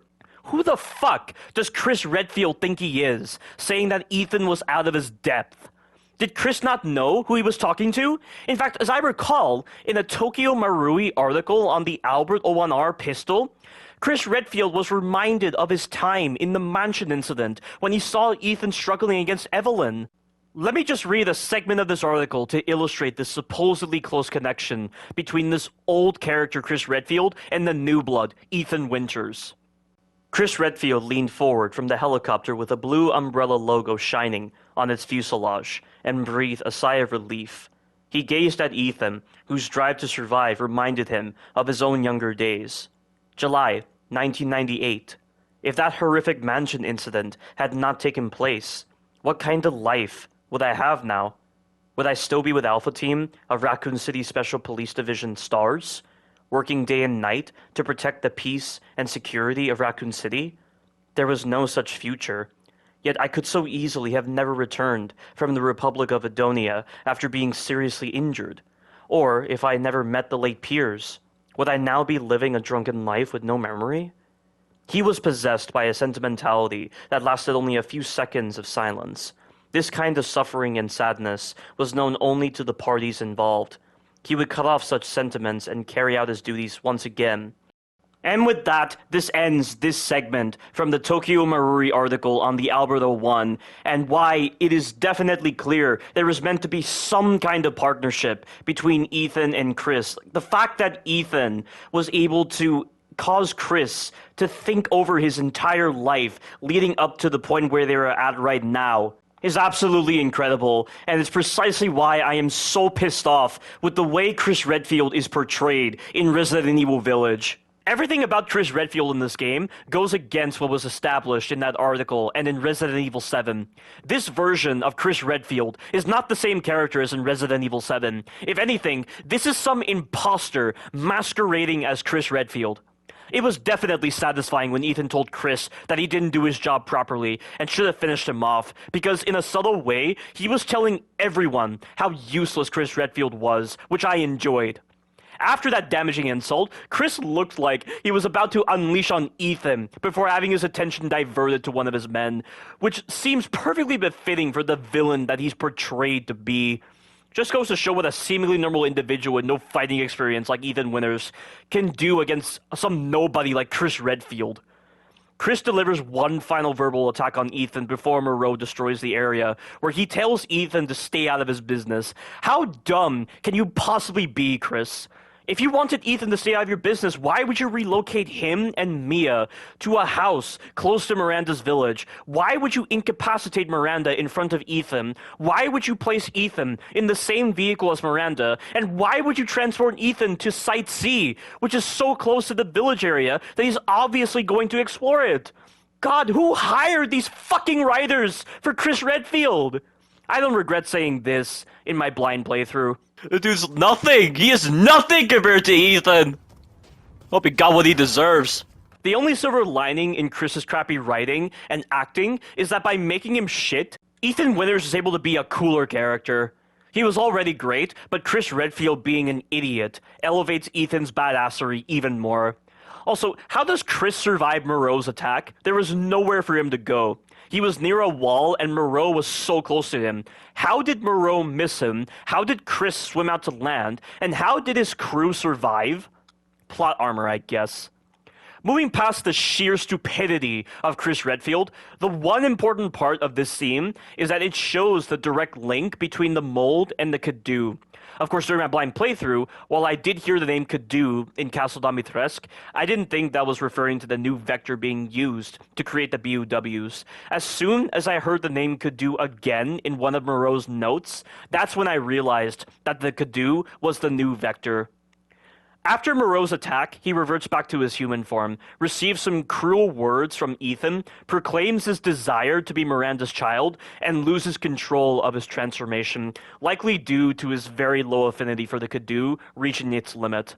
I do posit the question of whether Moreau's own lack of self-worth contributed to the Cadou taking over his body and making it impossible for him to transform back, assuming Albert Wesker's theories on differing progenitor virus mutations resulting from the host mindset have any application here. Either way, Moreau has lost control of his transformations and is permanently stuck in his final stage mutation. Ethan is able to escape from Moreau for the time being, and we move on. I think this is as good a time as any to discuss the reservoir area specific to Moreau. There is a reason why Moreau's area is considered by many to be the worst area of the game, and that's purely because of how recognizable the strip designs are to his area. Moreau's area is so generic, lacking any man-made structures or art styles that truly give his area character. Alcina's castle area was almost Victorian or Great Depression-like in its presentation. Donna's area was quite homey, and Heisenberg's area later on favors a steampunk industrial vibe that is almost out of place in time, but in a way that's appealing to the eye of one who's seen too much medieval iconography. What's there to say about Moreau's area? As far as I can tell, Moreau's area is all just grass, mountains, and water, which are all things that you already see out in the horizon of the village area. And it's not like the area even has a lot of substance to it that warrants exploration. There's hardly anywhere to explore in Moreau's area. You'll notice that I used the term strip designs previously. I think this is as good a time as any to talk about the trimming of Moreau's area. Famous Resident Evil leaker Dusk Golem discussed in a Twitter post how Moreau's area was trimmed a lot. To quote him, Moreau's section was cut a lot because it needed some big reworks to become fully fun, but they had limited time and budget to work with, so they opted to instead focus on reworking Castle Dimitrescu and Heisenberg's factory. Isn't that quite an epiphany and a realization to have your nagging thoughts confirmed? I felt this many times, but Alcina's and Heisenberg's areas had more going for them than with Donna and Moreau. Nice to have Dusk Golem confirm my suspicions. It's almost like they added Donna and Moreau in because they felt that 3 antagonists weren't enough for this game. That should be an evolution to Resident Evil 7. If Resident Evil Village was going to be a bigger game than Resident Evil 7, then they felt they had to do more, completely ignoring the time and budget provided for them. Just like Icarus, New Capcom flew too close to the sun, and their shallowness and lacking potential of many parts of the game really shows itself.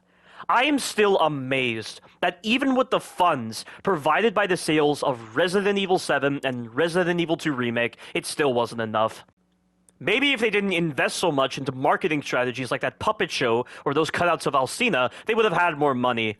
Although I guess on a financial side, the pandemic could have played a role, like New Capcom said in their development interview for Village.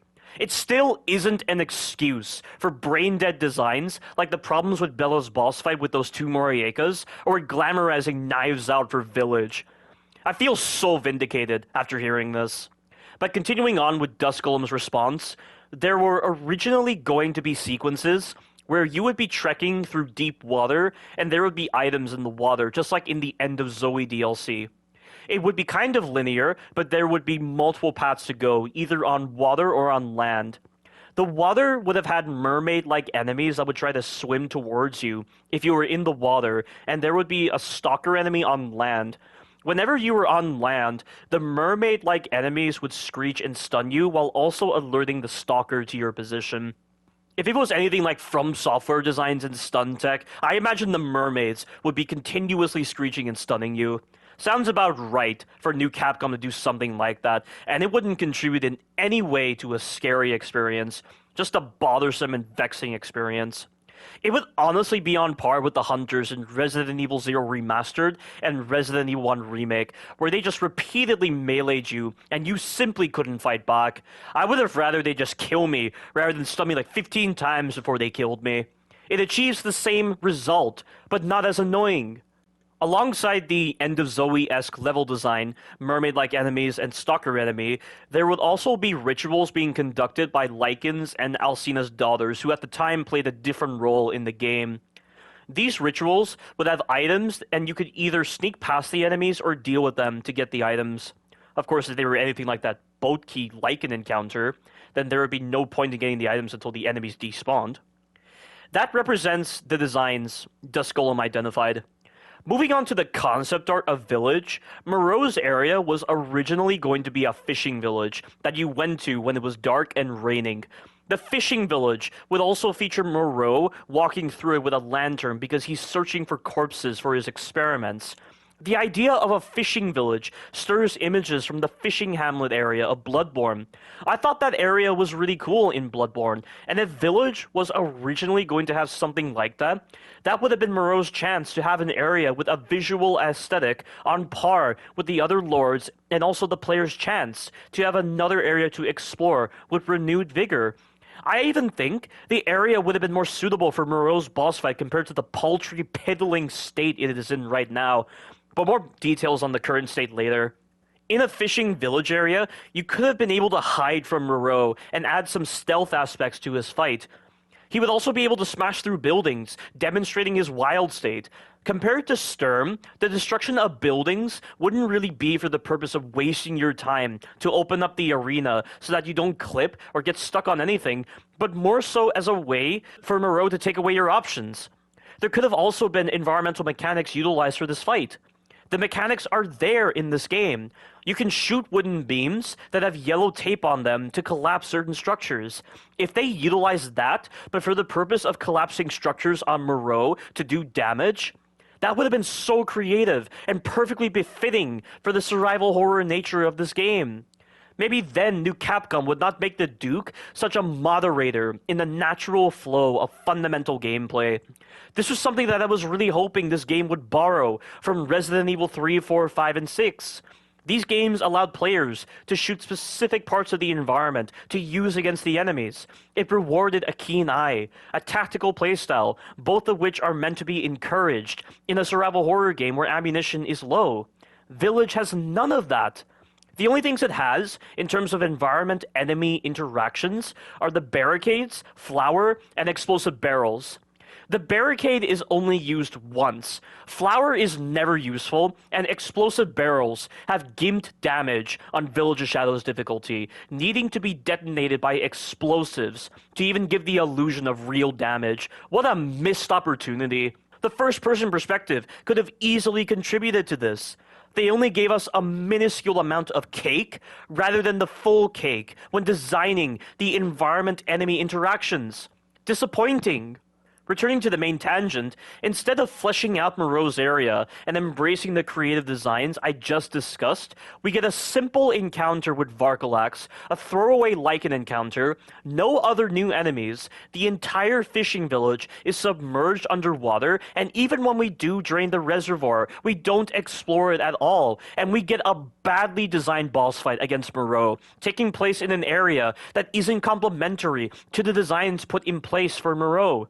Believe me, I'll have more to say about this travesty of a fight when we get to it. Having survived Moreau's initial attack, Ethan proceeds to Windmill 2 to get a crank that will allow him to power up another windmill to restore power to the reservoir.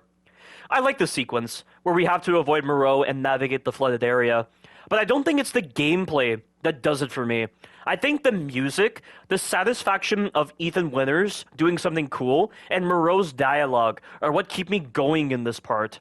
The music feels unique from the previous parts of the game and feels ideal for speedrunners when capturing the fast nature of navigating the area. Ethan also sets himself in stone as a primary Resident Evil protagonist with his one-liners. Not to mention the way he just serves as a magnet for the strangest antagonist ever. I mean, Moreau's dialogue captures that idea with how he displays his childish behavior in this part.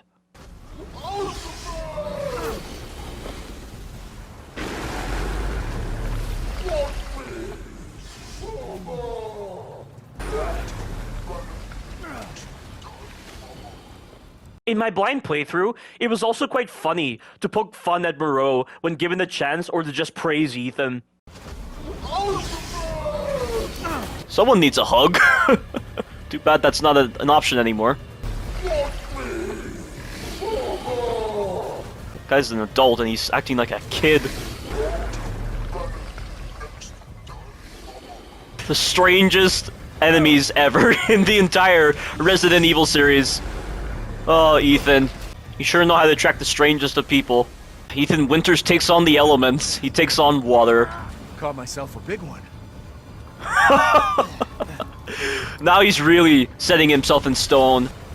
You're a sad man, Moreau. Someone's a big baby. Ethan Winters will give you a good spanking.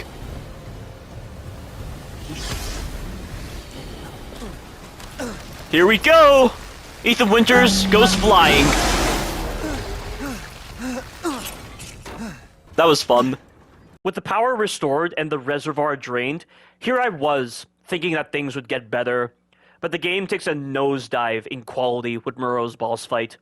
Two things I came to learn the hard way when I went through Moreau's boss fight. This game is designed by New Capcom, and the merchant is forced upon you like crazy in this game. This boss fight could honestly fit its own video. Moreau represents a desperate attempt by New Capcom to fill in the void left behind by how much they trimmed his area.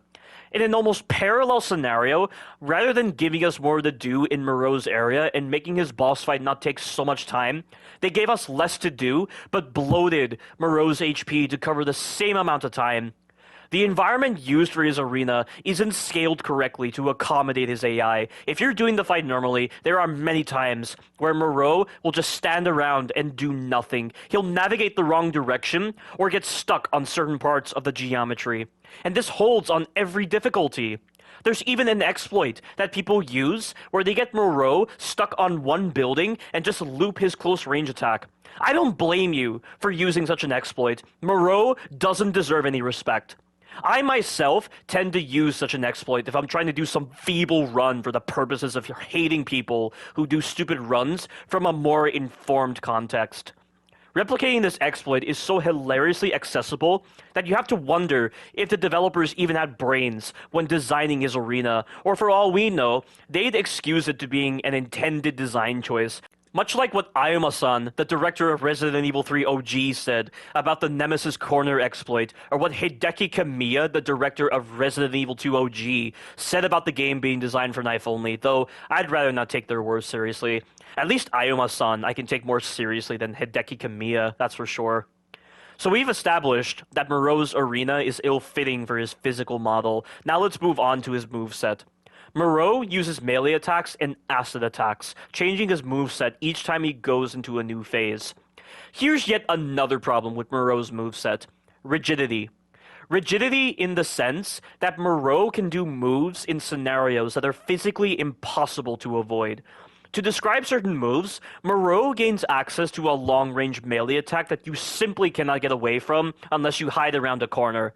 This limits your options in combat normally by forcing you to shoot Moreau only when near the four corners of the arena. Moreau can even hit you through geometry with his acid attack. His acid attacks in general make no sense in their programming. The narrow pathways that they give you in his arena make simple avoidance by sprinting to the side at the right moment that much more tedious. Moreau even gains access to acid moves that are only possible to avoid without cover if he initiates them in the middle of the arena when there is more space. And even with cover, Moreau's acid attacks can cover a great deal of height and last for far too long, allowing him to hit you on the other side of a building by shooting above the roof. Yet again, another example of the developers not even trying to consider the number of unavoidable scenarios involving his moves because of how they set up the environment and his tracking. It's almost like they wanted to bully the player to present this idea of difficulty. If they wanted to do less work with Village and create a false sense of difficulty, they could honestly just make it where Moreau simply uses his long-range melee attack to move around the arena, or just have Moreau do endless acid. Let's see how balanced and challenging this fight is. Further describing Moreau's moveset, he can also initiate a slide if you're out of his sight and you're too far away. This slide can only be avoided if you stand around a corner. It doesn't work on every corner, but it's the only way to avoid it. Not too sure what New Capcom was expecting the casual player to do about that move. The slide further elucidates Moreau's pathfinding issues, as he sometimes just chooses to take the long way to get to you, taking advantage of the dishonest audio in order to attack you, or he gets stuck on the geometry during the slide. Speaking of dishonest audio, this leads me on to his special move, where at certain points in his HP, he will climb a building and try to rain acid down on you. In order to avoid this move, you have to get under a roof. He will also generate acid barriers that block your path, requiring you to destroy them. The audio that signifies that this move is happening can bug out for no reason, so there can be times where you're busy changing positions or getting supplies, and Moreau just does the move out of nowhere. The number of close calls I've gotten into before utilizing my primary strategy for Moreau is higher than you'd think. Not only that, but Moreau in general, when he's trying to get off a roof, he can be clinically confused at times, being completely indecisive as to where he wants to drop down. The final move worth noting from Moreau is when he bloats, then tries to get near you in order to douse you with acid while moving. That move allows him to completely ignore the stuns that are supposed to happen when you hit him with explosives on hardcore or lower. On Village of Shadows, Moreau gets stunned when he wants to, only taking less explosives to stun him when you hit him in his weak spot, which he only exposes during certain moves. The windows for punishing Moreau are pretty low, and while there is a general pattern that he likes to do with his moveset, one easy slip-up is all it takes for Moreau to cheap-shot you with a poor design. Moreau's boss fight, without using exploits or clever tactics, can generally take anywhere between 6 to 20 minutes on hardcore in Village of Shadows. With Village of Shadows in particular, new Capcom lost all sense of value in skillfully designed stun systems that actually relay crucial gameplay information to the player. Your guns and explosives do little to actually stun him, which forced me to actually use an exploit to my advantage to make hitting his weak spot and stunning him with mines actually have more value. This is the primary strategy for Moreau. So there is one skillful thing with him. If you shoot his weak spot during the close range attack and you crouch to the right, you can dodge his close range attack. From there, during his recovery frames, if I run into his tail, it'll stun me for some reason, but it won't do damage. Because Moreau is programmed to do a taunt that exposes his weak spot anytime he stuns you regardless of damage, this exploit allows me to force Moreau to expose his weak spot for longer and dump his face with mines, dealing significant damage and hard stunning him in the process. Also, whenever Moreau goes into a hard stun while taunting, he will always taunt when he recovers, unless we're talking about the first to second phase transition where he roars and then moves. That one is where you have to express caution. From the position that I'm at, I know that he's going to do his acid rain attack. I hit him with the red barrel, then shoot him with the sniper rifle while he's doing his acid rain attack. If enough damage was dealt to him during his acid rain attack, which most undoubtedly will be the case if you've been upgrading the sniper rifle properly on Village of Shadows, he will do the acid rain attack again. So I damage race him with the sniper rifle, wait for him to come down into the middle of the arena, repeat the taunt exploit, and finish him off with the mines and the shotgun. It turns this slog of a fight into a 3-minute encounter where you don't have to waste time cycling Moreau's attacks and gradually depleting his health ever so slightly over a period of 6 to 20 minutes and run the risk of bullshit on Moreau's poor designs. I know creative is probably the term you want to use to describe this strategy, but I would not want to use such a light term to describe the strategy I had to use, because new Capcom were too lazy to create a proper stun system for Moreau and could not give him the right amount of life. I know one of my friends wants to say that his strategy for Moreau on Village of Shadows without crafting and upgrades is still good and completely avoids having to buy from the merchant, but if I'm completely honest, when I watched his run, I couldn't help but note how mundane his strategy was. The game quality diminished because he didn't use the merchant. Just because you can do such a run does not mean the game is designed for this restriction. If the game quality diminishes or suffers because of such a run, you know the run does not meet the established fundamental foundations of the game. If you had raw chicken and you didn't cook and refine it, but instead just colored it, added some spice, and added some vegetables, it still doesn't change the fact that it's raw chicken that will send you to the hospital. Again, just because you do the run and try to make it look possible or disguise the game's features with other pretty facades does not change what the fundamental foundation of the game is. It still baffles me how anyone can defend this abysmal fight. Let me just show you a multitude of clips that just highlight the misery I went through in my blind playthrough and in my other playthroughs of this low-budget, unfinished boss fight that sealed the deal on who designed this game.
Okay, what the hell? Where the hell did my pipe bomb go? What a load of shit. It's moves like that that force you to adhere to a very rigid placement of yourself in certain parts of the arena. Like, you have to stay on, like, the corners of the arena, you have to stay near the walls. It's just a dumb way to encourage the player to stay at specific parts of the environment because they didn't design the environment very well for this fight.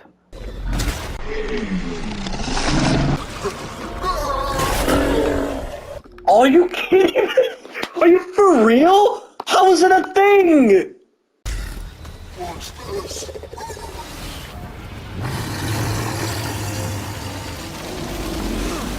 Again! Hitting me through the fucking geometry! We make our way to Moreau's hideout and grab the next part of the winged key. From here, you can either go back to where the boat was and find flash rounds, get some meager supplies from the room that had the Lycans, or just continue on back to the elevator. With the windmill crank, we can access a side area that has the Magnum. Remember that in my blind playthrough, I didn't get the Magnum due to my spite towards Moreau, causing me to not even consider exploring some of the optional areas. The Magnum is needed for Urias and Sturm, as they have so much life, which increases the chances of being screwed by poor designs.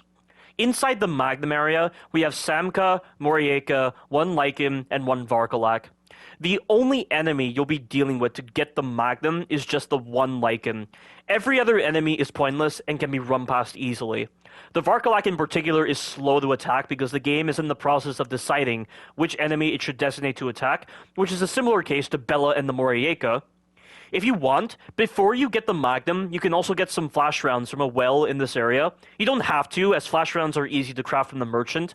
Flash rounds are needed to balance out Urias and Sturm, and also for getting through Heisenberg's factory later on. Having finished off Moreau and retrieving the Magnum, we return to the village area, where this time around, we have more paths to go on. One thing to mention is, in this area where we encountered the first couple of Varcolacs, you can get the grenade launcher out of the house, blocked by an iron insignia door. I didn't get the chance to use the grenade launcher on my blind playthrough due to my limited inventory, and due to me trying to cling on to the belief that this game respected Resident Evil 4 in the no merchant department when it didn't. Returning to the main tangent, on one path, we can go to Luisa's house to get some much-needed ammunition that is definitely mandatory. This time around, Luisa's house is under guard by a Varcolac Alpha patrolling the fields. It's able to blend with its surroundings quite well, and the only cues you have to track its positions are its sounds and its embedded spikes that slightly hover above the fields. I think presentation-wise and gameplay-wise, this is easily my favorite enemy placement in the game. People think you can't have horror in the day, but this part proves them wrong. In a manner reminiscent of Jurassic Park 2, where the velociraptors are hidden inside the field and hunting down the humans, this section does the same thing, but with only one enemy. Remember how I mentioned before that the previous Varcolacs were badly utilized?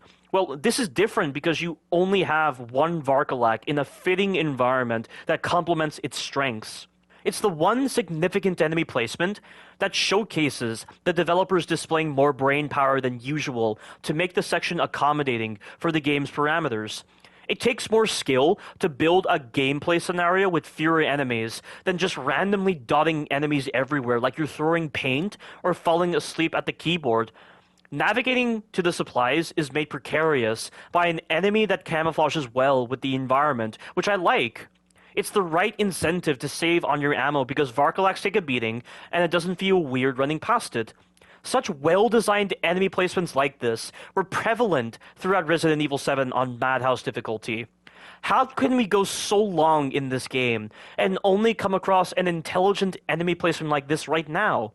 And even on repeat playthroughs, there are times where I misjudge how close I am to the Varcolac Alpha, and I end up paying the price for it because outrunning this guy keeps my heart racing.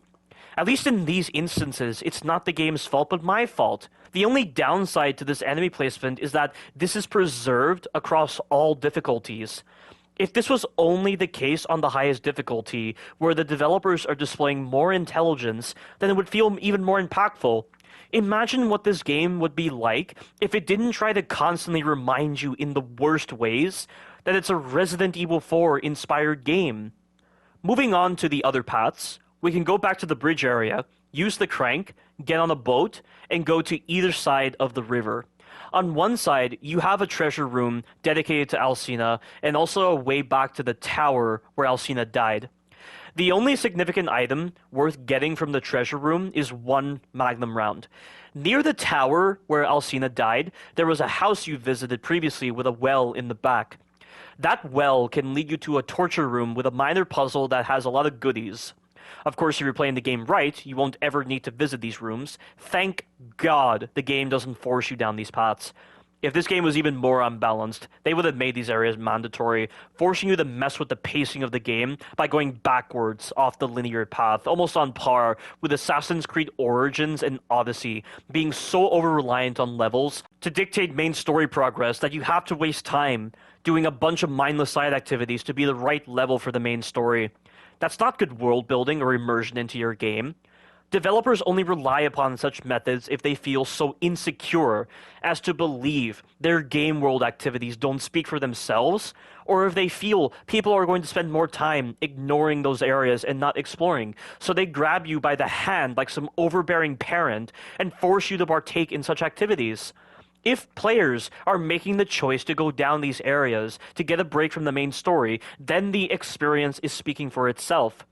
At least New Capcom got something kinda right with their world, minus the 10,000 layer restriction, of course. On the other side of the river is probably the most important side area, as we get the chance to see the Mutamycete growing, and also get to examine some data from the Hound Wolf Squad's analysis of the Mutamycete. Now, I've already talked about the Hound Wolf Squad's analysis of the Village Mold being 99.95% similar to the Dolby Mutamycete, and the remaining 0.05% being attributed to artificial changes by humans.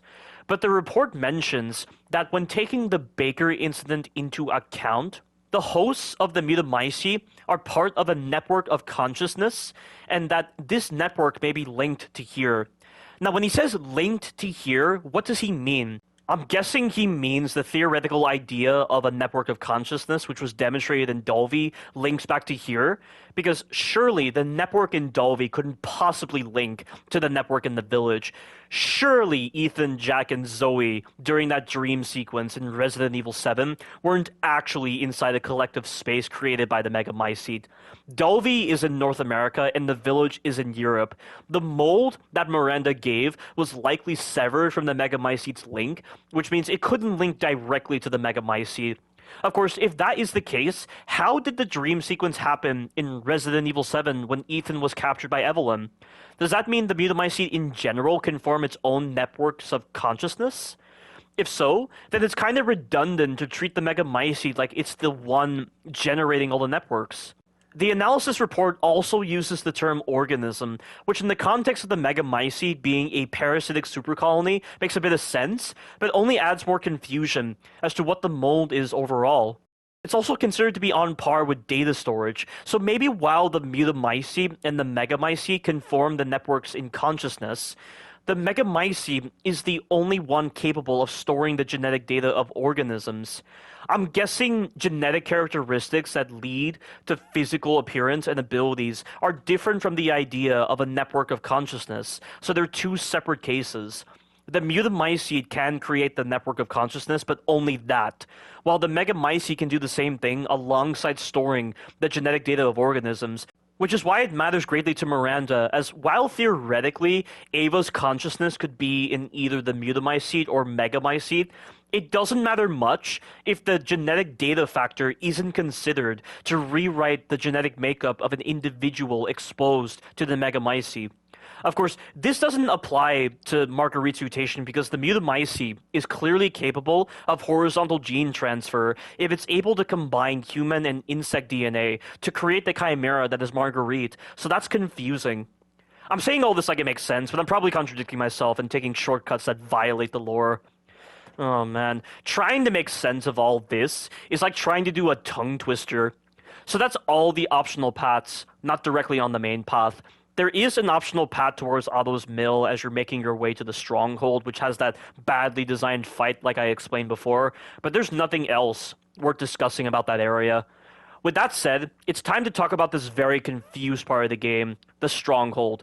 Make sure your Magnum's damage is fully upgraded before this point. This area ramps up the encounters by introducing even more Lycans than before, and we've been going through almost all of this game running past the Lycans because of the uncoordinated combat, the cheating capabilities of the Lycans, their absurd HP, etc. Now, we have a sequence reminiscent of Resident Evil 4, but more literally than before. This time around, I would say that the section isn't as clinically confused as the other Lycan sections. That's not to say the confusion isn't there. It definitely is there, but you can use more strategic isolation methods to deal with the Lycans one at a time in the first initial part of the exterior of the Stronghold. That, of course, was not what the experience was for me on my blind playthrough. On my blind playthrough, having been feeling despondent from how crappy Moreau's boss fight was, and not looking forward to similar low quality in the later sections, when I heard the Lycans roaring, I'm just like, ah, great, these guys again. And I just ran right past them, somehow navigating perfectly to hit both of the switches and holding off the enemies just long enough for the gate to open. The Lycans then screwed off due to their leashing tech, and that's how it went for me in my blind playthrough. Talking about the exterior of the Stronghold on Village of Shadows, I resort to holding back and shooting each Lycan once to aggro them, then drawing them towards me so that I can kill them one at a time. It doesn't feel like I'm relying on an exploit. I'm being strategic. I'm using my resources correctly with the upgrades I've got, and I'm not treating it like it's Resident Evil 1 Remake initially. Of course, at a certain point, when I'm pulling the switches, I have to backtrack back to the beginning area to take advantage of the leashing on the enemies, so that the path is clear for me to get through the gate while the Lycans are still spawning in. Of course, in more recent playthroughs, I have resorted to crafting mines and just staying in one spot, and then using the mines to keep the Lycans off of me while the gate is opening, and that still works. But either way, they spawn way too many enemies for this part. That's why the leashing is needed, and that's why you need to have a lot of mines if you're not relying upon the leashing. Once again, did the developers have brains when designing this part of the game, or did they simply do it this way for the sake of making people think of Resident Evil 4 with the sequence? If it's the latter case, why would you ever associate Resident Evil 4 with such a badly designed section, new Capcom? Making our way to the interior of the Stronghold, we come across yet another example of the developers shooting themselves in the foot by designing a dishonest section with the wrong mentalities. This is possibly the best example of a clinically confused combat encounter that wants to be like Resident Evil 4, but functions like Resident Evil 1 Remake, where you just run past everything even when it doesn't make sense to do so. The developers mentioned in the concept art that even early on in development, they wanted a fight in a tall open space. Emphasis on the word fight. I don't know if they completely forgot the definition of a fight, but this is not how you do a fight, especially with a lousy combat system and half-baked enemy designs. Some of the environmental designs in this arena include Lycans being able to jump from pillar to pillar, and also having the ability to swing on vines in order to traverse the arena and get the drop on you. Their spawn logic is tailored to the player's position at certain points in the arena, and it really doesn't make any sense. At times you can re-trigger these same spawns, and Lycans seem to have varying health.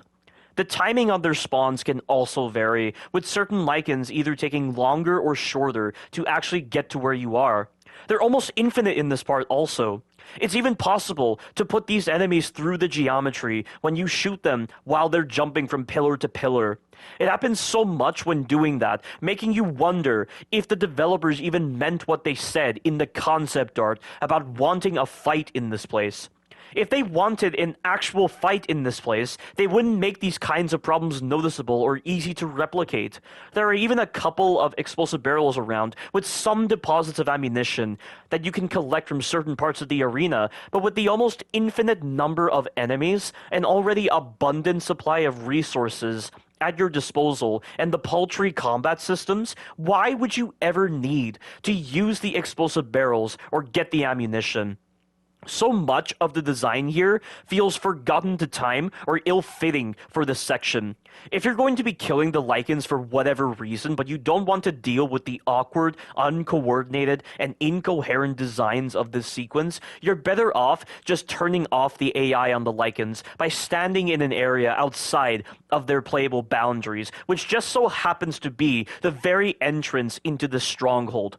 You stand in that general area, the Lycans stop attacking you, start walking backwards, then eventually run away. During that hiatus, you can shoot them without any risk. Yeah, that's definitely pure survival horror design right there. Give me a fucking break. Just hear this segment from my poor designs of Resident Evil Village series regarding this section. And like, what am I playing? This got into the game. How? How did this get into the game? This is so mindless. It's unbelievable. You could easily give this to a 2-year-old, and they'll find this enjoyable. This is not the point of these kind of games. These games should not be appealing to 2-year-olds. They should be appealing to actual mature adults, but this is so immature in all of its qualities. This is the most mind-numbing section I've ever seen for a Resident Evil game. What is even the point of this? Who is going to waste time engaging the enemies? Pretty much what you're doing on Village of Shadows difficulty is you're invalidating scenarios like this. You've designed this section to be a combat scenario. You've put in a lot of enemies here. There's a lot of intricate ways the enemies are trying to climb walls, or use these ropes, or jump from pillar to pillar, but even though it's not done very well.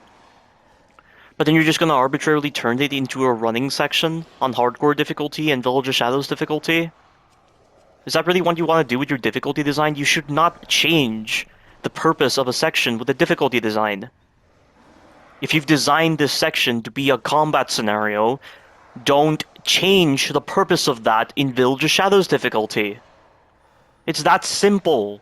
On my blind playthrough, the first couple of attempts at this section were just a mess, with how much I had to run with limited ammunition thanks to Moreau draining my supply with his beefy health.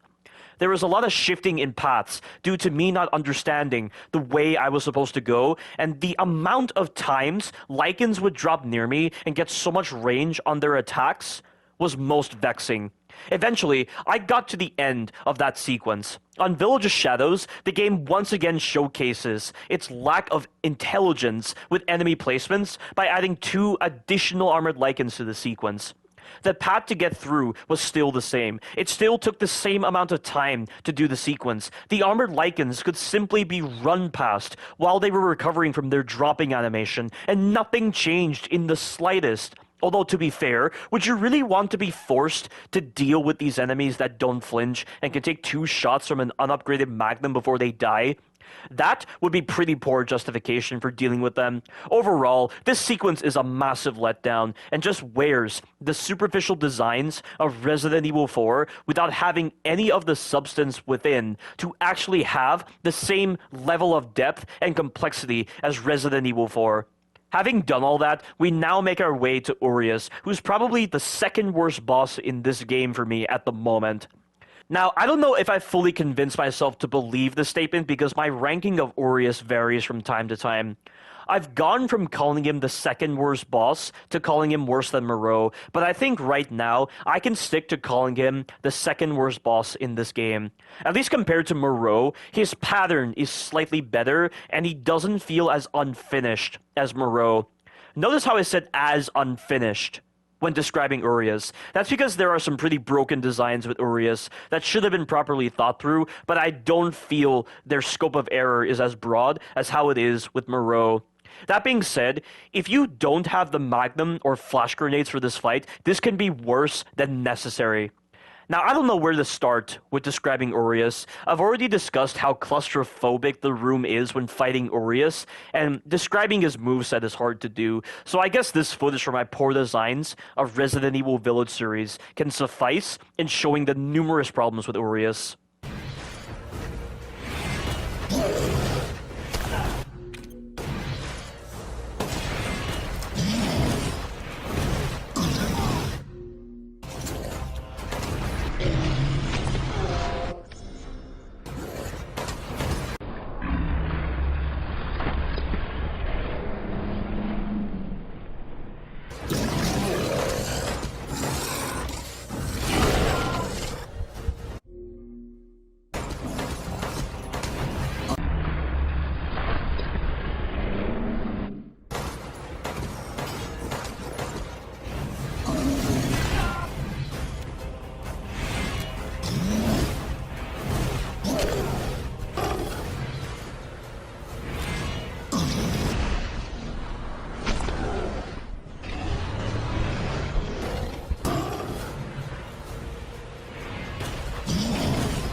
Here are the main things to take away from Urias. There is a controllable pattern to Urias' moveset for both the first and second phases. Keep your distance from him because his close-range AI systems are garbage, and use flash grenades to stun him when he tries to summon Lycans. If Lycans do spawn in, they have less health compared to the regular Lycans. Can anybody give me a cohesive explanation as to why New Capcom had the foresight to lower the Lycans' health for this fight, yet this wasn't the case with Bela? What nonsense is this? It's like how the developers of Nier Automata were divisive in deciding which boss fights should have checkpoints in the middle of the fight and which ones should not have checkpoints, so that you're forced to run through the world again, listen to unskippable dialogue, then fight.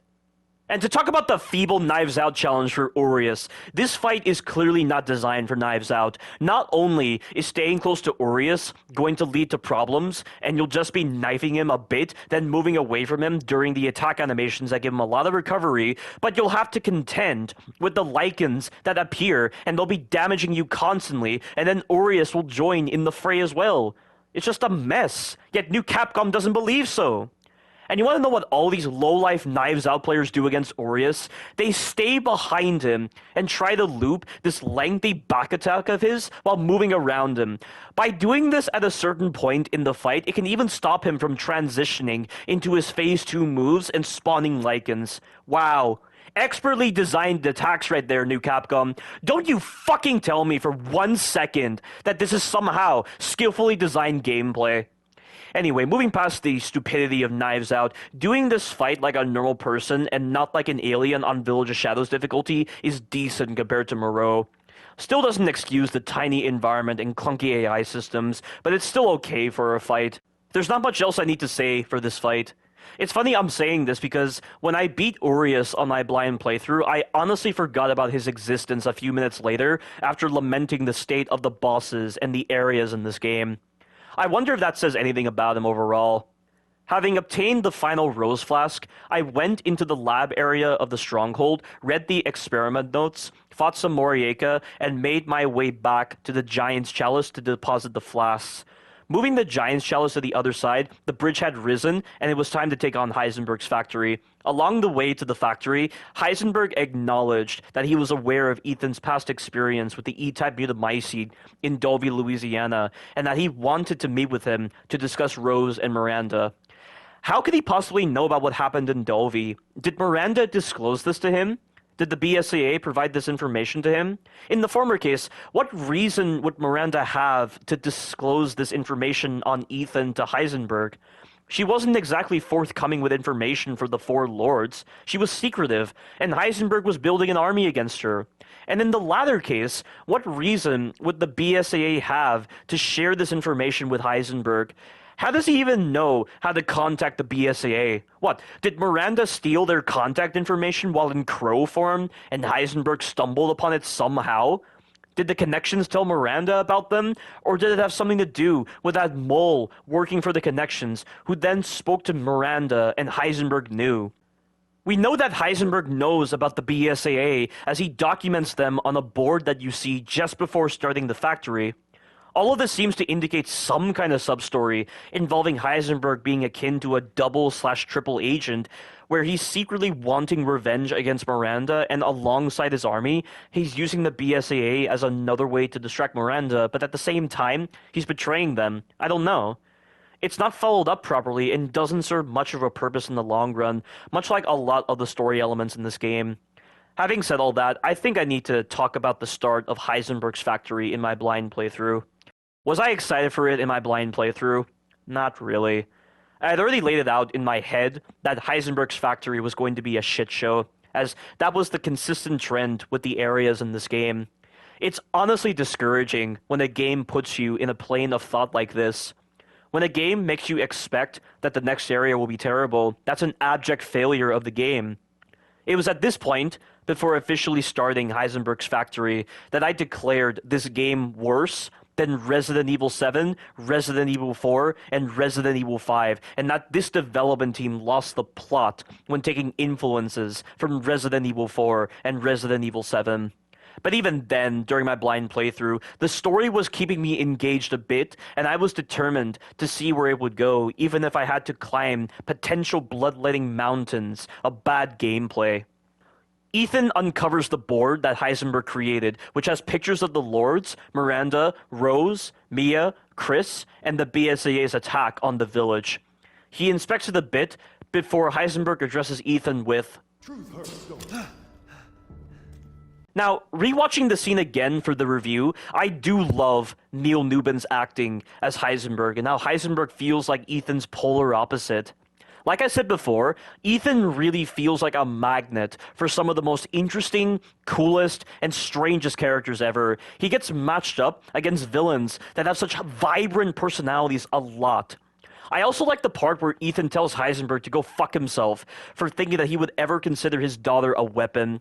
So many idiots in the Resident Evil community wanted this moment to be a choice similar to killing or sparing Barry in Resident Evil 1 Remake, where Ethan either declines or accepts Heisenberg's request to join together against Miranda. But that just goes to show how much they overvalue arbitrary choices in games at the expense of character integrity.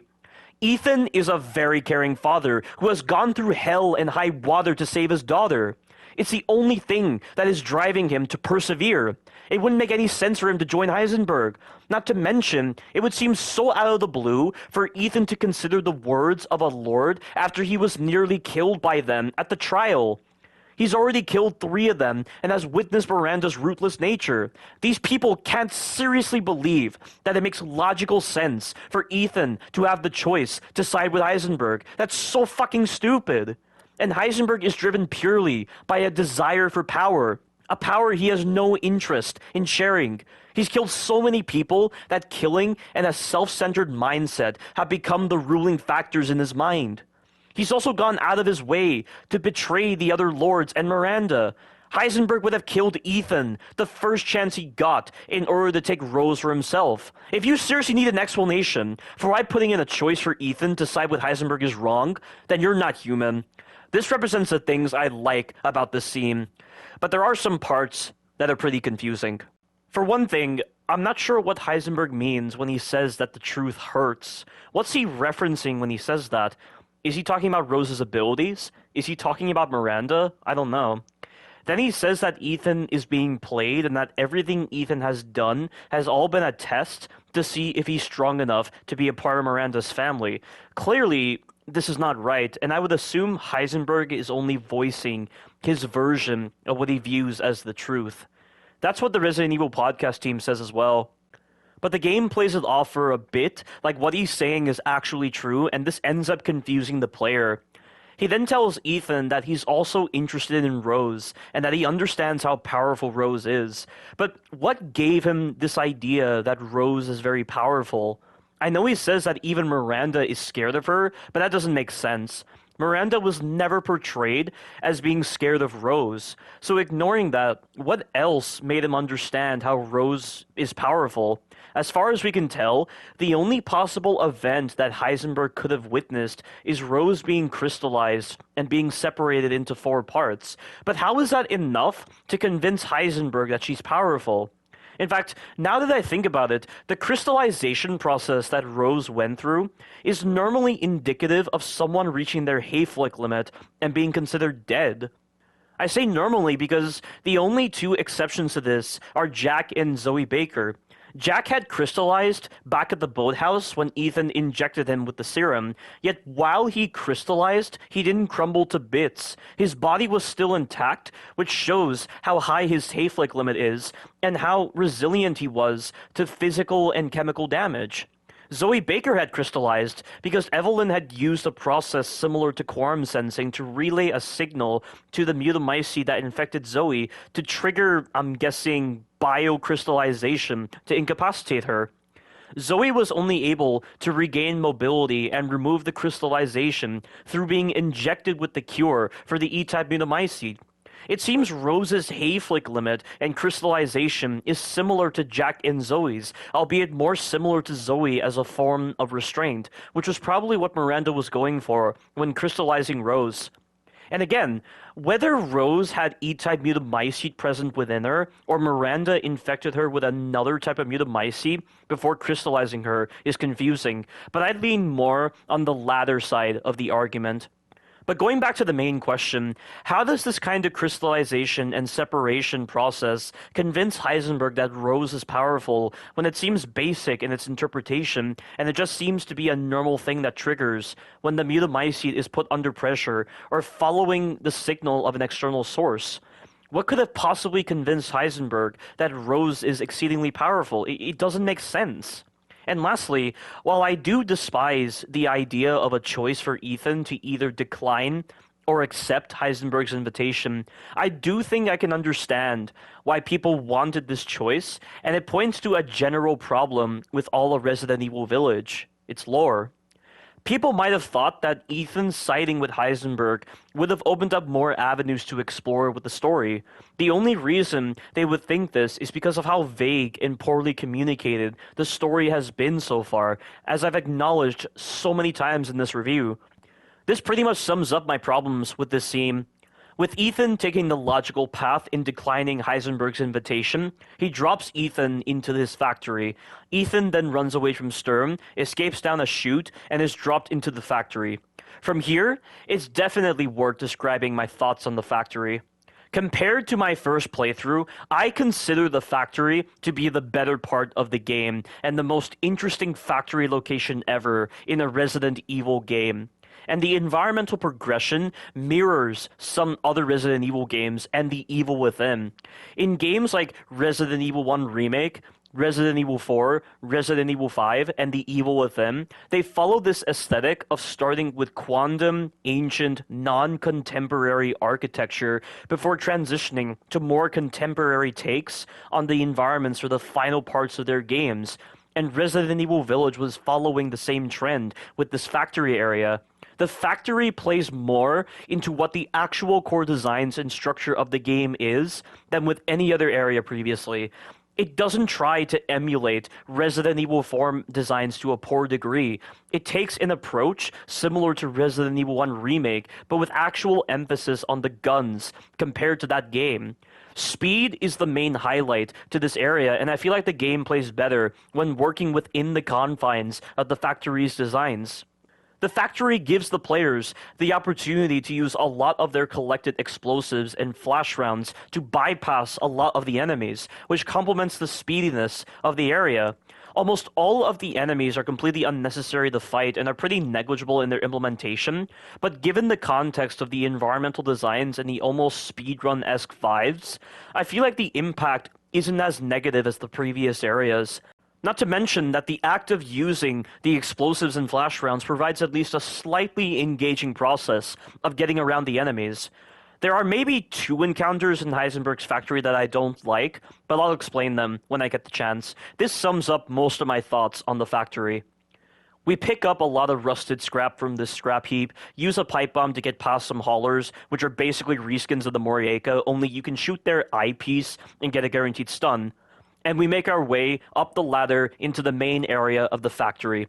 We are able to get a view of the production line, in which we see hundreds of bodies converted into BOWs. I remember seeing all this in the Ford trailer for this game. The sinister and secretive nature to all of this made me remember how all of this preceded Project W with the Wesker siblings, and how terrorist incidents involving organizations like Neo Umbrella from Resident Evil 6 could never compare to anything like this. The fact that an even darker evil was hiding underneath the chaos of public terrorist events, like what happened in Resident Evil 6 with the Lanshang incident, or with Glenn Arias' attack on New York in Resident Evil Vendetta, was eye-opening and impactful for me. And it still amazes me that Heisenberg could capture this many villagers or collect this many dead bodies to experiment on them and not bring these BOWs out into the public. That's crazy. Moving past that, we take the time to take out some haulers and we find a casting machine, something that is very crucial to progress throughout this factory. We'll need to collect various molds to construct different items. On Village of Shadows difficulty, rather than have a couple of haulers guard the casting machine, a Soldat Panzer is introduced instead. This is a pretty negligible enemy placement. It doesn't serve much of a purpose, aside from making you spend a couple of additional seconds in the casting machine area avoiding it. Right now, it's inactive, but when we pick up the relief mold from the room where we fight our first Soldat Eins, it will become active when we return. We enter the room where the Soldat Eins is to get the relief mold, and since this is the first time we actually encounter a Soldat on our first playthrough, let me go over the Soldat variants real quick. The Soldat Eins is a Soldat with only one drill. The Soldat Zwei is a Soldat with two drills. The Soldat Jet can fly and use its jetpack to charge you, and the Soldat Panzer is a heavily armored variant whose armor can only be destroyed with explosives and magnum ammo. As a whole, these enemies are quite throwaway in terms of a presence. They're quite a waste of time to fight, so there's not much to say. We grab the mold, run past the Soldat Eins, run past the pointless Soldat Jet that spawns on Village of Shadows, place the mold in the casting machine while standing to the Soldat Panzer's side to avoid getting hit, and just to de-aggro and reset the enemies to make this sequence less awkward, we go back to the dark room with the stairs and stand at the bottom of the stairs. This resets the Soldat Panzer, allowing us to grab the relief before the Soldat Panzer attacks, place the relief, knock away the hauler, grab the magnum ammo, and get into the next area, an area that has a bunch of gears. I do not like this room. There are too many enemies, and the gears work against you because they trigger the wrong stuns on the enemies a lot. Whenever the gears make contact with a hauler, it's supposed to knock the hauler to the ground, but sometimes the gear can shatter the eyepiece and avoid damaging the hauler overall, so the stun animation that triggers when the eyepiece is destroyed can cause the hauler to stumble forward and avoid getting hit by the gears again. It's so much of a waste of time that I opt to destroy the first 4 gears, use 1 or 2 flash rounds to stun the haulers, destroy the last gear, and escape. The loot in this room is pointless, definitely an ungraceful section, one of my least favorite parts of Heisenberg's factory. Moving on, we have the opportunity to use explosives to destroy walls and gain access to loot. Why wasn't this mechanic in more parts of the game? It could have been one of many varied methods added to the exploration to make exploring the village feel fun and engaging. That being said, this wall that has the shotgun shells is really the only important wall worth blowing up. Thanks, new Capcom, for this underutilized mechanic, just like with the barricades and flower mechanics. We collect the gear mold, place it in a casting machine, and grab the gear while avoiding the enemies, and we get the power back on. As we're navigating through the environment, Heisenberg monologues about Ethan's foolishness, what the past was like for him, and his plans for Miranda. There's one part to Heisenberg's monologue that's confusing. He says that Miranda took the lords to be her children, and that they spent decades being forced to serve her. Would Miranda really class adults as her children? And if this is not the case, were the lords abducted as children or teens? I mean, in the Maid's Diary from Castle Dimitrescu, the entries from 1958 seem to show that Alcina and her daughters are of very similar ages to the present, but that's likely excused due to their mutations. Of course, it may be that Miranda may consider them her children because she knows they'll be converted into Ava. In fact, having mentioned the conversion into Ava, can I just say I'm even more confused with why Miranda even tries to experiment with males if she's trying to resurrect her daughter? And why adult bodies if Ava was dead at age 10?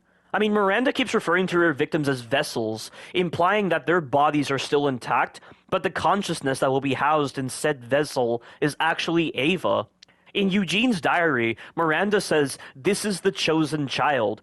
She will return to her original form no matter what befalls her." This felt like the case at the end of the game, where Miranda takes one look at Rose's body after she was reconstructed and seems to accept the outcome, as if she somehow felt Ava's consciousness within Rose's body and wasn't expecting Ava's consciousness to be housed in Ava's actual body. So then, why experiment with adults and males? I guess Miranda is saying that the physical body being used for the conversion process is a vessel for the consciousness after the reconstruction. But again, why store a 10-year-old's consciousness within an adult body or a male body? And why would the Cadou mutations matter if the body is being deconstructed and then reconstructed into another body? Does a new body inherit the abilities provided by the mold/Cadou parasite? How does that work? How could the Cadou possibly survive the reconstruction process within the Mutamycete regulator? Oh my god, why do these developers have really poor concentration and logic when going over the story? The screenplay needed additional work to address these questions. The relevance of the Cadou is put into contention once again, based on the way Miranda reconstructed Rose. More on this later. We break through the Soldat onslaught, escape Sturm for the time being, and make our way to the next floor. Inside this mine area, the haulers are mining for ores. It's impressive how Heisenberg could actually develop a method for actually making these basic BOWs subservient to his commands through technology. As I recall, Umbrella was struggling with this control mechanism with their BOW creations for a long time, up until Mr. X and Nemesis, and Heisenberg just managed to do it before them. Lucas Baker would be absolutely proud of Heisenberg. Ignoring the haulers, we get to the room with the giant fan that has 4 switches we need to shoot if we're going to disable the fan. The room has 2 Soldat jets, with the environment complementing their jetpack capabilities.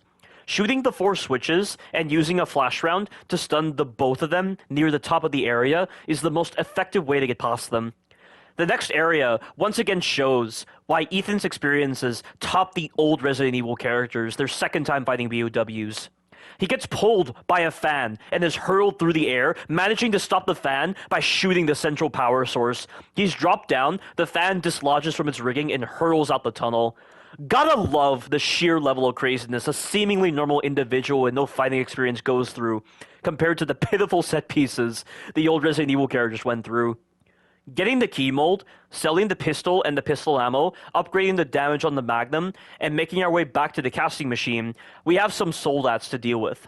This time, there are some Berserk Soldat variants in the mix. The Berserk Soldats are Soldat 1 or Soldat 2 that do not have an eyepiece over their face. You can destroy these eyepieces with any weapon, even the knife, and they will go into a Berserk status, where they will do nothing but one frantic combo. There is a cool design with these Berserk enemies where if you hit the Berserk Soldat 1 during or after the 3rd time it does its combo, it will stun it regardless of damage. With the Berserk Soldat 2, it's during or after the 2nd combo that they will be stunned. There's no incentive to partake in this design though, which is a theme with this game. New Capcom has this tendency of including interesting designs like these, which are only possible in a Resident Evil game, yet they frame their overall gameplay in such a way as to make partaking in these designs pointless.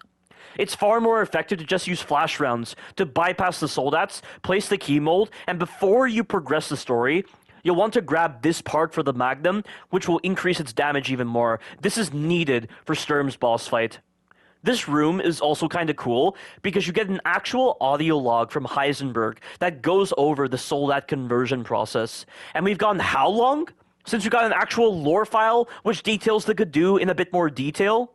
None of the files from Beneviento's area or Moreau's area could compare to the files we get from Dimetrescu and Heisenberg's area. And I don't understand why we get so little in terms of lore files when Resident Evil has established itself as one of the most expansive game universes ever. It's these kind of documents or audio logs that make understanding the vectors in the Resident Evil universe so fascinating. Forget all the silly treasures that you can get from side areas. Give me meaningful lore files, and I will partake in your side exploration greatly. But despite this, you should still deliver a better game experience that doesn't feel rushed out the door, otherwise such side exploration will feel tedious and forgetful.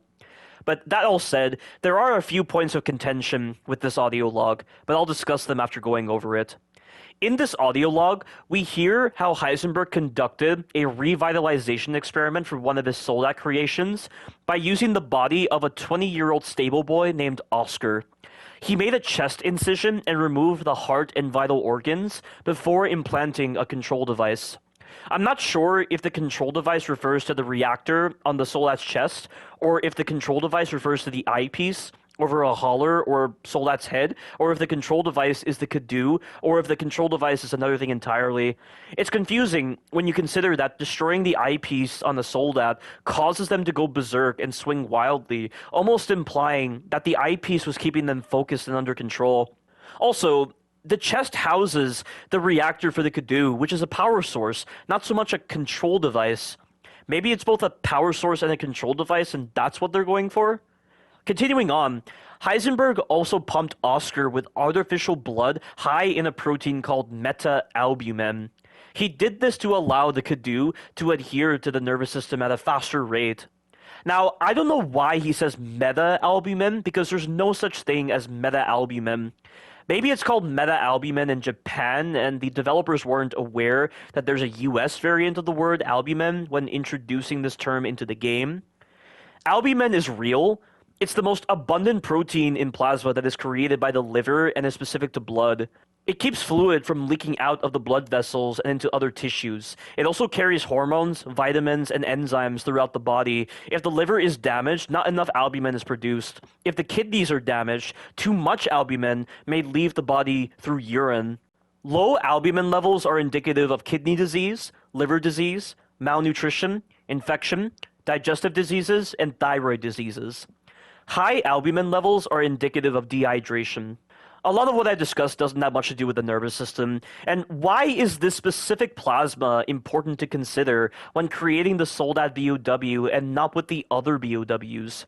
And Heisenberg removed all the vital organs, which includes the kidneys and the liver, so how can albumin possibly play a role here? Well, with further research, I've seen that changes in albumin are associated with aging and neurodegeneration. Albumin plays a role in Alzheimer's disease since it can bind to and transport amyloid beta. Low albumin levels are independently associated with poor cognitive performance in the elderly. Albumin has a link to multiple sclerosis. When there's a breach in the blood-brain barrier, albumin leaks out and is exposed to inflammatory milieu and tissue damage. From there, it participates in protective mechanisms. Its high concentration and molecular properties allow albumin to be a target for oxidation and nitration reactions. Albumin can bind metals in Hem, which limits their ability to produce reactive oxygen and reactive nitrogen species. Extravasated albumin could induce the expression of inflammatory cytokines and affect the ability of astrocytes to maintain homeostasis, which makes neurons more vulnerable to glutamate X cytotoxicity. This is thought to be a pathogenic mechanism in multiple sclerosis. So maybe there's some kind of important neurological component to albumin that makes the Cadou spread faster throughout the nervous system and probably makes the dead subjects more suggestible to the control mechanism Heisenberg has in mind. But again, the lack of vital organs puts this mechanism into contention. Finally, Heisenberg then ran a current through the brainstem at 6,600 volts, which allowed his creation to come alive. Now, the point in time when this audio log was made is a little confusing. I'm guessing this is the very first Soldat he created because he says this is his 18th attempt at this revitalization surgery. So he's in the middle of perfecting the process, which should only be the case on the very first subject if we're talking about simple reviving of the dead. Also, at the end of the audio log, he seems to almost praise himself, as if he's never succeeded at this revitalization surgery before.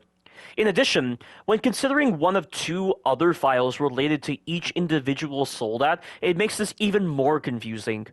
In one of these files, which relates to Soldat version 1.00, he said he removed the heart and implanted the Cadou, then used muscle stimulation via electrical shock to fully revive the subject. The subject then moved by destructive instinct without any cognitive ability, then completely stopped. This part of the file doesn't mention the removal of other vital organs or the inclusion of artificial blood high in albumin. There's also no mention of the Cadou reactor in this file until the very end when talking about Soldat version 1.15. The use of a fully grown male corpse is also indicated for version 1.00, so can a 20-year-old be considered a fully grown male corpse? The IP/headgear isn't mentioned as well until we get to Soldat version 1.01. Factoring in all this, if we were to place the audio log before the documentation of Soldat version 1.00, it wouldn't make sense chronologically because of the control device implanted in the chest and the use of albumin. If we place the audio log after version 1.00, there would be even more violations, not to mention including Sturm's creation muddies the timeline of Heisenberg's creations even more. It's also very confusing how Heisenberg mentions that the Cadou reactor was implanted in the chest, yet when you kill soldats, they drop mechanical hearts. How did Heisenberg make room for the Cadou reactor if the heart is there? Is the mechanical heart supposed to be the Cadou reactor?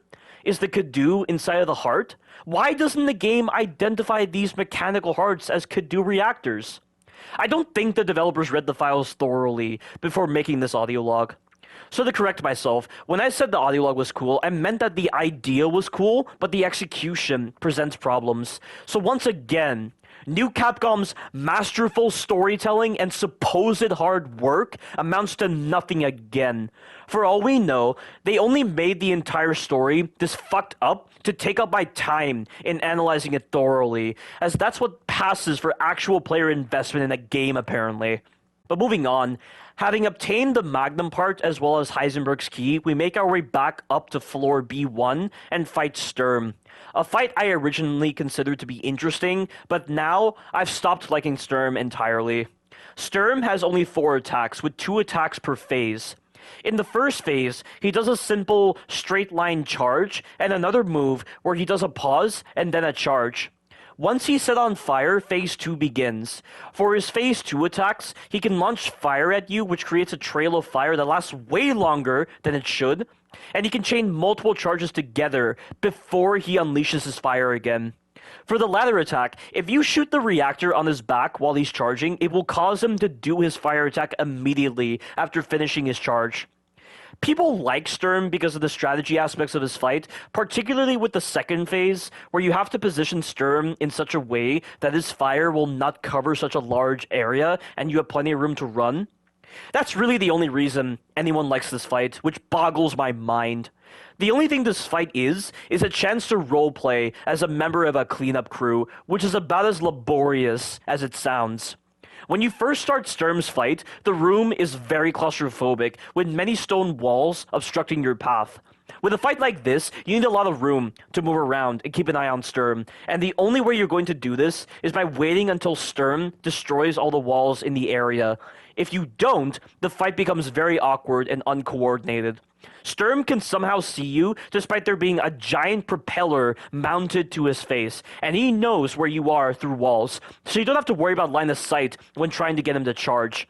You spend quite a large amount of time getting Sturm to clear the walls out of the way, which is just padding. You might as well get as engaging a process as sitting through a loading screen. Once the walls are gone, you can then start shooting. Sturm has more life than what you were expecting. I don't understand how Sturm isn't really any different to the typical Soldat variants, yet he has so much life. To give you an idea of how much life he has, it takes 8 shots from a fully upgraded Magnum with the long barrel attachment to actually kill him. Why? And Sturm is regarded by Heisenberg as being a failure in design. His HP isn't complementary to the simple nature to this fight. It becomes an exercise in tedium, just watching the same dull attacks over and over again to then hit his reactor for pitiful damage. And doing this fight knives out is even more foolhardy, as this only makes the fight drag out even longer, and the melee weapons have really poor detection on the reactor, even when you do the stab animation.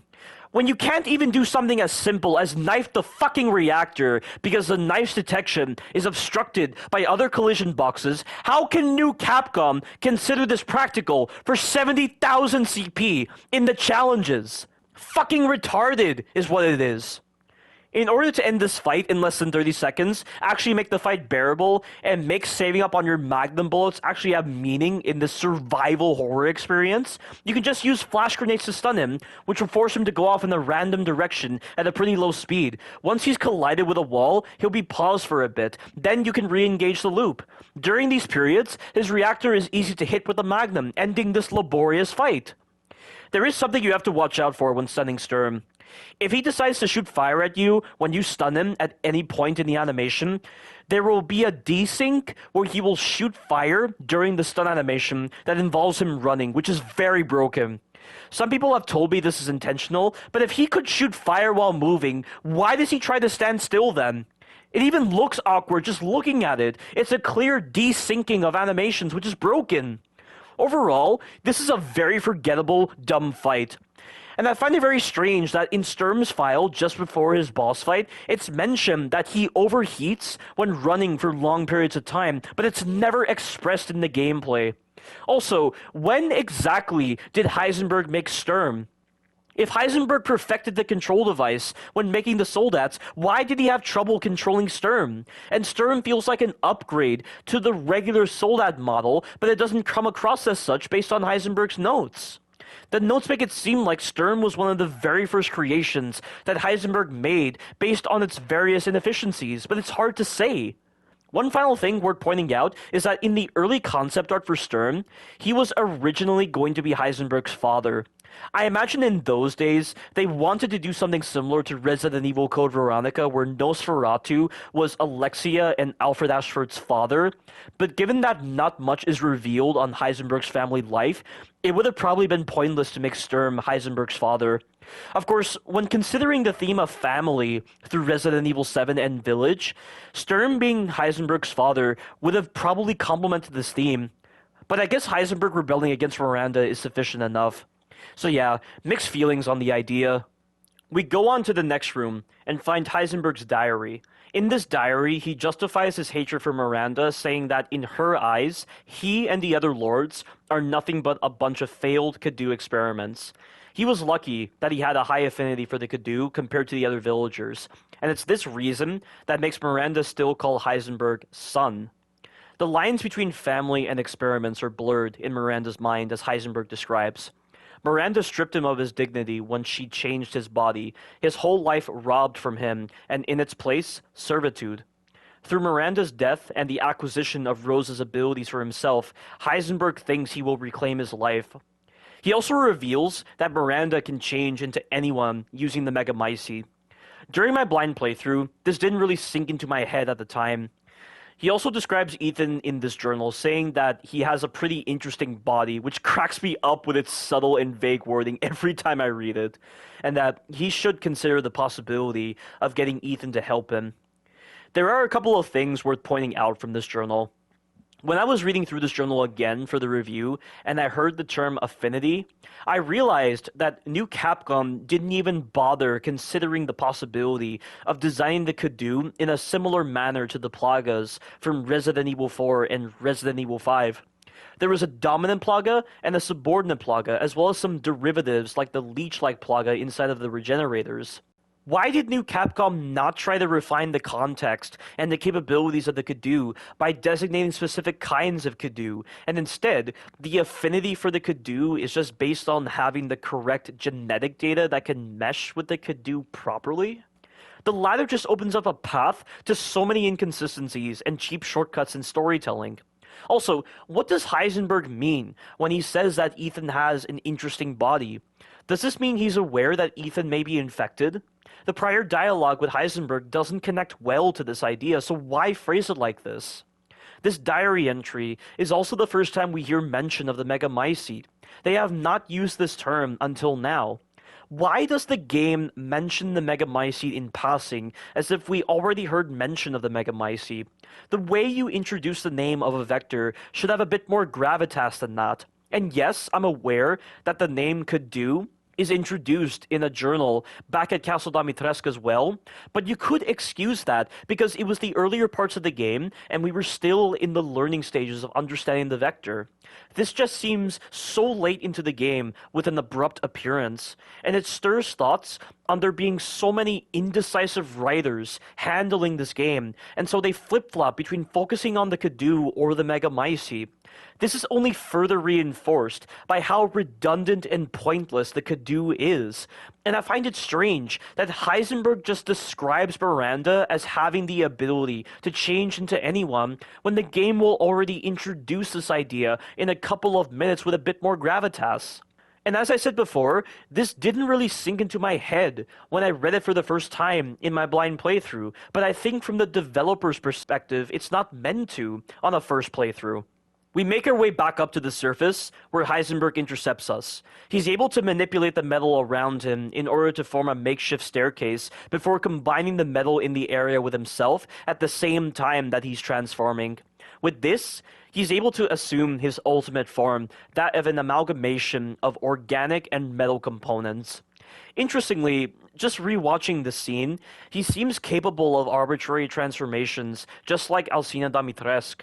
In fact, is this kind of controllable extreme mutation just a characteristic of the Cadou? Because in Resident Evil 7, the Baker family only started exhibiting extreme mutations when enough physical trauma was dealt to them, which makes sense if the amount of DNA and RNA damage caused them to mix together, and then the Mutamycete could have led to malformed transformations, like what we see with Jack and Lucas Baker.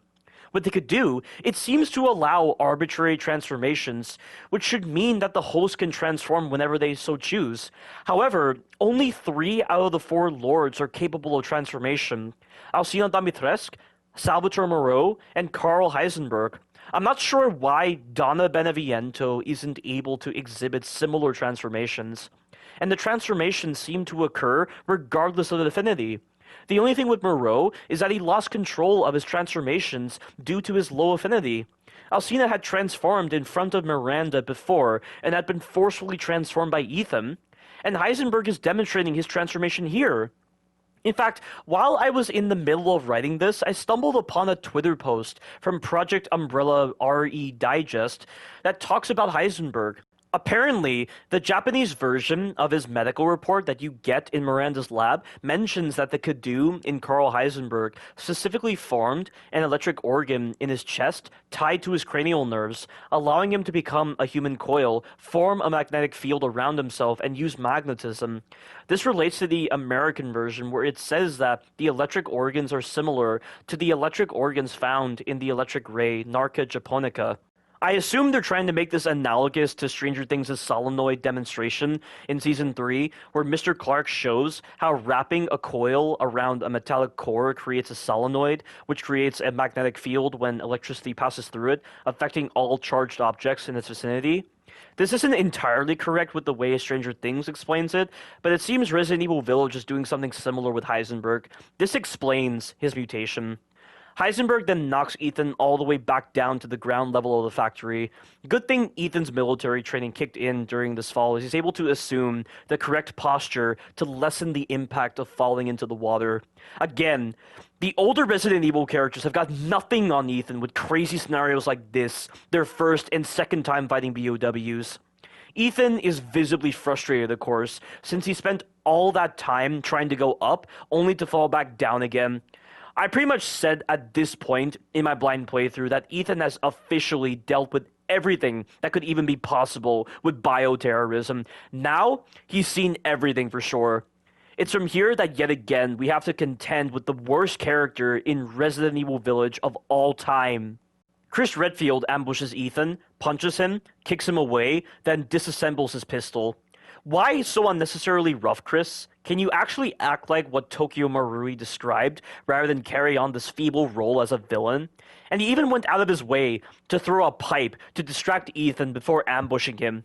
Seriously? He then reminds Ethan that he told him to leave it alone and that Ethan is in his way, which is seriously retarded.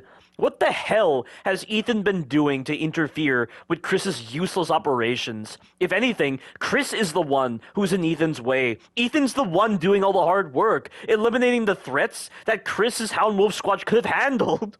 He's the one having to scrape by the skin of his teeth. He's the one dealing with the physical and psychological attacks from the Lords. Ethan's actually pulling his own weight, unlike Chris and his Hound Wolf Squad. With how little Chris has been doing in this game, it makes me wonder why he's even on the official cover art for this game. It's from here, after Ethan calls out Chris for his lack of care and his callous disregard for killing his wife, that this knockoff Chris Redfield finally decides to disclose the truth. After almost 24 hours. He is the dumbest person I have ever seen, and that is saying something, especially when compared to that scene from Resident Evil 1 Remake in Jill's campaign, where Wesker shoots Enrico, and even though she heard the shot, she doesn't even try to investigate where the shooter was or anything. She just casually dismisses the gunshot. And all the characters in Resident Evil 1 Remake are beyond unbearable, but this version of Chris Redfield is honestly on the same level as those characters. He mentions that the Mia that was shot in Ethan's house was actually Miranda, and that she's a bioweapon who changed her appearance and pretended to be Mia. He clarifies that she seemed to survive getting shot, so he's here to finish the job. And he says it like he's genuinely surprised she survived. Yet, as I've described before, his prior experience dealing with the Mutamycete should have informed him otherwise. And he still uses the phrase, finish the job, as if he's acting officially when he's gone rogue. Ethan, of course, calls bullshit and asks the question we all wanted to know. Why don't you fucking tell me right away? Which Chris gives the dumbest reasons for. He didn't want Ethan to be involved and that civilians make his job harder, which, as I've stated before, doesn't make sense. He then chooses to give more detail about what's going on. He asks Ethan for a wrench, and then the screen cuts to black. We skip out on very important details that may have been necessary to clarify a lot of the terrible lore points established previously because new Capcom had no concept for what they were trying to tell with this story thanks to the limited time and budget put into this game. This is just like the scene from Louisa's house where Louisa is about to open up to Ethan about important details before Elena cuts her off to ask her about her husband. We then open to Chris saying, "Long story short, Miranda's fucking insane. In this village, all these monsters and freaks, this is her life's work. Some sort of crazy experiment with the mold." Which literally sounds like the kind of wording Carlos would be saying in Resident Evil 3 Remake. Since when does Chris say monsters and freaks whenever he's actually trying to talk professionally?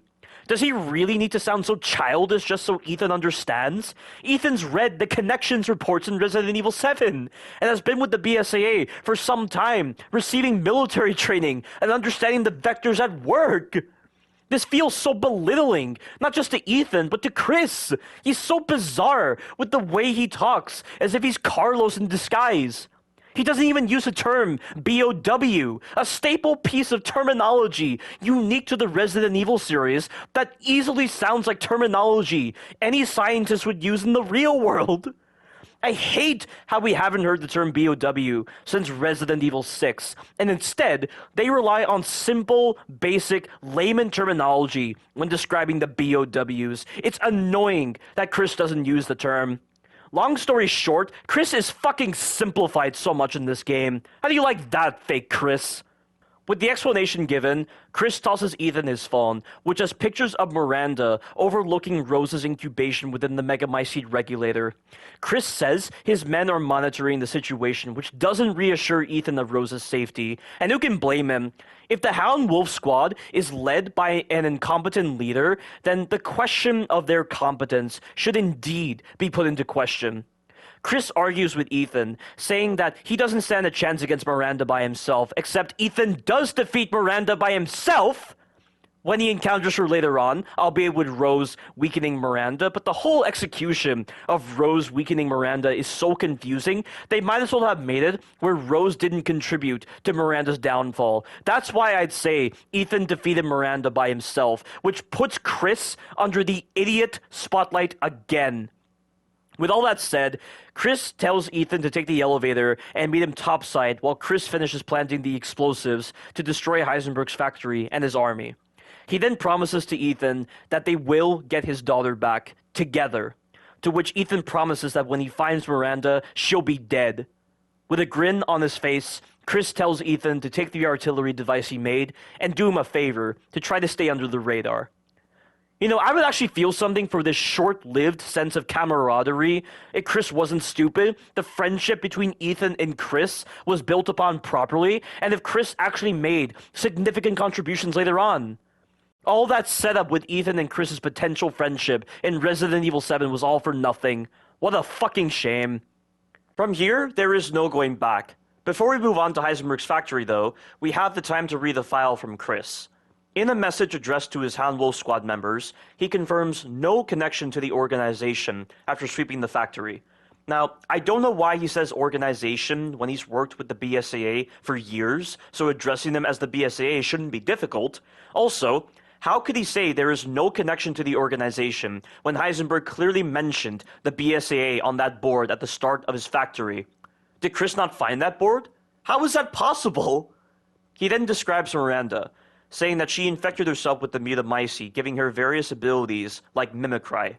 Why does he say Mutamycete and not Megamycete? Heisenberg said in his journal that Miranda was infected by the Megamycete, and if Heisenberg and the BSAA were aware of the Megamycete, then surely Chris would be aware as well. And he does display knowledge of the Megamycete during his gameplay section, so why does he say Mutamycete instead of Megamycete here? He then says that Miranda disguised herself as Mia in order to kidnap Rose. Transforming as Mia was likely used as a way to control Rose easier, which doesn't make any sense, of course. And Rose doesn't exactly have her abilities at this age. Miranda's plan is so unnecessarily convoluted for the purpose of arbitrary shock value in this game, rather than being pragmatic in its implementation. If Miranda is so powerful, why would she need to maintain secrecy? If she can so easily overpower Ethan, Chris, and the BSAA, why does she need to waste time? Why is this the worst kidnap plan ever? Almost as impractical as the plan Count Dooku had to kill Padme in Star Wars Attack of the Clones. Miranda faked being a corpse, revived herself, killed everyone in the transport, then took Rose. Jesus, did Chris take any proper measures in disposing of Miranda? Admittedly, Chris acknowledged later on that he and his team were careless, but how though? Why, after fighting BOWs for decades, can he be making such poor errors in judgment? That's a terrible excuse for Chris's crappy portrayal in this game. With all that said, he concludes by saying a fight with Heisenberg is inevitable. The artillery device Chris constructed is actually one of Heisenberg's little toys left lying around, and that it's made out of a metal polymer composite that he can't control. Wow, that is awfully convenient. How could Heisenberg make that kind of mistake, and why would he even have that kind of metal polymer composite lying around? Why would he carelessly give his enemies the tool needed to take him on and counter his abilities? That is so ridiculous. It's not like the other lords have control over magnetic fields as well, so Heisenberg is just keeping this metal polymer composite as backup.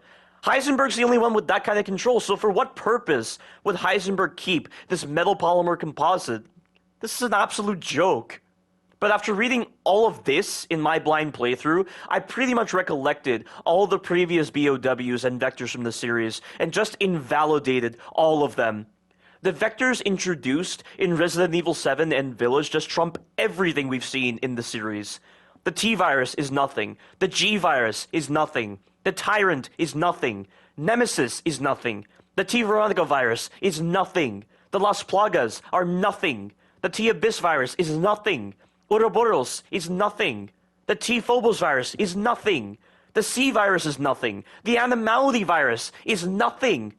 The Mold, Mutamycete, and Megamycete, and the Cadou are the ultimate vectors for BOW development by far. When they gave the R&D reports in Resident Evil 7, and they laid out how efficient the Mutamycete was compared to the other vectors, I had a feeling we'd see something similar in Village. I just wish their extreme capabilities were better laid out with proper cohesive storytelling and logical, detailed explanations. Maybe then I would feel the impact a bit more. And Ethan Winters, a seemingly normal individual with no combat experience, his first and second time fighting BOWs, is encountering the very apex of the BOW/vector spectrum. That's quite a showcase of extremes. With all that done, we commandeer the artillery device, ride the elevator back to the surface, smash through the door, and begin Heisenberg's boss fight. The single greatest boss fight in this entire game by far. Of course, in the VR version, he's the worst boss, based purely on the poor implementation of the artillery device controls in VR, but I'm not going to focus on that. This right here is a fight designed by old Capcom. A fight that could pass off as a Resident Evil 7 boss fight. None of the RPG designs involving the weapon upgrades play a role in this fight, and the stun systems for Heisenberg are actually here, not shoved aside on Village of Shadows difficulty. And they aren't inconsistent as well. This fight demands a lot from the player, whether it be through spatial awareness, pattern awareness, damage awareness, or intelligent use of your machine gun or cannon. In order to stun Heisenberg, you must aim for one of 3 glowing areas on his body. The machine gun does a lot of damage to these areas, which complements the size of the arena and the range of Heisenberg's attacks. Knowing when to destroy a weak spot is crucial to ensuring you don't get put into an awkward position where there's nowhere to run from Heisenberg's attacks. You can also use the cannon as well, and it's a guaranteed stun on him at the cost of a very slow recharge rate, so knowing when to use the cannon is also part of the skill aspect of this fight. Heisenberg has a variety of attacks at his disposal. He has a jab that he does with his left hand, which can be avoided by moving towards his right-hand side if you can't hit a weak spot or stun him with the cannon. It's also reliable to avoid him this way if you need more space behind you. He also has a horizontal attack that he does with his right hand that can only be avoided if you're close to him when he starts the attack and then you circle him in a counterclockwise direction. He has a close-range saw attack that he does with both of his hands if you stay in front of him. He has a long-range attack where he will plant both of his arms into the ground, then after a couple of seconds he will charge at you.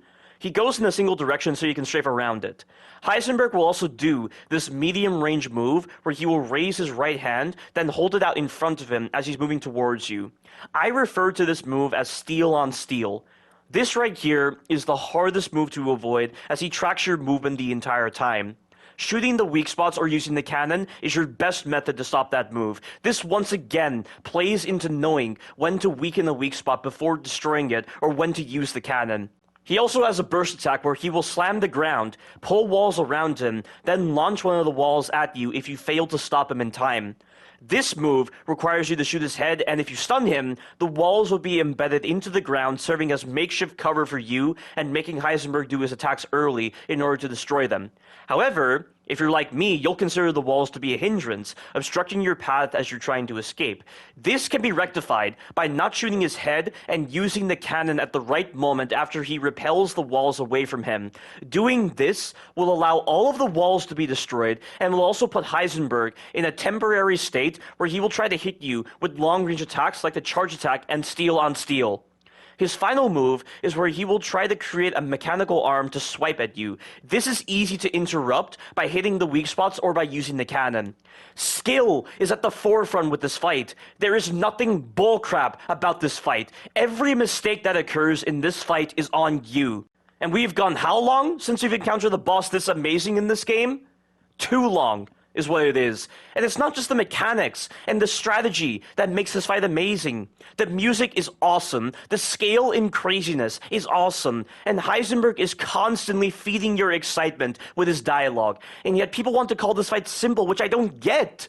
It seems to be a trend with people to consider fights that work well mechanically as simple, almost like they're willing to sacrifice practicality for flashy moves that may end up being bullcrap.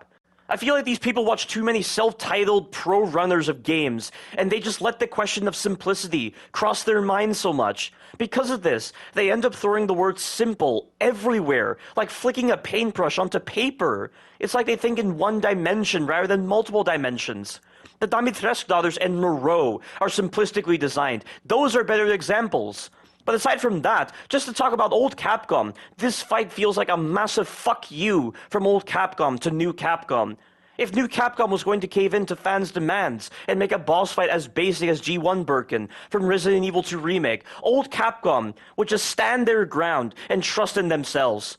The latter really expresses itself in this fight, but once the first phase of Heisenberg is done, we move on to the next phase, where Ethan is knocked out of his vehicle and narrowly avoids being bisected by Heisenberg. From here, the stun systems for Heisenberg show themselves again. 3 shots from the shotgun are enough to stun Heisenberg, and it doesn't take an absurd amount of ammo to finally take him down. Once the last shot is dealt to him, Heisenberg is finished. And I swear, guys, every time I deal the last shot to Heisenberg to finish this phase, there is always an overwhelming excitement that flows through me. This game has been such a mess the vast majority of the time, but to actually get a truly fantastic boss fight to serve as the penultimate showdown with Heisenberg is so rewarding for someone who was still willing to put time into this game.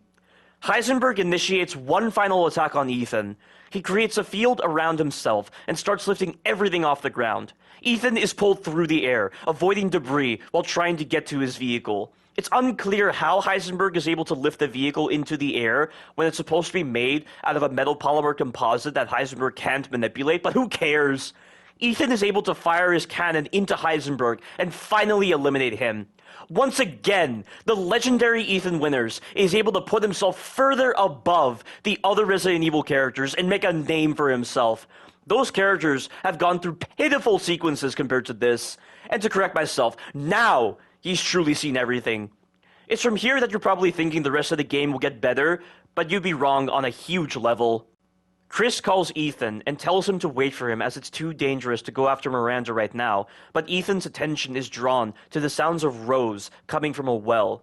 A crow comes out of it, drawing his attention to fake Mia walking towards him. Ethan knows it's not Mia and reaffirms to her that Rose means everything to him. Fake Mia responds, saying that her child means everything to her as well, and that without Heisenberg, Ethan doesn't stand a chance against what's coming, but Ethan doesn't let that stand in his way. He demands that Miranda reveal herself, to which she does. From here, many confusing story beats start to reveal themselves. Miranda starts off by mentioning Evelyn and her control over the mold. Not Mutamycete, mold.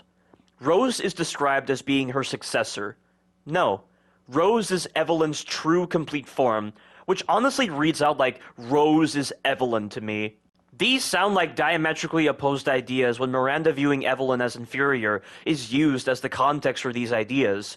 Rose being a successor to Evelyn complements this context, but then saying Rose is Evelyn contradicts this idea. Rose is Evelyn's true complete form adds so much confusion into the mix. Has Ethan been rescuing Evelyn all this time? Did the E-type Mutamycete somehow affect Mia's genes and imprint Evelyn's genetic data onto her? Why doesn't Rose express the same personality as Evelyn if genetic memory seems to be canon to the series now? And this line is completely forgotten about later on. Not even the DLC goes over it. There's no reason to put this phrase in. How did this get past the developers when going over the writing? Miranda then mentions that Rose will fully grow to control the masses and that she must be hers. A demonstration of her mimicry ability is shown when she transforms into crows. Now, this is too fantastical for my taste. I get that the Mutamycete might have absorbed the genetic data of crows, but for a fungal mutation, the ability to change into animals is the last thing I would have thought of. And imagine if when you're out in the village, you shoot crows and you see them melt or crystallize. Wouldn't that have been a setup for Miranda, that she was spying on us by masquerading as crows, but they don't even do that? This still wouldn't lessen the fantastical nature to this ability, though. Also, how exactly does Miranda manifest clothing, jewelry, or personal effects that have nothing to do with organic transformations when creating the Mia or Hag disguises? That's the exact same problem with the Dimetrescu daughters. Miranda clarifies that Rose will be saved, since the Mutamycete catalogs everyone, but that she will be reborn as Ava and not Rose. She then asks the question of why Rose came to be, and if it had something to do with her parents, and then says to Ethan that she's learned all she could from him, and that his worth as a lab rat has run out. I've already elaborated on how Miranda seemingly flip-flopped between wanting Ethan alive to wanting him dead to wanting him alive right here earlier in this review, but it's still odd either way. From here, she ambushes Ethan from the ground and rips out his heart, promising to sample his blood for later and that he will join the Mutamycete's records.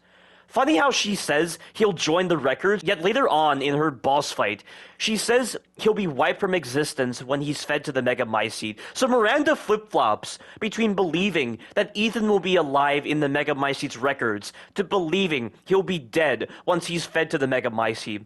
At the time, I actually thought Ethan was dead, so there was worry that his story ended here. Miranda then exclaims this.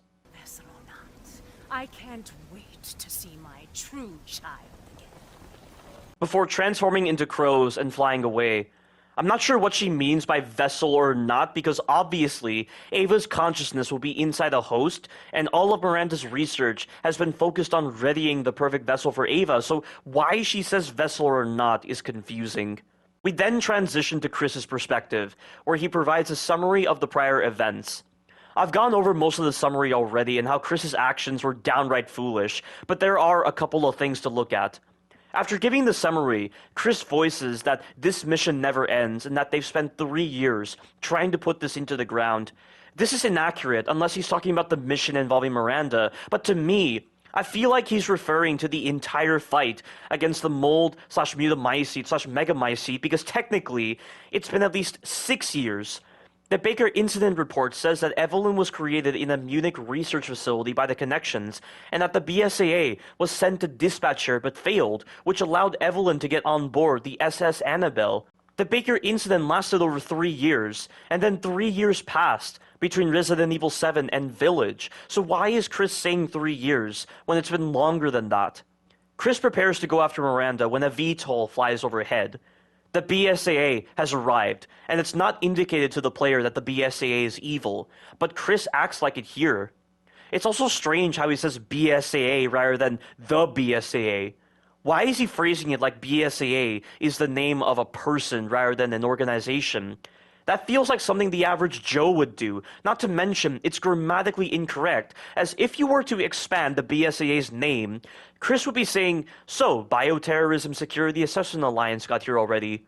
Chris sounds like a punk when he says BSAA and not the BSAA. Is this meant to showcase Chris's disconnection from the BSAA? Seems like a very odd choice. Chris rallies the Hound Wolf squad for an all-out assault on the village to kill Miranda and rescue Rose. It's worth mentioning that the game tries to characterize the Hound Wolf squad members a lot.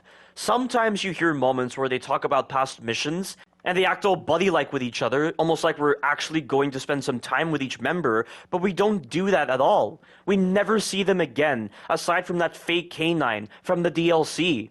The only possible way you'll get to know each member is by playing Resident Evil Reverse, where you can play as each member of the Hound Wolf squad, aside from K9, since at the time of this review, he hasn't been added yet. This jarring disconnect with the Hound Wolf squad members is funny to me whenever it crosses my mind. They even took the time to make concept art for each member, yet how can we even remember their faces when we only see them for a second and they're wearing goggles or masks? It's too funny thinking about it. And the Hound Wolf squad members don't feel as approachable as the BSAA members from Resident Evil 6, like Finn or Marco.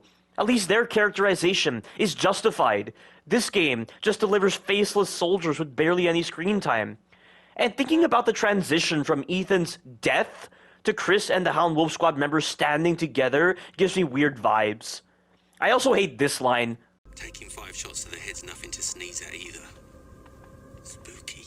They've been dealing with BOWs for how long? And apparently, taking 5 shots to the head isn't a recurring scenario. Why does that surprise him so much? Having said all that, we now move on to the single worst section of the game, and I mean it. Moreau might be the worst boss in this game, but this section, I truly consider this to be the single worst section in this entire game, and it is a disgrace to Resident Evil 7 and Chris Redfield. We get the chance to play as Garbage Chris, fighting against Lycans and Armored Lycans, and there are way more of these enemies this time around. The developers gave up on intelligent enemy placement, so they just spawn in tons of enemies to block your path. We're having to trek through the village area for the millionth time, so the environmental fatigue really sets in even more. Chris wields an assault rifle, a pistol, a karambit, a target locator, and some grenades. The pistol and karambit are completely useless, and the target locator can only be used once you reach a specific part of the section, and even then, its use is tied to an objective. So in reality, you'll only be using the assault rifle and grenades to dispatch Lycans. The assault rifle does high damage but does not deliver hit stun, so remember all those problems I talked about with the Lycans? You are dealing with them here, only you don't have the tools necessary to balance them out. Lycans are strictly designed for the shotgun in mind, but Chris doesn't get a shotgun here. So what you're doing for the vast majority of time is just mindlessly shooting Lycans or using exploit spots to slow Lycans down so that they don't bum rush you with 0 hit stun and aggressive attacks. And Chris's incompetence really shows itself here. Remember the Not a Hero DLC from Resident Evil 7? That free DLC where you got to play as Chris and he's dealing with the Molded and Lucas Baker? Remember how his capabilities were very different to Ethan because the developers wanted to showcase the character differences between Ethan and Chris through the gameplay? Remember how Chris could make enemies flinch? Punish their flinch animations with a melee attack, deflect enemy attacks without taking damage, stomp enemies, and use weaponry befitting for a soldier working for a counter-bioterrorist organization? Well, all of that was forgotten for this game. Chris's capabilities in this section make him feel like a bootleg Ethan Winters, where he is so inferior to Ethan when dealing with the enemies. Even his push mechanic is broken on Village of Shadows difficulty. Whenever you try to push enemies away as Chris, he doesn't push them away. You see the Lycan's head twitch a bit, and there is no reaction. Whereas whenever Ethan pushes Lycans away, he kicks them, and they get knocked back, and the little damage that Chris does with his punches, at the cost of him taking more damage when he blocks, is not worth it in the slightest. Who on earth is this mechanic for? They completely discredited his prior experience fighting BOW since 1996, and made him play like his dunderhead self from Resident Evil 1 Remake. It's completely disrespectful to his evolution and its generic thinking from 1996, and this is their idea of inspiring gameplay, especially for a game that is meant to show the true origin of Resident Evil? Are they trying to fuck Resident Evil by making a mockery of it with designs like these? It's impossible to describe just how insulted I feel as a Chris Redfield fan, as he is my second favorite character. So instead of all that, it is just mindless Call of Duty gameplay, but don't equate this Call of Duty statement with other similar statements regarding this section. I have no problem with this game favoring what people dub as action-oriented gameplay for this part. It's what I'm expecting when playing as Chris at this point where he's at, but you don't design it like this. The gameplay is about as basic and as simple as what the Call of Duty developers do with every single one of their games. Call of Duty's mechanics are so rudimentary in their implementation, and this section echoes such rudimentary designs. That's what I mean by calling Chris's section a Call of Duty section. But to highlight the flow to Chris's section, we use the assault rifle and grenades to deal with the first couple of Lycans before they cheese us with their running grab, run past the Varcolacs because they're a negligible enemy placement and they cannot catch you fast enough, run inside of a pig's pen where we deal with more Lycans, spawn the archers and the rest of the enemies, and then fall back to the pig's pen. If you position yourself correctly, you can exploit the Lycan's tendency to strafe very slowly whenever they're around a corner. It doesn't happen with every corner, but with this corner, it works.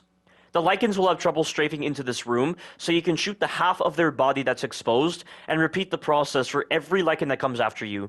Of course, this strat is for when you're doing no damage, but if you're not caring about that, you can just rush through like crazy. Chris has so much HP and damage resistance that you don't have to worry about any hits. And if your health is low, you can use a med-injector developed by Blue Umbrella, by the way, and that's the only reference to Blue Umbrella/Umbrella Corporation that we'll ever see in this game. But back on track, it seems Chris's damage resistance is the characteristic that defines him in new Capcom's eyes. A characteristic built for meatheads and brainless fools. As I recall, Chris could be down instantly in Resident Evil 5, and he took a lot of damage from the Molded in Resident Evil 7 if they connected with him. How is he so resilient, yet lacking in terms of combat engagement? Need I remind you that Chris was part of the duo that brought down Umbrella, and he put himself through intense physical training to match Wesker after he had humiliated Chris so much in Code Veronica. He's also engaged in fierce hand-to-hand combat with Glenn Arias 2 times in Resident Evil Vendetta, and each time required split-second reactions against an arms dealer with a combat prowess on par, if not greater, than Wesker's own fighting prowess. He's also demonstrated incredible strength to knock back larger BOWs like the Mama Molded in Resident Evil 7. Resident Evil Village's Chris Redfield is a complete ripoff, not following the progression displayed in the Resident Evil games prior, and he's completely brain dead, just like everything that occurs in this section. Moving past the onslaught, we make our way to the Flaming Tower. I am not entirely sure how Miranda managed to construct that tower so quickly, but this tower is in our way. The only way to destroy it is with the target locator. Before using the target locator, it's best to pick up the supplies in the area, as you'll get grenades and flash grenades. Then, you'll want to stand on top of the house with the red chimney. After using the target locator on the tower for the first time, enemies will spawn. You'll want to take out 1 or 2 archers and take cover behind the roof. Lycans will try to climb up to your position, but while they are in the climbing animation, shooting them once will knock them off. It's only during this climbing animation that you can punish, apparently. The other climbing animations the Lycans do cannot be punished in the same way, which is very weird. Once the target locator is ready, you can then fire it at the tower when you get an opening. The next wave will have a couple of Lycans and armored Lycans. You'll need the normal grenades and flash grenades for the sequence. The normal grenades will kill the normal Lycans and remove the armor from the armored Lycans. This is important because if you try to flash armored Lycans when their helmets are on, they will recover very fast from the stun animation. Try to use all your normal grenades first, then use the flash grenades. Once the target locator is ready, you'll be able to destroy the tower and be done with this trite and uncreative sequence. With the tower out of the way, we're able to get down into the cave system below and do a really dumb, stupid, cookie-cutter fight. Urias Strawhair is guarding the Mutamycete, so we need to take him out. He's simply a reskin of Urias with many similar moves, while also having a few of his own moves. The room for this fight is even smaller compared to Urias' room, and Urias Strawhair's mace can cover almost half the length of this room. Most of his body is armored, aside from his left leg and back. And doing this fight knives out is even more stupid. I think this is the boss where you have to wonder why the developers are so strict with the knives out restriction, to the point where they actually penalize you for using the target locator to speed up the fight, even though it's technically Lobo who's hitting Urias Strawhair. Urias Strawhair knives out takes almost 20 to 25 minutes to do, even on easy difficulty. And what is it that you're doing for the knives out strategy? You're just sitting in front of his left leg crouched and repeatedly knifing his leg for 20 to 25 minutes. And Chris is not able to use the LZ Answerer. He's only able to use his Karambit. I really do not understand how anyone over at QA or anyone on the development team can sit in a meeting, test this fight for Knives Out, and then say that there are smart tactics at play and that this is a rewarding experience for the player base. At this point, the developers are just accepting the delusion that this game is serviceable for Knives Out, and the adrenaline has gone to their heads so much, obstructing any sense of rationality at play. The real candle on the cake here is that this Knives Out method points out just how dense Urias Strawhair is. Aside from maybe 2 attacks, the rest of Urias Strawhair's moves can be avoided by just crouching in front of his legs, because he doesn't have moves that are designed to get you off of him at that range. At times, he will hit you though, because the hitboxes on his moves are ambiguous in very rare moments. Factoring in the Knives Out restriction, are we to assume that new Capcom deliberately made Urias Strawhair an idiot at close range to justify the tedious grind of the Knives Out restriction, and that to conquer this is to make you a better player? What planet do these fucking developers come from, where this passes for basic thought? The Knives Out restriction demonstrates a clear lack of respect from the developers towards their game, and you wonder why I chew out all these people that believe that runs that play far below the base design foundations of a game are exciting or rewarding runs that promote smart tactical play. I don't even know where to begin with dissecting the sheer retardation of such claims. But moving past that, Urias Strawhair is a pretty dumb, uninspired fight overall. I'm not even going to waste time going over his moves. Just aim for his legs or his back, avoid his moves accordingly, try to use flash grenades to give yourself some breathing room if he decides to put you in a bad spot since the room is so tiny, and try to use the target locator when possible to speed up the fight. And try to process some of the weird quotes Chris says during this fight. Guarding the Mutamycete, huh? Lobo, I got a tough guy here. Nice! Awesome! These sound more like Carlos quotes than Chris quotes, just based on the grammar, lexicon, and vernacular. Why does he talk like this? It is so bizarre. With Urias Strawhair dead, this ends all of the combat sequences of Chris's section. Having said all that, I need to go over some story and character moments in Chris's section. The biggest story moment I need to talk about for this section is how the BSAA are suddenly evil out of nowhere. There is no context given for why the BSAA is now a rotten and corrupt organization.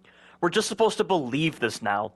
New Capcom did not establish any kind of information regarding the events that occurred between Resident Evil 7 and Village. And the BSAA's history in the past Resident Evil games is not conducive to them going down a rotten and evil path. But out of nowhere, the BSAA is now trying to obtain vectors for bioorganic weapon research, and this is confirmed through their attempts to obtain the Mutamycete. They're even using BOW soldiers of their own to carry out this job, and I don't understand what they're trying to establish with making the BSAA evil now. I could understand them bringing back the connections, since they collaborated with Miranda to make Evelyn, and they've been trying to find Ethan and Mia for a while, but the BSAA? No chance. And it's not like they set up this corruption in the past games. The Resident Evil podcast team mentioned, though, that in Resident Evil 5, it's described that the BSAA was formed by the Global Pharmaceutical Consortium, which is a council of many pharmaceutical corporations. Its most notable members were Umbrella and Tricell, so based on this, it would make a bit of sense for the BSAA to go corrupt at some point. Not only that, but the way the BSAA handled the Lanshang incident and Glenn Arias' attack on New York City led to increased scrutiny against the BSAA. Furthermore, in Resident Evil 7, the BSAA partnered with Blue Umbrella to deal with the E-type Mutamycete. This partnership caused Chris to criticize the BSAA a lot, as indicated in the Baker incident report. It feels like Resident Evil Village wants us to view that partnership as a subtle hint that Blue Umbrella/Umbrella Corporation now shapes BSAA policy, but without having this information set in stone within the actual game and in prior games, it's complete conjecture. Therefore, based on the information I previously listed, that's all we have to go on, and I don't find that to be sufficient information for why the BSAA is suddenly evil out of nowhere. The game doesn't even try to reference these prior events through Chris's dialogue or anything, and the Baker incident report does the same. The BSAA are treated like a very secretive organization, with various characters referring to it as the organization, which doesn't measure up to how prominent a position the BSAA has been for the past Resident Evil games. Why do characters not recognize this organization? Even Zoe Baker acts like she doesn't know about this organization, yet she has read newspapers related to the incident in Adonia and also owns a copy of The Unveiled Abyss from Clive R. O'Brien, former head of the BSAA. You also have moments where the BSAA is communicating with the Sheriff's Department to cover up the incidents that occurred on the Baker estate through cover stories that present many distinct holes in their interpretation. This is because they don't want to take responsibility for their failures in eliminating Evelyn. The thing is, to my knowledge, they never tried to do this stunt with prior incidents regarding BOWs, and only now, when they're talking about cover-up stories, does it come across as such. And also, if the BSAA is now a rotten, ruined organization, what does this mean for all the members of the BSAA that we know? What's happened with Jill? What's happened with Sheva? What's happened with Parker? What's happened with Rebecca? What has happened to all these members? Are they working with Chris? Are they working to dig up dirt on the BSAA? If they even considered the possibility of putting Ada into Resident Evil Village, why didn't they consider these other characters? Did they not consider the fate of these characters when they decided to tack on the BSAA being evil without any sort of build-up between Resident Evil 7 and Village? Or are they reserving these characters for a set of sequels where the BSAA is going to be our enemies? Maybe they will likely touch upon this idea in Resident Evil Death Island. I don't know, because they're bringing back Jill and Rebecca. Maybe there's something about it here. But I would just appreciate this idea more if the facts were set in stone between Resident Evil 7 and Village, and if they didn't try to hamstring themselves by making the epilogue for Village 16 years after the main game. But more on this later. One other thing I find confusing about the BSAA is that in the Baker incident report, the BSAA sent a warning letter to Chris that somehow ended up with Zoe Baker, and in this letter, they don't actually know who Miranda is. Yet, during Chris's section, one of his Hound Wolf Squad members points out that the BSAA had their eyes on Miranda for a while, which is why they're going in hard with their attack on the village. That is a very weird contradiction.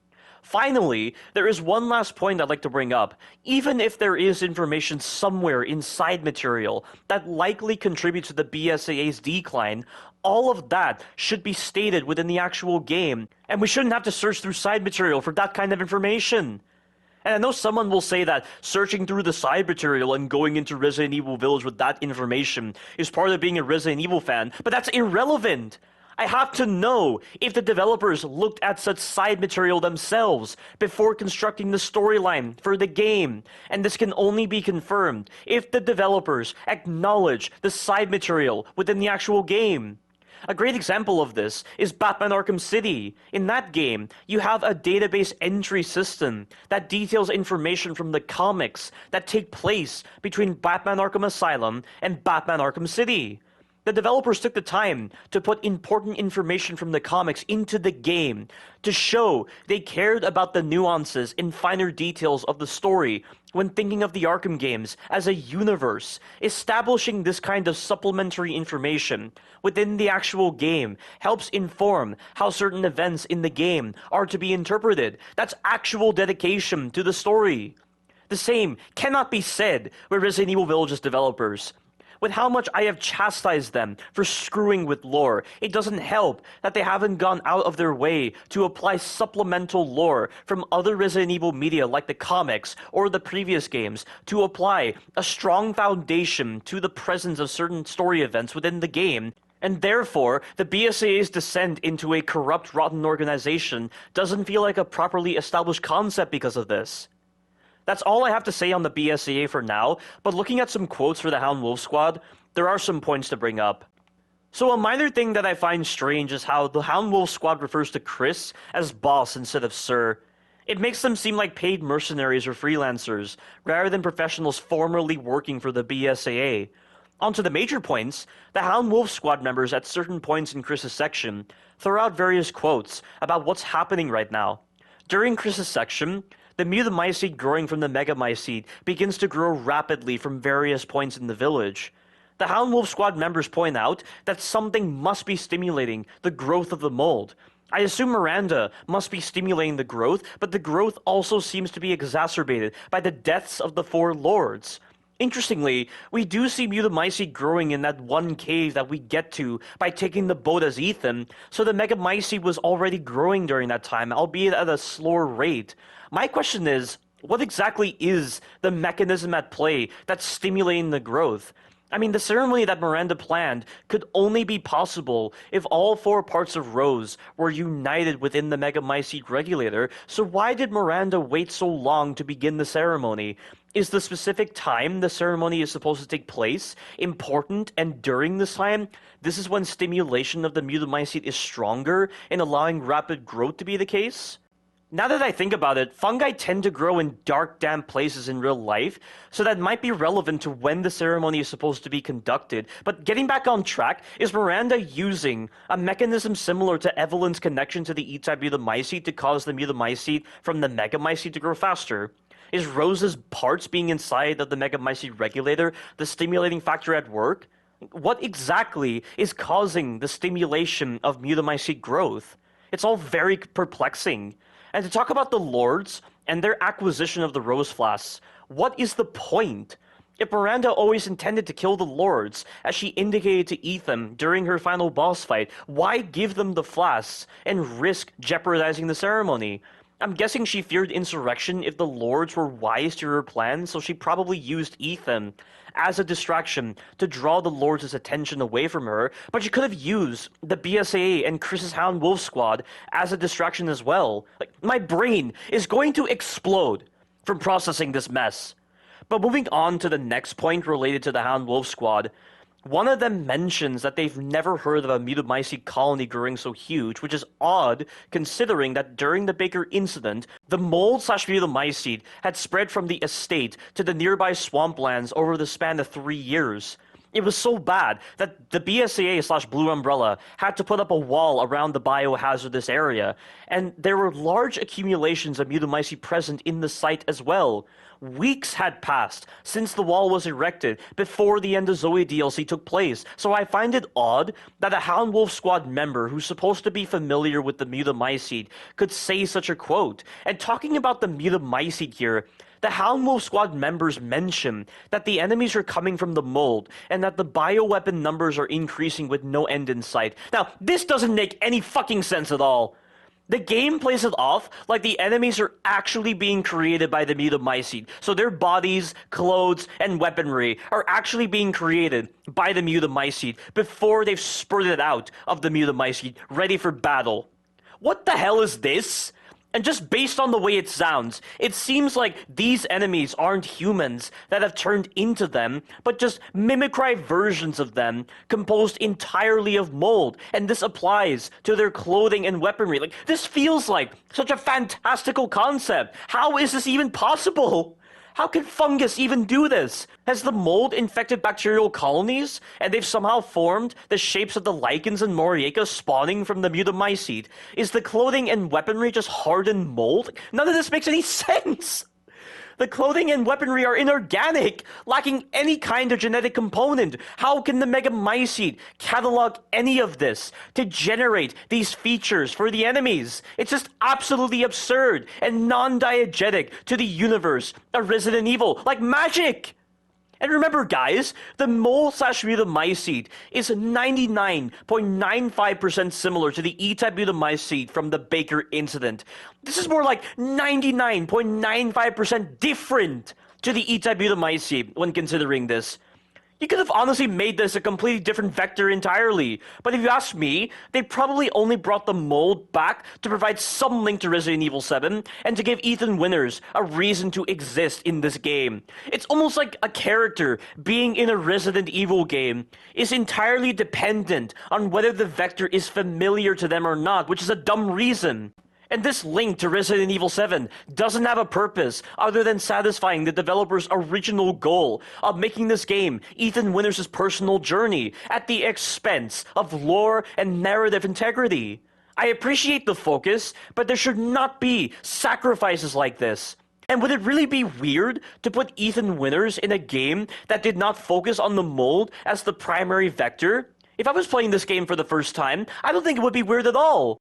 I mean, when I first started my blind playthrough, I was of the belief that I was encountering a completely different vector entirely, while still maintaining my excitement for playing as Ethan again. So I don't see the excuses involved with this. But returning to the main tangent, the evolution of the mole/mutamycete/megamycete isn't conveyed as well as the T-virus from Resident Evil 1, 2, and 3, or the Las Plagas from Resident Evil 4 and 5. All they're really doing is just saying or showing that this is an evolution and that we're meant to believe it with no cohesive or logical lore files or reasoning to properly believe this evolution. It's again a cheap shortcut in storytelling, and I feel like they forgot about the Cadou parasite when designing this part of the game, as the portrayal of the Mutamycete and the enemies further invalidate the Cadou parasite even more. I highly doubt these BOWs are spawning with the Cadou parasite inside of them when emerging from the Mutamycete. And they seem to be following Miranda's orders properly without the need for the Cadou, yet Chris finds a Cadou sample later on in Miranda's lab and acknowledges that they're using the Cadou to control the BOWs. That doesn't logically follow what we just went through in Chris's section. It's like they went, oh, we forgot about the Cadou parasite, let's just make a slapdash placement of the Cadou sample and a quote related to the Cadou just because. I think the writers lost consistency in this part. Speaking of consistency, one final thing I forgot to mention is that during Chris's section, one of the Hound Wolf Squad members mentions that the mold might be releasing infectious particulates, yet Chris doesn't have his mask on at all. How could they miss something as obvious as this? If Chris dealt with airborne spores of the E-type mutamycete during the Baker incident, why would he not have his mask on? In fact, why are Chris and his Hound Wolf Squad lacking any of the tools necessary to fight back against the mutamycete? Where are the rapid-acting mycetotoxic rounds? Where are the neuro-stun grenades? Where is the gas mask with the high-grade filter? If they knew what they were up against, why were they ill-equipped to deal with this biohazard and they're just relying upon generic military weapons? Are they really that dense? Remember that the director of this game was the lead writer for Resident Evil 7. How do you make these basic errors? Is there any indication that developers actually played through Resident Evil 7 thoroughly before making this game? What rookie mistakes they made with this game? But moving on to the next part of the story, Chris finally finds the Megamycete, the parasitic supercolony that is grouped together into the fetus shape that we see in various drawings and images across the game. Its shape looks the same as the Cadou parasite shape, which I don't understand the meaning of. This is apparently the source of the mold network, and it has been spreading its roots for hundreds of years. If Chris destroys this entire fight against the mold can be ended. Or so they think, because once again, the developers contradict themselves. First of all, in the Japanese version of the Tragedy of Ethan Winters concept art, and you could argue in the English version as well, there is a file talking about Evelyn creating a Megamycete. In the English version, Evelyn is described as creating a network of mold, which could be interpreted in the same light. So apparently, the Mutamycete on its own is able to create something akin to a Megamycete/fungal root. So we likely encountered this origin point on the SS Annabelle in Resident Evil 7. Also, if you remember after Urias' fight, we encountered a crystallized room. This is likely a dead fungal root as the Wikipedia describes, so there is evidence that another Mutamycete can be formed, but the only difference here is that the genuine Mutamycete is a parasitic supercolony. I do not know what parasites have to do with mold, the formation of a network, or the storing of genetic data, but the ramifications are never made clear. And if all it takes is the accumulation of mold-infected parasites to somehow create a Mutamycete, then couldn't the mold infect a new set of parasites and develop underground somewhere else? Or is it that these parasites that make up the Mutamycete are of a very unique species, similar to the Las Plagas? There are too many questions to postulate. So what Chris and the Hound Wolf Squad are saying is incorrect, and even though the Mutamycete is blown up at the end of the game, the BSAA somehow managed to extract a sample anyway, so the fight isn't over, it seems. Also, for some reason, underneath the Mutamycete, there is an accumulation of enzymes, similar to Moreau's enzymes. What is the point of this? Why is it just there? I have no clue. Finally, you do see remnants of medieval architecture from the era of the original Four Lords inside the cave walls. This is confusing because it makes it seem like they just ignored the presence of the Mutamycete while they were constructing the walls. How could they construct these walls and somehow not find the Mutamycete themselves? The Mutamycete has been around for hundreds of years, as indicated by the concept art. Did this not cross the developers' minds when constructing this area? God, this area is haphazardly put together. And as if that wasn't bad enough, we get a conversation between Chris and a Hound Wolf Squad member where the latter regrets that Ethan wasn't told of the plan. Then Chris says there wasn't time to debrief Ethan and that they didn't expect Miranda to act so soon. Does he really need to rub his stupidity in my face again? And what does he mean when he says they didn't expect Miranda to act so soon? What's the act they're referring to? Is it with masquerading as Mia? Is it with trying to get Rose? I feel like the former makes more sense, but even then, based on the way Chris phrased it, were they scouting Ethan's house for an unspecified amount of time while Miranda was masquerading as Mia? If so, you mean to tell me that at no point there wasn't an opening to extract Ethan? They couldn't debrief Ethan when he was at work, for instance? And they were just wasting their time letting Miranda do her thing rather than doing something at the village area to delay her plans? Oh my god! Why are they so fucking brain dead? Who wrote this shit? I've had up to fucking year with these developers and their pants on the head stupidity. Let's just move on from this shit before my blood vessels burst. We finally make it to Miranda's lab. We have the chance to go over some things within this lab. I've already gone over the Four Lords and their abilities, so we can move on to other things. Throughout this lab, we find various pictures of Miranda, Evelyn, and the Connections. As I've stated before, Miranda was involved with the Connections and the creation of Evelyn. Interestingly, a lot of these pictures are the same pictures from Resident Evil 7, but have been amended slightly to make room for Miranda. And in one picture, we can see Miranda in the same picture as Mia, implying that Mia and Miranda were once acquainted with each other. I can understand Mia forgetting about Miranda in the later years because it's typical for us to forget people that don't hold such a prominent position in our minds and are simply another assistant in a laboratory. I question if Miranda's action to disguise herself as Mia was partly influenced by this former relationship. We also see diagrams of various test subjects being implanted with the Cadou in different parts of their bodies. She also has pictures of Moreau for some reason. Why was he a focus in her mind to concentrate her experiments? We also find Miranda's diary, which has a lot to examine. This entry showcases a message to her dead daughter, Ava. We get confirmation that Ava was killed by the Spanish flu almost 100 years ago, specifically in 1919. Miranda is set on bringing back Ava's consciousness and installing it into her new vessel, Rose. I assume this letter was made just after Ethan was killed by Miranda for the first time, because she mentions that she took apart Rose and revived her in the Mutamycete regulator, which is the Giant's Chalice. This is inaccurate, because Rose's parts were placed into the Mutamycete regulator by Ethan, not Miranda, and this is what allowed him to gain access to Heisenberg's factory. Now that I think about it, it is very strange how this would be the activation mechanism for the elevator that leads to Heisenberg's factory. But anyway, I'm guessing when Miranda says that Rose was revived in the Megamycete regulator, it must be in reference to hearing Rose's heartbeat when we get down the elevator that leads to Heisenberg's factory. Is the heartbeat only the case due to Miranda infecting Rose prior by crystallizing her? I have no idea, but this next part is very confusing. Miranda then says that all that is left to do now is merge her with the Megamycete, and she does this by reconstituting Rose within the Megamycete regulator when the altar is enveloped with Mutamycete. But I don't really see how that can be dubbed as merging Rose with the Megamycete. And the Megamycete is a parasitic supercolony. Is she talking about merging Rose with the Mutamycete directly connected to the Megamycete? It must be that. But how does the Megamycete regulator come into play? Isn't the heartbeat that Rose generates within the Megamycete regulator an indication of consciousness? Maybe it's meant to represent Rose's consciousness as she's still technically alive, even though the crystallization should contradict this based on what I described before.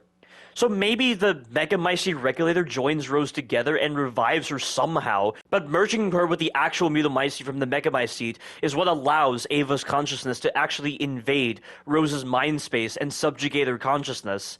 But if this is the case, why is it called the Megamycete regulator? How does it regulate/moderate the Megamycete? What's the relevance of this nomenclature? Such a nomenclature implies that the Megamycete regulator somehow focuses the Megamycete's capabilities, but it doesn't seem to be the case. And if Lycans and Moroaica can just spontaneously emerge from the Mutamycete generated from the Megamycete, then what's the relevance of the Megamycete regulator? Couldn't Ava's body just emerge from the Mutamycete with her consciousness? Why would a vessel matter? Is the Megamycete regulator just part of a controllable process that Miranda can manipulate? Dear God, none of this makes any fucking sense! It's all just going to hell at this point with storytelling. Let's just continue on with this letter. Miranda then recalls how she discovered the Megamycete. She discovered it by accident, by just wandering into a cave to die after being so grief-stricken by Ava's death. If that doesn't scream a cheap shortcut in storytelling, I don't know what does. You mean to tell me it was that easy for an individual to find the ultimate vector for BOW research? Do you have any idea how silly this sounds? Why didn't other villagers find this, like miners for instance?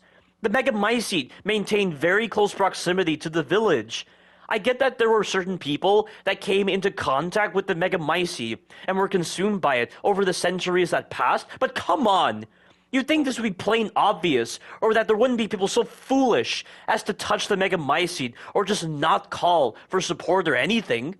And when you go over the Resident Evil series in your head, you can remember the struggles that many villains went through to make the viral vectors we see in the series. Or when you look at the Las Plagas, and how they were originally sealed by the first Castellan of the castle since he was against the Los Illuminados. The Las Plagas dwelled in a fossilized state for a very long time before being unearthed by Sadler and Salazar. This makes so much more sense than just accidentally stumbling into a random cave to find it.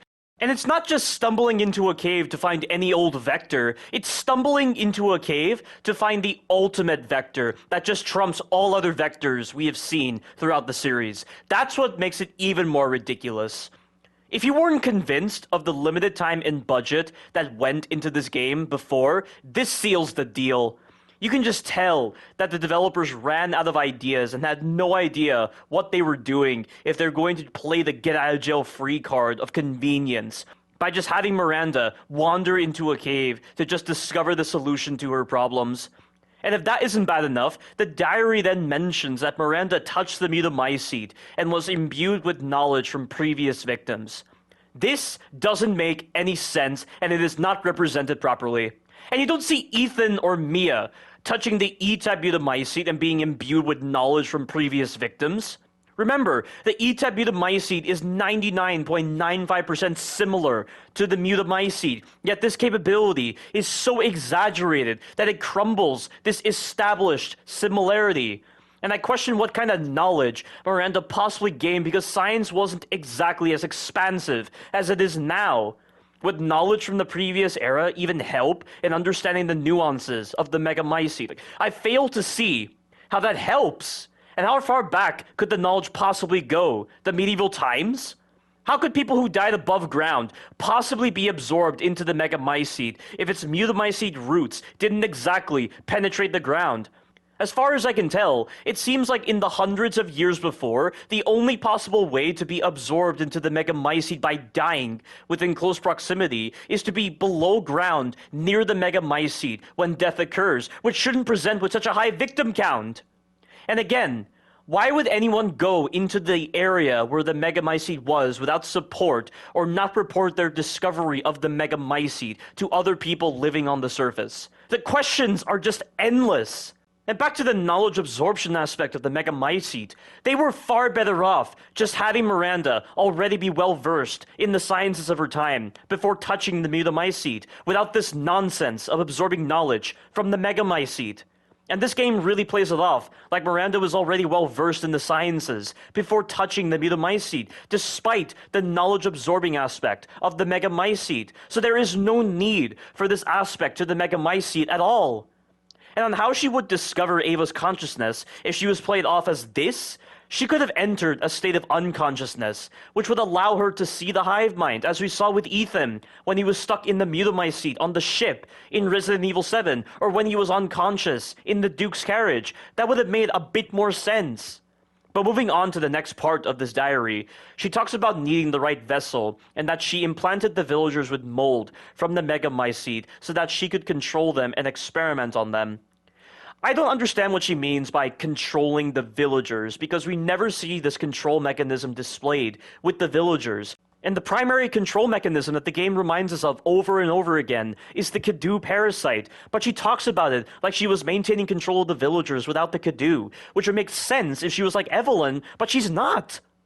When she does mention the Cadou, she says that she made it to increase the efficiency of finding a vessel, which relays back to my earlier points on how the Cadou is just there to make Miranda's definition of a perfect vessel more strict.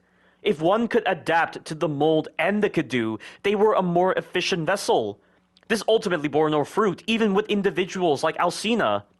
And it's strange how she only mentions Alcina and not Heisenberg, given that he's more favorable as a vessel than Alcina.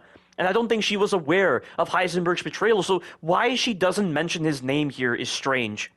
She also mentions working with the connections to create Evelyn by giving them some mold and some of Ava's DNA, which probably explains why Evelyn was a 10-year-old girl.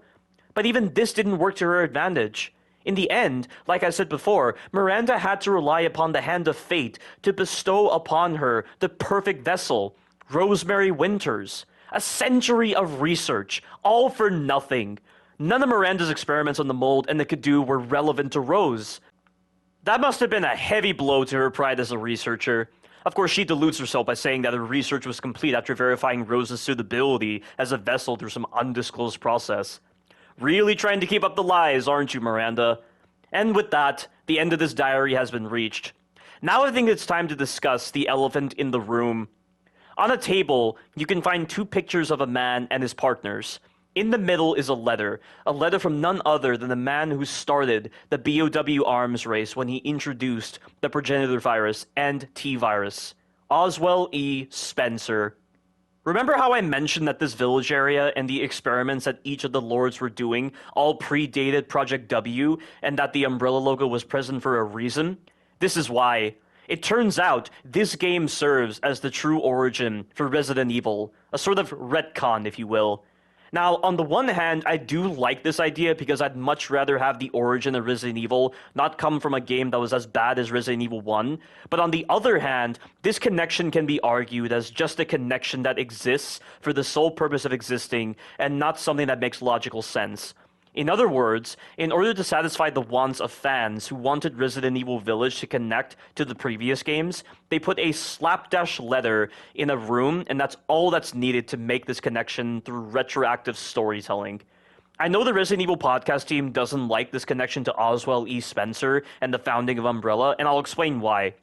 We know that Spencer had an educational background in virology and eugenics studies, He was also a very ambitious man, with a hatred for humanity that was influenced by World Wars I and II, and that his main goal with the T-Virus was to not only create a new arms race, but to kickstart the next step of human evolution, while assuming control of this new human race as a sort of god. The creation of the Wesker siblings, who were also conditioned to have very similar ideologies to Spencer, is connected to this very idea. Albert Wesker himself was the most proficient, enhanced individual out of his siblings, and was the one who ultimately killed Spencer in August of 2006. The only other sibling who succeeded in the project was Alex Wesker. She had betrayed Spencer when she withheld her findings on the virus that was used in Resident Evil Revelations 2, but she's killed in that game as well. What Resident Evil Village does is it tries to provide an origin point for Spencer's ambitions. Mother Miranda was the catalyst for these ambitions. Now, before I continue on to this letter, it's a little unclear when this letter was made. It was made 15 years after he visited the village and before he founded Umbrella. Umbrella was officially founded in 1968, but its prehistory began in 1966, with Oswald E. Spencer, Edward Ashford, and James Marcus serving as the founding members. So I assume this letter was made sometime before or during 1966. Spencer was likely in the village after 1945, since he mentions the World Wars in this letter, which makes the 1950s seem like the right time for him to be in the village. Of course, he does mention the progenitor virus as well, which he found and isolated from the Sinanthropa flowers on December 4th, 1966. So maybe he did make this letter around that time.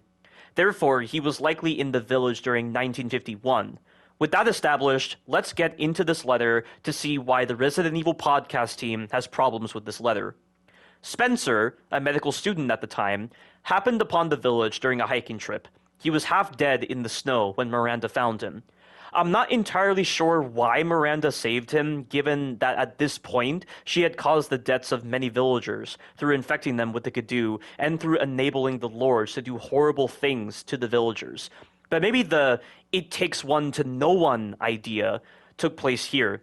It's possible that through gaining the scientific knowledge buried within the Mutamycete by touching it, and through her own experiences as a researcher with no regard for humanity, Miranda likely saw the same sort of evil flame within Spencer, which temporarily subjugated her murderous impulses. They were very similar people, which is my theory on the issue. After Miranda saved Spencer, he became something of a lab assistant to Miranda, and would often partake in many intellectual talks with her. He became inspired by her research, becoming enthralled by the idea of transforming a human by infecting them with an organism. Strange how he uses the term organism, given that viruses aren't exactly living organisms like parasites or fungi. But regardless, these intellectual talks are what gave inspiration to the creation of BOWs and pursuing different avenues with various vectors. Also, he found out that Miranda infected herself with the Mutamycete generated by the Megamycete, since he refers to her as an immortal woman. I'm guessing Miranda trusted him enough to reveal the secret, though you have to wonder if Spencer asked her if she infected the villagers with something. If I was in Spencer's position, and Miranda revealed her infection to me, I would have asked about the villagers.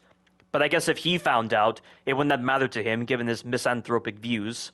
However, it was also through these intellectual talks that Spencer realized her convictions differed to his. Because Miranda only sought to bring back her daughter while he desired to change the world, this posed a problem in their partnership. He also felt that her experiments with the mold weren't as effective as a virus, since he wanted to achieve an exponential infection. These two reasons caused him to cut ties with her, and he left the village without saying goodbye to her as well. Now, I think this is where the Resident Evil podcast team has problems with this letter.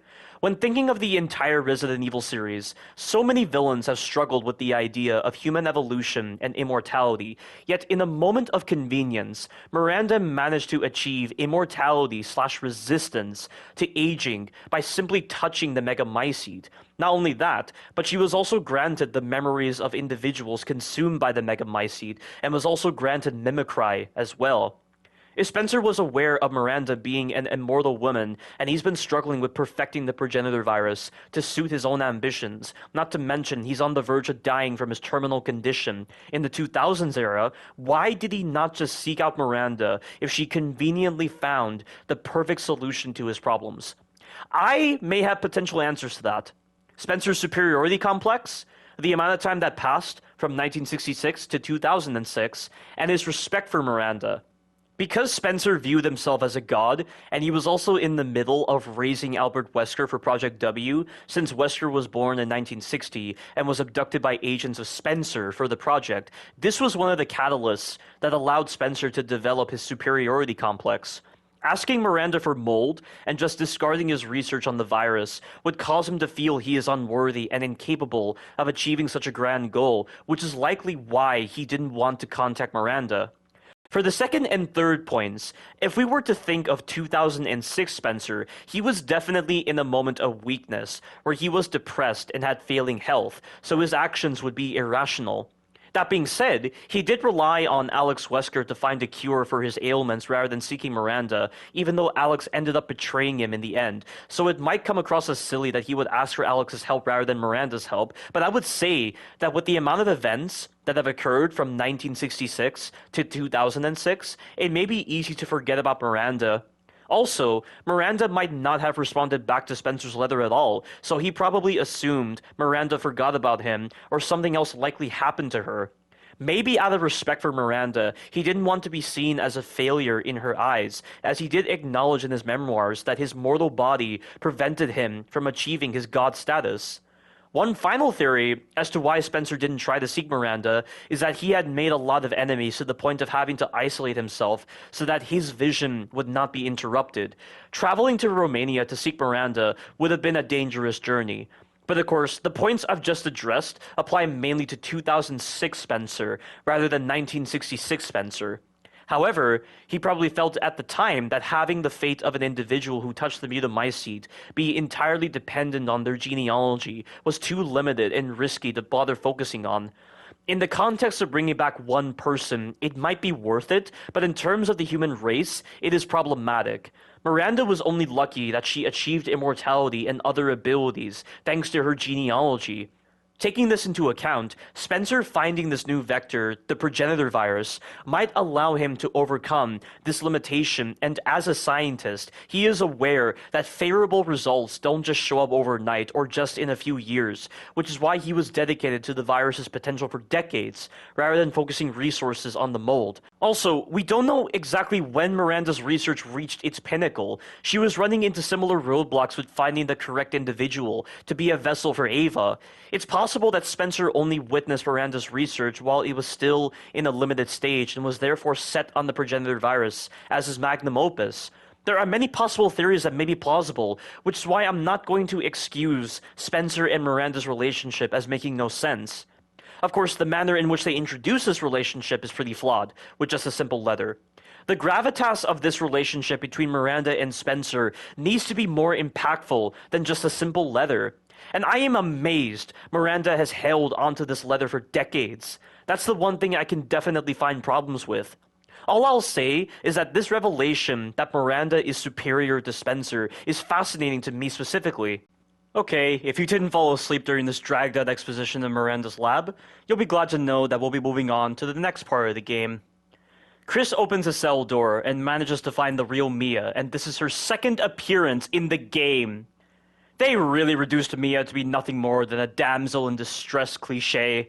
They had so many opportunities to use her prior affiliation with the Connections to take the story in some interesting directions, but they didn't. For a game that claims to be about Ethan Winters' personal journey, neglecting Mia, who represents a significant component to Ethan's character, completely goes against this main goal. Disappointed is too weak of a word to describe my feelings about Mia in this game. Mia was one of my favorite characters in Resident Evil 7. What Evelyn put her through and how she served as the primary link between Ethan and what happened at the Dolby estate was interesting. And that moment in the SS Annabelle where you play as her and she sends that message to Ethan was heartbreaking and just made me feel bad for her even more when she was subjugated by Evelyn later on. It was one of my favorite moments from Resident Evil 7. And now she's reduced to nothing. Her role dampened to a mere background character. That is so insulting. But getting back into the scene, Chris says that he's glad to see her safe. Gee, if only you were that concerned over Ethan's safety back in Moreau and Heisenberg's area, dunderhead Chris. What an absolute joke. Mia then gives a vague statement about how she was captured and used in experiments. I don't know what kind of experiments Miranda would put a live Mia through, but the only thing I can think of is that she needed to sample Mia's DNA so that she could successfully transform into Mia, as Mia's genetic data wasn't cataloged within the Mutamycete. Or she probably kept Mia alive to see how exactly Rose came to be, but those kind of experiments could be done if Mia was dead. I suppose an argument could be made that Miranda kept Mia alive for the same reason as keeping Ethan alive for a time, since she admits the question of Rose's existence likely being linked to her parents was possibly the reason for keeping them alive. But it still feels like Mia's alive due to developer convenience for confusing plot moments rather than for a justifiable reason. And because of this, the weight of Mia being alive is given and taken away at the same moment. Maybe Mia's former affiliation with the Connections played a role in how Miranda hasn't killed her yet, but I doubt that has much relevance. And as someone with an extreme level of maternal desire, Miranda would not want Rose's real mother to get in the way, right? I don't think what I'm saying is far-fetched. God, why does Resident Evil Village's Mia have to be trapped in a domain of confusing and convenient plot points in order for her to be alive? That is so bad! I'd much rather have her be dead for a justified reason that still makes me like her as a character than for the other reasons I've explained. Mia calls out Chris on his false promises and demands to know where her husband and daughter were. Chris tells her that Ethan is dead, but that there is still time to save Rose and destroy the village. Then she says this. No! You're wrong. I tried to keep this a secret, but... you don't understand how special he is. And this leads into the single worst plot hole in all of Resident Evil Village. The game cuts to black, and we open up to Ethan, who wakes up lying in the snow, only it's not real snow. He is unconscious in the real world, so he's dreaming. The Duke also affirms this when Ethan awakens, saying he was having a nightmare. That being said, this scene could also be treated as him being inside of a hive mind. Whether it's a completely separate hive mind that mold-infected individuals are just connected to regardless of their proximity, or if it's the Mutamycete's hive mind is confusing. I know the Shadows of Rose DLC tries to say that Ethan was cataloged into the Mutamycete, but with how shoddily put together that DLC is, I cannot accept what that DLC says as fact, especially when development of the DLC began only after Resident Evil Village was released. Also, Ethan hears and sees Evelyn in this sequence. If this was the Mutamycete's hive mind, it wouldn't make any sense for Evelyn to be here, since her consciousness and memories were never logged into the Mutamycete. There is a lot to explain, but I'll need to continue with this scene before getting to the points I'm trying to lay out. Ethan is weakened right now, his body failing him as he falls to the ground. Evelyn then appears, to which Ethan asks how it's possible that she's here. Evelyn doesn't answer, and instead says that Ethan is dead, but not by Miranda's hand. She then taunts Ethan by asking how he didn't find it weird that he was taking all these hits before revealing what's actually going on here. It turns out, back in Dulvey, when Jack stomped Ethan in the head back in the guest house, Jack had actually killed Ethan. Ethan's entire body is nothing but mold. He shouldn't even be able to walk around. Because Ethan is made out of the mold and is on the verge of death, he won't be able to see his family again. Ethan, of course, refuses to give in to despair and declares that he will save Rose before returning to the real world. Oh boy, if you thought I was extremely furious with the previous parts, you haven't seen anything yet. Ethan being made out of the mold is the single worst plot point ever established in this game. No, not this game, the entire Resident Evil series. This is where the brain-dead nature of the developers truly reveals itself. The amount of lore violations and questions this one point alone creates is on a universal level. It not only highlights how the developers never bothered to look back at Resident Evil 7 to better understand how the E-type Mutamycete worked, but it also puts a lot of characters and the BSAA into contention as to how they phrased certain dialogue, performed certain actions, or just jumped to false conclusions. I don't even know where to begin with putting this plot hole into contention. The E-type Mutamycete has stages to how it progresses through the body. Stage 2 of the E-type Mutamycete infection is important. In Resident Evil 7, it is established that when the E-type Mutamycete reaches the brain, the victim undergoes hallucinations and starts to become more in tune with Evelyn's thoughts. They start to hear Evelyn or experience visual hallucinations. Evelyn starts to demand the victim to perform very extreme mutilation on themselves through continual demanding. The extreme shock this generates is what breaks down the mind's natural barriers, making the victim more susceptible to Evelyn's influence. And it all begins from when the Mutamycete reaches the brain. However, if Ethan died completely, why did he not succumb to stage 2 of the E-type Mutamycete infection? If he was completely dead, there would be nothing that would stop the E-type Mutamycete from spreading to his brain and making him completely subservient to Evelyn's influence. And why didn't the Mutamycete turn him into a molded? I mean, in the concept art for Resident Evil 7, it's mentioned that victims are trapped inside of bathtubs, then drenched in mold. The mold then overtakes the victim entirely, turning them into a molded by merging with the bacterial colonies present within the body. Also, Evelyn's actions during Resident Evil 7 are put into contention as well, thanks to this poorly made revelation. Throughout Resident Evil 7, we see time and time again that Evelyn can speed up the Mutamycete propagation through the body if she so chooses. We see this with one worker on board the SS Annabelle, we see this with Alan, and we see this with Zoe in the End of Zoe DLC, where Evelyn triggered biocrystallization in order to incapacitate Zoe. If Evelyn is capable of doing this, why didn't she use this ability to her advantage when Ethan came close to killing her at the end of the game? This completely idiotic nature to Evelyn impacts my investment with Ethan Winters, as thanks to this ill-conceived revelation of Ethan being made out of the mold in Resident Evil Village, it forces me to perceive the ending of Resident Evil 7 in the wrong way. It is now, oh, Ethan only survived the Dovey incident because Evelyn was an idiot for not immobilizing him, not because of his perseverance and skills that he used to his advantage to stay alive. Do you understand what this means? It undermines Ethan as a survivor. Also, it ruins any sense of bonding between Ethan and any gamer that wants to relate to him. By making Ethan an infected individual, you cannot bond with that kind of character. The entire selling point of Ethan is that he is a normal individual with no fighting experience, which is a relatable point between himself and other gamers like myself. But making him be made out of the mold goes against this very idea, which is what they designed Ethan Winters for in the first place. And how can he be so different to other characters in terms of how his mutation works? His special characteristics make no sense, and they alienate him further from the relatable sort of protagonist. And you're telling me that Ethan never found it strange the way he collapsed limbs? The man's gone to school, right? He knows basic anatomy and physiology and how medicine in his world works, right? How could he not voice the way he just shrugs through pain or just defies the laws of medicine? This causes Ethan to be viewed as dumb.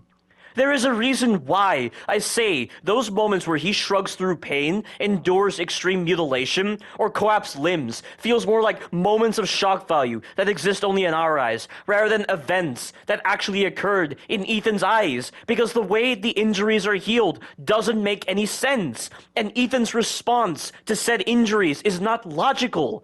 That's why I say they exist in our eyes and not Ethan's eyes. But the game wants you to think they actually occurred, which creates a jarring disconnect. The developers just gave a massive fuck you to themselves.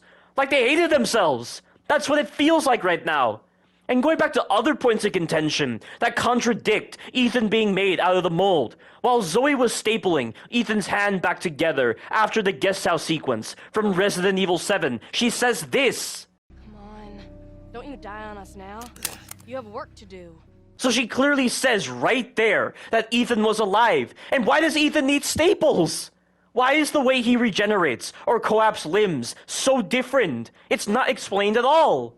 Next, Jack and Marguerite were trying to feed Ethan contaminated food at the dinner table to infect Ethan with the E-type Mutamycete because contamination through this methodology can allow the Mutamycete to get to the brain faster. Same with nasal or mucosal infections.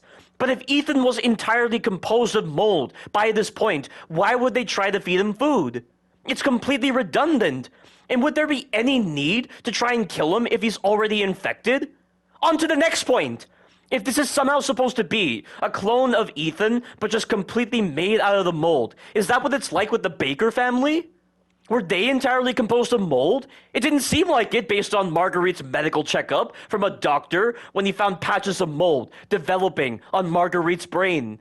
The doctor didn't find any other signs of Marguerite being a clone, and if she was a clone, they would probably not be patches of mold developing on her brain. In fact, if Marguerite had mold developing on her brain, why didn't this happen to Ethan if he was infected? And why didn't Ethan have headaches or hallucinations after Evelyn's death? Next point. Mia somehow knew that Ethan was dead and entirely composed of mold, yet she never indicates this or subtly hints towards this whatsoever in Resident Evil 7. And it seems too selfish and illogical to think that just because Ethan is made out of the mold, this means her family can't be together, so she resorts to extreme measures in withholding this secret. And how the hell was Ethan infected by the Mutamycete back in Resident Evil 7? When could he have been exposed to it? What is the specific methodology for infection that occurred with Ethan? They never touched upon this point at all. The only way he could have been exposed to the Mutamycete is when he was in the water where Andre's corpse was. In fact, there are actually some cut details regarding how the Mutamycete worked in water, as Duskulin pointed out in a tweet, but given that all of that was cut and not mentioned in-game, it cannot be applied here at all. Next point. Why were the BSAA members incompetent in actually diagnosing Ethan or even curing him of his affliction? At no point in the 3 years after Resident Evil 7 did the BSAA find out about what happened to Ethan. The world's leading organization against the threat of bioterrorism, and they can't do something as simple as perform a simple diagnosis? Did they completely forget to check his brain? How could they possibly miss the patches of mold on his brain if they were likely there? Did they even run blood tests on Ethan? If Alcina found Ethan's blood to be stale, then clearly something was off with Ethan's blood. Something that should have been easily identifiable with a simple blood test. Were the BSAA just told that Ethan was okay and they just went on with their day? You think this is how organizations like the CDC handle victims of biohazards or outbreaks? And why didn't the cure work on Ethan? Was he even given the cure? Did the developers forget that they set up the cure for the Mutamycete in the End of Zoe DLC? Almost like how they forgot that the serum Ethan made from the D-Series head and arm had no effect in curing Mia, yet they still mentioned it did have an effect in the Remembering Resident Evil 7 cutscene. In the Baker incident report, we hear how the BSAA cured Mia, but not about whether Ethan was cured. What the fuck is this? And need I remind you that Ethan's hand was stapled and he had his leg impaled by Evelyn at the end of Resident Evil 7? You mean to tell me, even after witnessing these injuries, they still diagnosed him as okay? I don't care that the Mutamycete can trigger the ERK pathway to create mimicry body cells. There are clear signs of Mutamycete infection right in front of their fucking faces. The fucking retards.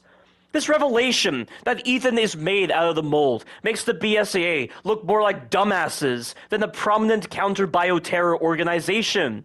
And Blue Umbrella had no input to give? I've heard imbeciles saying that the BSAA intentionally kept Ethan's condition a secret for their own plans, but is there any moment in this game where the BSAA would have benefited from Ethan's infection? Their entire plan is framed without Ethan. There is no fucking evidence of this. Ethan's presence has no effect on the BSAA's plan, not to mention that Chris Redfield had Ethan secured. You think the BSAA planned for that? The BSAA completely ignored Ethan, and if they were keeping Ethan in their sights, then they might as well do the same with Rose, only they didn't. What the fuck are you thick fucks talking about? And you know what? I could excuse all the moments in Resident Evil 7 that indicated Ethan's infection because logically he would have been cured after that. But Resident Evil Village plays it off like Ethan's infection was unknown to everyone, even Chris Redfield, except for Mia, for the entire 3-year period. And you can tell since Chris wasn't aware at all until Mia told him. And it's only through this confusing presence of Evelyn within this strange hallucination sequence that we get this confirmation that Ethan is infected. What is the fucking point in having Ethan infected? What impact does it possibly have on the story? It is too much of a mess and a completely unnecessary one, as it adds nothing to the storyline that wasn't already explained in Resident Evil 7. And don't say that Rose's condition is the point of Ethan being infected, because it's never indicated if Rose was born with Mutamycete or if Miranda infected her with Mutamycete from the Megamycete. Based on Rose's medical report in the beginning of the game, it seems to show that she wasn't born with Mutamycete infection. So it seems to be the latter case. And if it's the latter case, which seems to be the case, then Ethan's infection has no impact whatsoever. This is the clearest and potentially the worst retcon I have ever seen in a Resident Evil game by far. There is no excuse for the clear lack of care and direction of this plot hole. And remember, guys, Moribasa Sato, the director of this game, was the lead writer of Resident Evil 7. How could he fuck up something so simple? This is not a small thing. This is a fucking huge thing. A monkey could remember this shit. But I guess the developers became the victims of their own vague storytelling device, since they confused themselves on major lore information. I don't care if there's some underlying reason as to why a developer would favor vague storytelling. If it's going to so easily confuse the developers when constructing a story, then don't do it! And stick to the detail-oriented storytelling that we're used to in other Resident Evil games. What the fuck is this? If you think I'm done slamming this shit, I'm not. But I'll say more near the end. Ethan finally awakens, having survived his grisly murder by Miranda thanks to his inexplicable healing abilities imbued by the E-type Mutamycete, and he is inside of the Duke's carriage. This is yet again another scene that makes absolutely no sense. Why did he even rescue Ethan? What does he stand to gain? Sure, he's been providing treasure and money, but is that really enough for the Duke to suddenly have a conscience and aid Ethan in killing Miranda? Also, the way back to the ceremony site from Heisenberg's factory was inaccessible thanks to the elevator that leads to his factory, yet somehow the Duke managed to drive off of Heisenberg's mountain, find Beneviento's path, drive over the rickety bridge, squeeze his horses through the narrow path, bypass the rugged terrain that would have definitely destroyed his wheels, make sharp turns that shouldn't be possible with horses and a carriage, and get through that door. How the hell is this possible? Need I remind you that the end of Beneviento's path has a dead end with no discernible paths in sight? How did he even avoid the growths of Mutamycete sprouting from the ground? What about the other enemies spawning from the Mutamycete? This once again makes the Duke feel non-diegetic to the universe of Resident Evil with his absurd, fantastical abilities. By this point, New Capcom is just accepting the delusion. But the Duke acknowledges that he witnessed Ethan battling Heisenberg and was surprised to see Miranda appear. When could he have possibly witnessed this battle? And how did he escape the factory before Chris blew it up? How was he not seen by Chris or the Hound Wolf Squad? Once again, it just feels like the Duke is a gameplay mechanic given human form, only he's treated as real for no reason. Even his response to Ethan's question when he asks, "Who or what are you?" contributes to this idea. He's like, even I can't quite answer that. Which, if that doesn't validate what I'm saying, I don't know what does. What a badly designed character. The Duke brings Ethan to where Miranda is before clarifying with Ethan on whether he's truly sure about taking on Miranda, since his body was falling apart, and at this point, going back to his normal life would be impossible, given that there is no certainty as to what will happen when he encounters Miranda, and on how his life will be if he does survive. Ethan pushes all of that aside, telling the Duke he has to be ready before exiting the carriage. From here, the game will give you the opportunity to pick up some ammunition and contribute to some final upgrades. It's best to sell all your treasures, weaponry, and ammunition except for the sniper rifle. You can choose to bring the grenade launcher as well if you desire. Fully upgrading the sniper rifle is all you need to take on Miranda. You'll want to craft a lot of ammunition for Miranda because she is a damage sponge without upgrades. As you're making your way to Miranda, you can see Moroaica spawning directly out of the Mutamycete, which once again confirms how absurd this capability is, how the Cadou is irrelevant, and how the idea for a vessel seems strange, since Ava's body and consciousness could theoretically be brought back from the Mutamycete connected to the Megamycete. Of course, now that I think about the latter case, creating Mimicry Lycans and Moroaica should be an easier process for the Megamycete, given that there isn't really much of a consciousness present within the Lycans and Moroaica, since they're brain dead or driven by pure animal instinct. So maybe that's why a vessel is needed for a more advanced consciousness like a human being. I don't know. It's just complete conjecture at this point. Ethan makes his way to the altar, which is now completely enveloped in Mutamycete thanks to Miranda. Pushing through, he witnesses Miranda reviving and reconstituting Rose within the Megamycete regulator. Rose is brought back, but she seems to be a Mimicry Rose rather than the real one, since we see the coloration of Rose's skin go from black to the normal skin tone color. That being said, the game still treats it like this is the original Rose rather than some Mimicry version of her.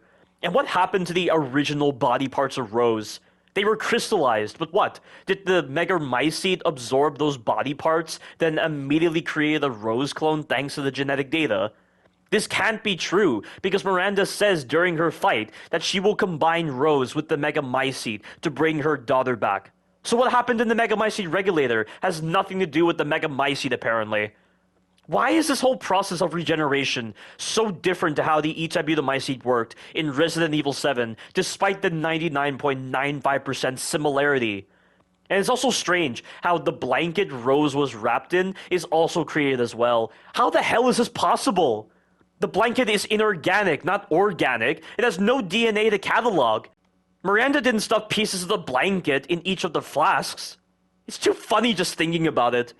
Miranda picks up Rose and refers to her as Ava, apparently satisfied with the initial results.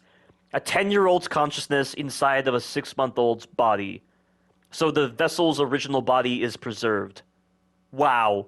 Imagine if she put Ava's consciousness inside of a man's body.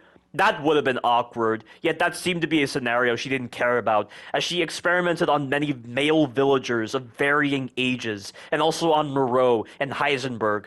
Oh man, I cannot stop laughing at this idea and how improperly thought through this plan is. It is so stupid. And again, what relevance does the Cadou parasite have here if this is how Miranda planned on resurrecting Ava? The Megamycete regulator and the advent of the Cadou are mutually exclusive events that don't contribute to each other. I think Miranda's brain is too scrambled at this point to consider common sense. If that isn't bad enough, Ava's consciousness failed to be put into Rose's body. Then, Miranda gets most of her ability stripped away by Rose somehow. There is no explanation for how this is possible. How can a 6-month-old, who hasn't even gone to school yet, or even have the capacity for complex thought, possibly understand the mechanisms for stripping someone of their Mutamycete-related abilities? And is this removal process only possible because Miranda was, in a sense, directly connected to the Megamycete, and because Rose emerged from the Megamycete regulator, this is what allowed her to connect with Miranda? I don't get it. And I've already elaborated on how the screenplay and the events that take place here make absolutely no sense. Ethan calls out to Miranda, demanding her to give his daughter back. Miranda isn't fazed, and instead acknowledges how Ethan's body certainly isn't normal, as if she never had suspicions on his condition, yet recall that she referred to Ethan as a special case back in Heisenberg's area. So why did the developers forget that she said this? Chris comes out of nowhere and shoots Miranda somehow. While she's dazed, Ethan attempts to save Rose, but to no avail. Miranda has had enough of Ethan's interference and says that she will take what is due. Her desires will be fulfilled, and Rose will be hers. This means that despite Ava failing to be brought back to life, Miranda will take Rose for herself to satisfy her maternal desire, which I assume is what Miranda means, but during her fight, she can say this quote, which makes no sense. One has to wonder why these quotes weren't deleted or updated. Miranda envelops herself and Rose with Mutamycete, triggering her final transformation. This is where her final boss fight begins, which is an okay fight that has some problems mechanically, isn't as impressive as Heisenberg's fight, and does not give off the same emotional connection to Ethan like in Evelyn's boss fight in Resident Evil 7. I'm not going to elaborate on how to deal with her moves, as given her attack diversity, that would take up a huge portion of the review. If you want to understand how to deal with her and what my thoughts are for this fight, check out my combat analysis video for her fight. I'll instead talk about this fight's presentation and some other small details. I like the idea of this fight. Symbolically, it does an interesting job of combining bioterrorism and occultism aspects together, as these two elements were stressed upon throughout the entire game. I like how there aren't any unnecessary tonal shifts, where characters are spouting cheesy lines or dumb insults. The tone really captures the desperation of Ethan, as he's fighting on his last life and trying to save Rose. A shame Miranda's boss fight in the Shadows of Rose DLC couldn't do the same with tonal consistency, but that's for another video. I like the music, but it doesn't feel as powerful as Evelyn's theme from Resident Evil 7. Some of the phase transition animations need improvement. It's overall a decent fight, but that's just it. It's just a fight. I don't feel like Miranda's fight goes beyond just being a fight. It doesn't vibe with me the same way as Evelyn's fight from Resident Evil 7, or with Jack Baker's final boss fight in the End of Zoe DLC. I can't really explain the lack of magic in my eyes with this fight. Maybe it's because I perceive this fight as nothing more than new Capcom's answer to the fans, who wanted an actual fight with Evelyn from Resident Evil 7, and because of this perception, it reigns a bit hollow in my mind. Or maybe it's because Miranda wasn't built up as well as Evelyn or Jack Baker in terms of characterization. As for Miranda's quotes, nothing particularly stands out or is worth mentioning.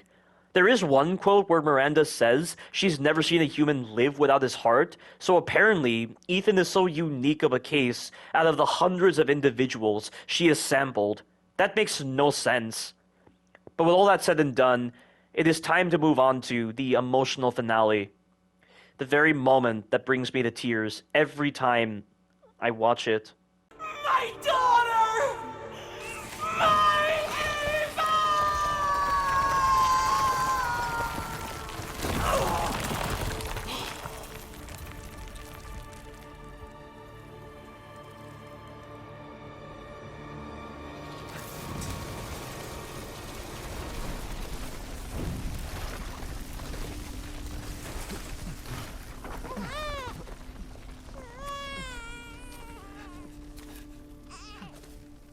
Rose! Shh. Shh. It's all right, Rose. It's all right.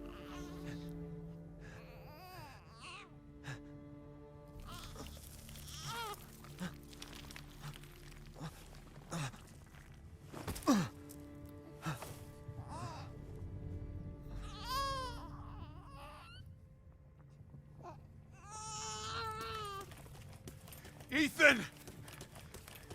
Ethan! Come on, Ethan. Come on, Ethan, wake up.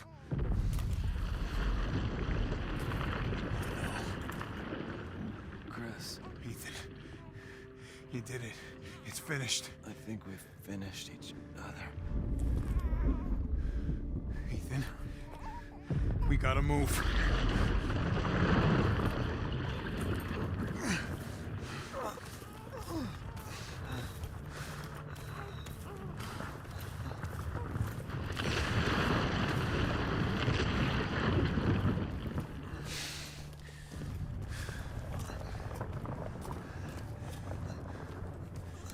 Keep moving, Ethan. There's a bomb in that thing that'll blow this whole village sky high. Hey, look at me. When I hit this trigger, we can't be anywhere near it. Ah, damn it. Mia's waiting for you. She's alive, you hear me? Alive. Mia. I'm so sorry. I love you. Keep Rose safe. Hey, hey. Hey.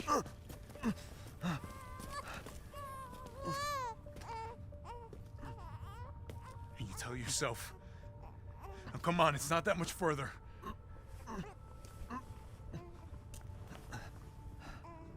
Watch over her. Teach her to be strong. God damn it.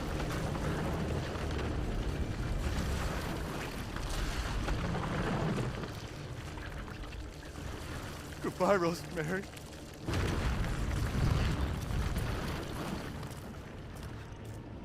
Ethan.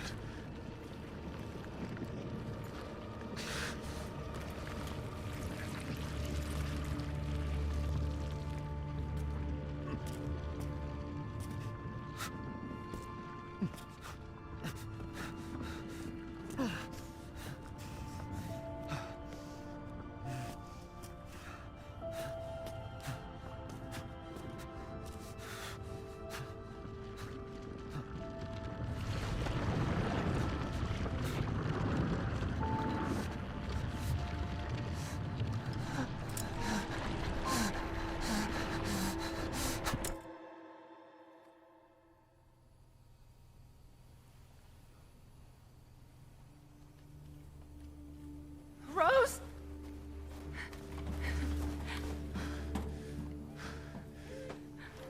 Go.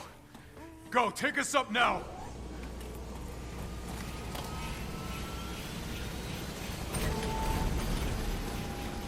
Wait! Where's Ethan?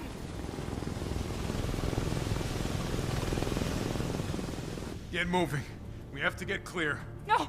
We can't go, not without my husband! Mia, sit down and strap in. Not before you tell me where Ethan is.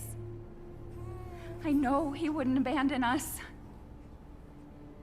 Tell me what's going on. Where?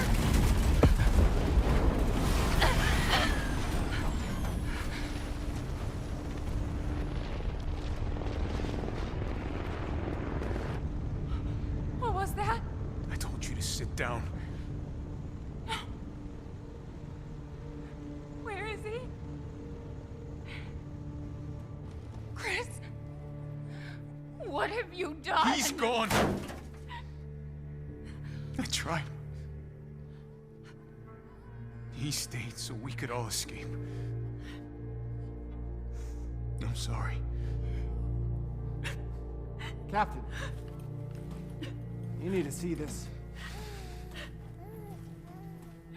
BSAA didn't send soldiers. This is a bioweapon. What the hell were they thinking? Orders, Captain. Pick up the rest of the squad. Plot a course for BSAA Europe HQ.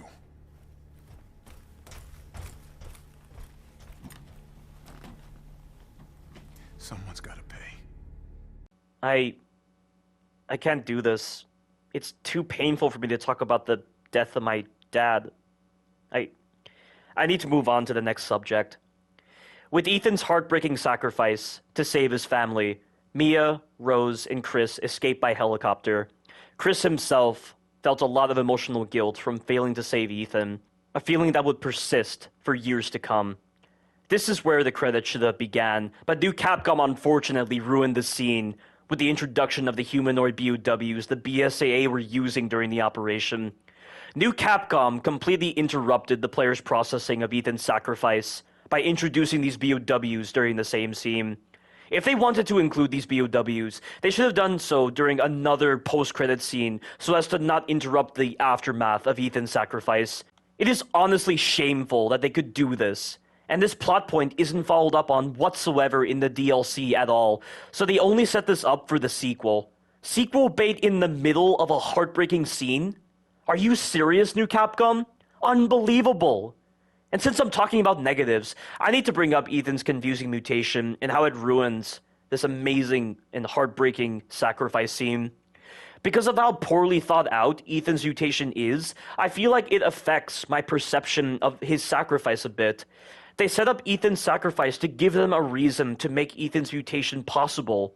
What I'm saying is, the developers probably thought they could get away with making Ethan's mutation confusing and take creative liberties when setting up his mutation, because all of that would be made null and void by killing him off. They could compromise their lore integrity and then say they didn't compromise their lore by killing him off. They killed off Ethan Winters because they didn't want to follow up on explaining his mutation in some subsequent title or DLC.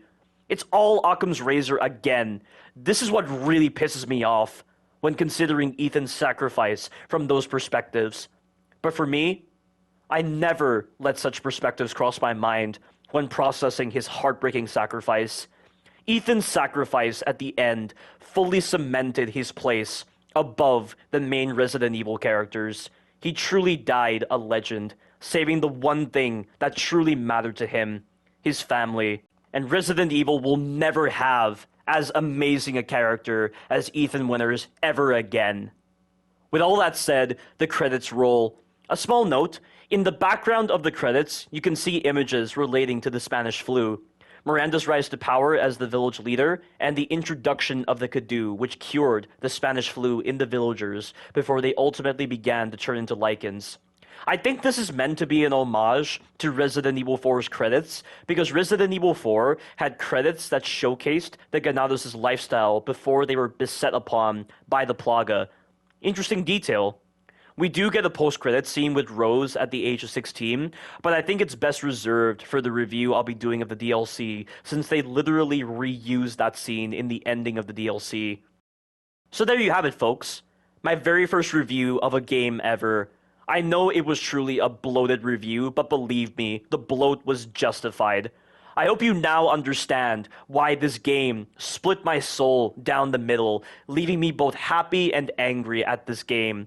I hope you understand why this game should have been delayed so that more care could have been put towards the gameplay and the story. And I hope you understand why I have reservations about Resident Evil 4 Remake and the future of Resident Evil.